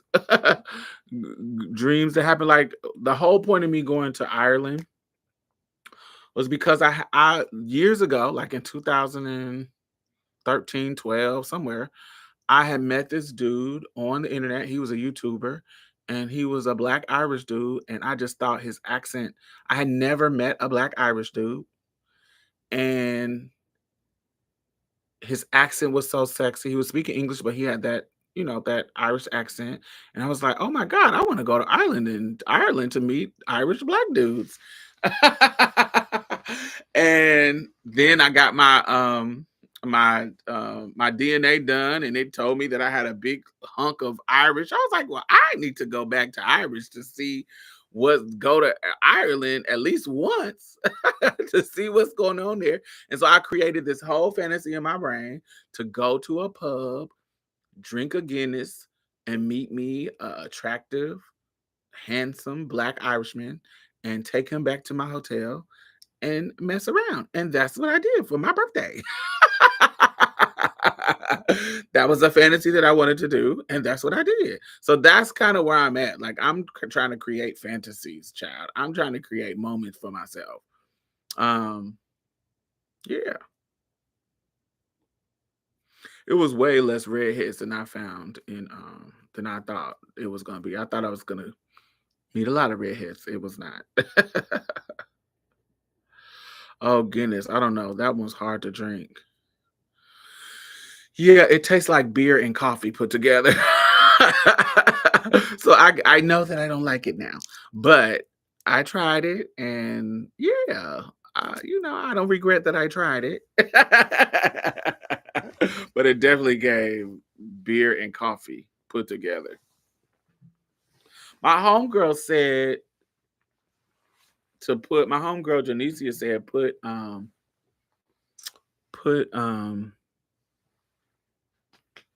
condensed milk in it. And that made total sense because that fucking coffee taste will taste like a sweet malt coffee in that. The redheads are the equivalent to BBD. Is it? Is it? I didn't know that. What's the connection? Bailey's. Yeah, it's something like it was given. I thought about doing that, but I just wanted to take it raw to the head, baby. And it wasn't horrible, but I'm not a beer drinker anyway. But that's the uniqueness of a Guinness. It very much gave fucking like they took some coffee and put it in the beer. Yeah, redheads have big dicks. That might be true because on Grindr, the dude who had the nicest piece was a redhead. That might be true. I gotta keep that in mind. I didn't notice it consistently, but the one that had the nicest piece was the redhead. I didn't mess with anybody off of Grindr, but I was getting hit up a lot because it's popping there. But the one that had the nice piece, he did have some redhead. I was like, I might have to get my Prince Harry on, honey, but I didn't. They're always thick. He wasn't thick as in like heavy set. He was kind of regular. But that piece was nice, and he had red hair. If his face was a little bit cuter, I might have played with him. But his face, it wasn't ugly, but it was very white boy, very very white boy. But the gag is when you go there, as you walking around, all them motherfuckers look like Game of Thrones extras at Winterfell, at Flea Bottom. They always giving like Game of Thrones extras. A little knick-knack, paddywhack, very that. As in thick. Yeah, he had length and thickness. He got a nice piece. He had a nice piece, baby. I don't care, baby. I had a good fucking time. I just want y'all to know, I had a good time in Miss Ireland. Ireland was fired. I definitely would go back. I wouldn't want to go back alone, even though I had a good time alone. I just feel like I would have had a better time with people. Because one thing that I didn't like is I was in the club by myself. That is not, I don't care about being in a club by myself, but it would have been better if I had somebody to kind of turn up with. Me being there alone and not knowing anybody, and I'm just kind of walking through the club, it was kind of like, damn.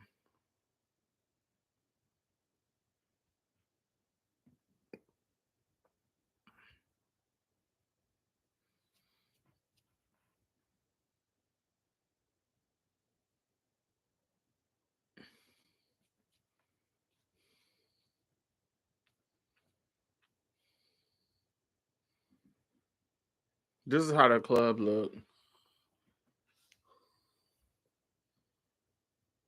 On the inside. Oh, that's a shitty picture. See how fat it was?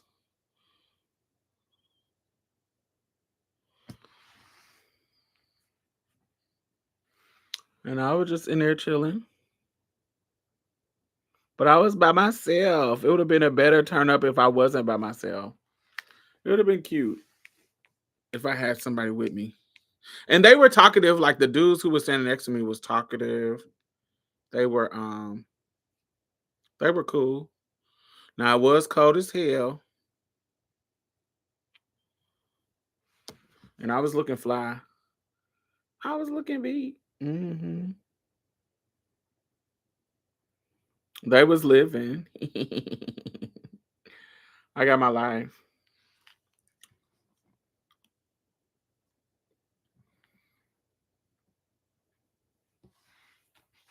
It was cute. Oh, look at this. That's going across the river. So I was going from one club to the next. Oh, look at that. That's so cute. And I was going from that club that I was just at to the other club, which is the George. This one was the Panty Bar, and and yeah.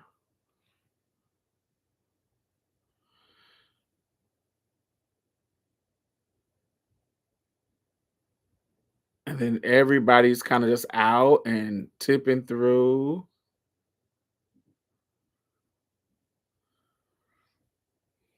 And you just kind of walk through the streets. And I'm by myself.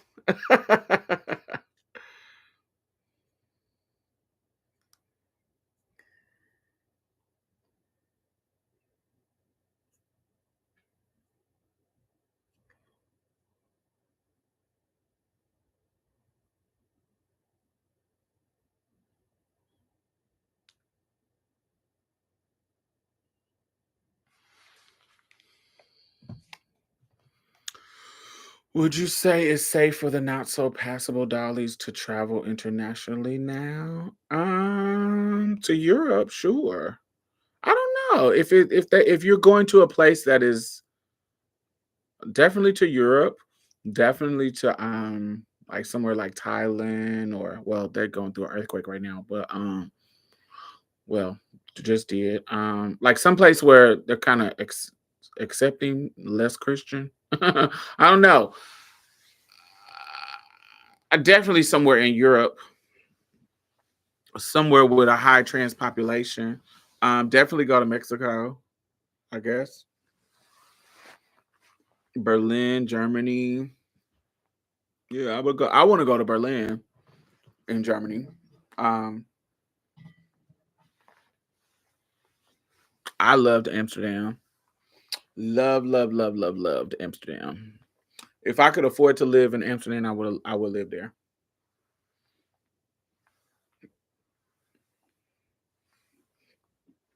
I like how the city is. The water is intertwined in the streets of the whole city. It's canals and shit. As a Pisces, I love water. Anywhere you got some water, you can just sit down somewhere and see the canals just flowing. And, I love it. Berlin has so much queer culture. That's what everybody tells me. They say Berlin is fire. I want to go to Berlin. I do want to go to Berlin. Let me see what that. Let me look it up. That's another thing, y'all. Go to Google Flights. Google Flights, and just put in your city and just hit, instead of putting a destination, just hit explore, and it'll bring up the map of the whole world. And you can see how much the tickets are to go to place. Like right now, if you wanted to go to Dublin from Houston, the tickets are cheaper than it was when I bought the ticket, which is $625 from Houston to Dublin. Bam, let's see Berlin. Berlin is $701. And it'll tell you the prices are currently low, $86 cheaper than usual for your search. So $701 is cheaper. Germans love black men. Also fetish though too. I dated a few Germans in my 20s living in NYC. Work. Um, so to Berlin is $700. See, so many places. See, I want to get Europe out of the way because it's just certain places that I want to go. Helsinki in Finland, Stockholm, I want to go, Berlin, Prague.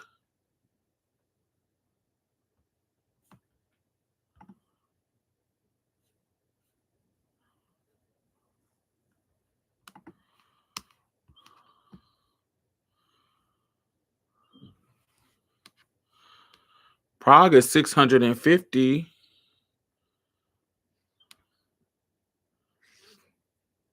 $650. Ooh. 650. Paris is just 600. You can get to Paris for $600, baby. London is just $500. You actually can fly to London for that $500 and then take the train or whatever to other places around. That'll be, you can do that. But yeah, Berlin sounds dope. Not Munich.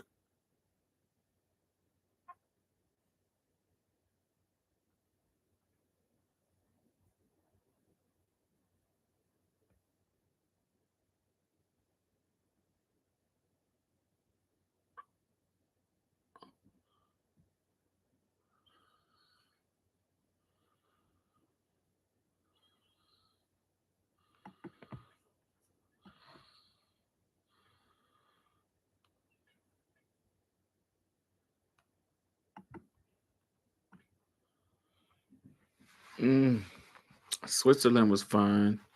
You can fly into Geneva and go to Montreux for a quick little shoot. Let's see what Rome is giving. Do y'all like Italy? The boot. We can do. I was thinking about doing Santorini. Malta sounds good. One of, what's funny? In Malta, there was a white woman here on YouTube. She's the first person to ever send me like a product. Like a product on the internet. She sent me a whole wig. I was like, oh, from Malta. I said, that is so cute.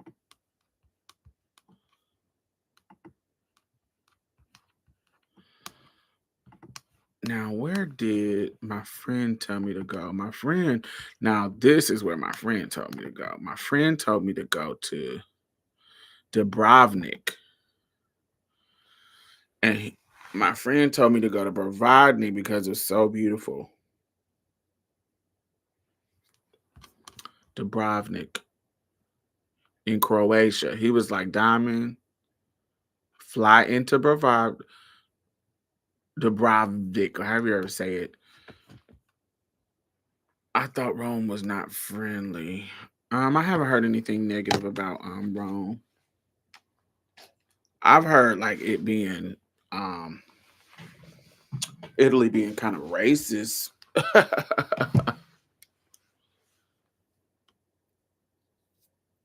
But it kind of most of my Italy reviews from people have been negative.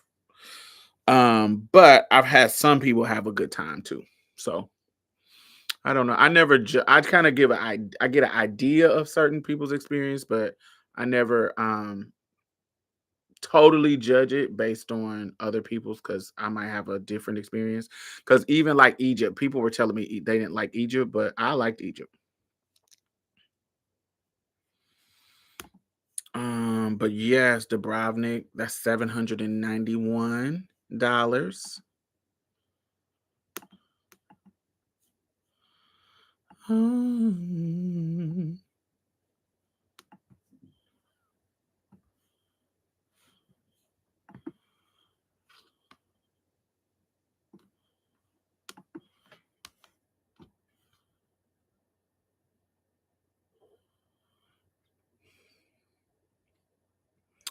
Santorini. I really want to go to Santorini. Santorini. That's $823. Athens, Greece. Santorini sounds dope. One stop. Where does it stop at?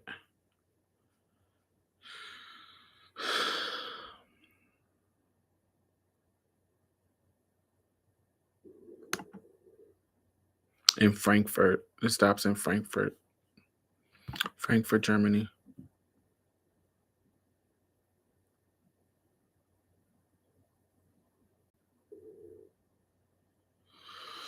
Santorini is beautiful. Y'all need to go. That's like in Greece, like an island below Greece. Well, if you like dark skin like me, they will skip you online. And it's like that. What do you mean by that? I do like dark skin boys. What do you mean by they will skip you online? They won't talk to you? Most I don't really get that much play. I don't get that much play on the apps in European countries like that. I get play in person, but I don't get play on the apps. Yeah, I get play in person when they meet when they see me out and about and they hear my accent and da da da da. Da. I get play in that way, but I don't get play like on the apps. Like when I was in France, I wasn't getting hit up. Some Africans was hitting me up, but in general, I wasn't getting hit up. But in person, yes.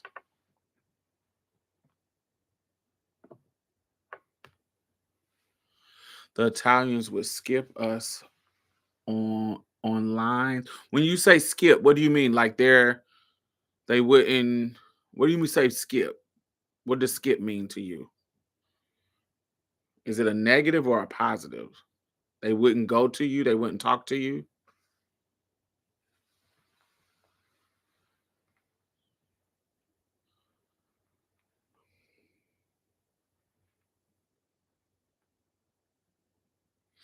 Okay, I see what you're saying. So because you were dark skinned, they would not even like take your order or skip you in lines or ignore you. Is that what you mean?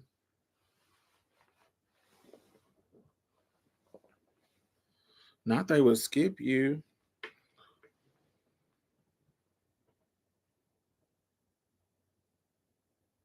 Is that what you mean?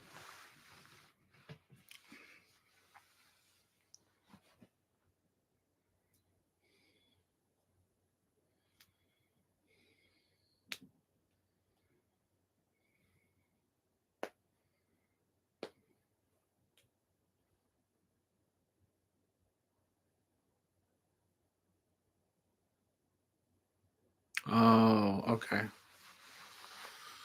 I think I was confused because the if you're dark skinned like me, they would skip you. I was thinking I read that wrong. um Interesting. Yeah, I heard some negative stuff like that. I remember the dude told me that the lady that he was getting on the elevator. He was getting on the elevator and the lady put her arm up for him not to get on the elevator and let the elevator shut so that he wouldn't get on the elevator with them. I'm like, "Oh, you are better than me."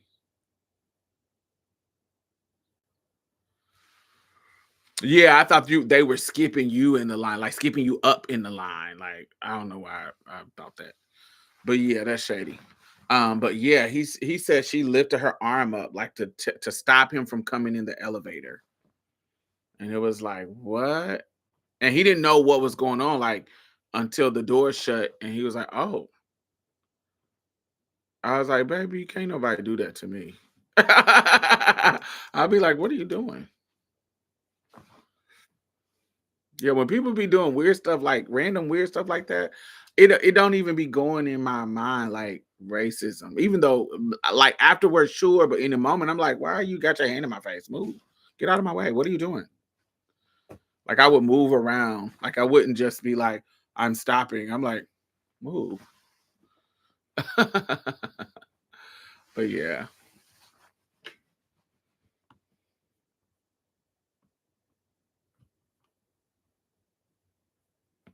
Mm.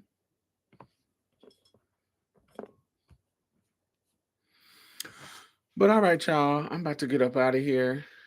It was good talking to y'all, and I hope y'all. Now y'all got me thinking about trips. There are two breeds of Italian: ones that love us, and the ones that think we are less than them. Well, I'm American. They know how I think about them. They know we think we the shit. They know we are arrogant and think we the shit. They also think that we are. I'm everything that they will hate about Americans. I'm fat. I am, arrogant. All the things that they hate about Americans, they gonna think that about me. So I'm prepared. I definitely prepared to come to Italy and wear their ass out and be rude to them.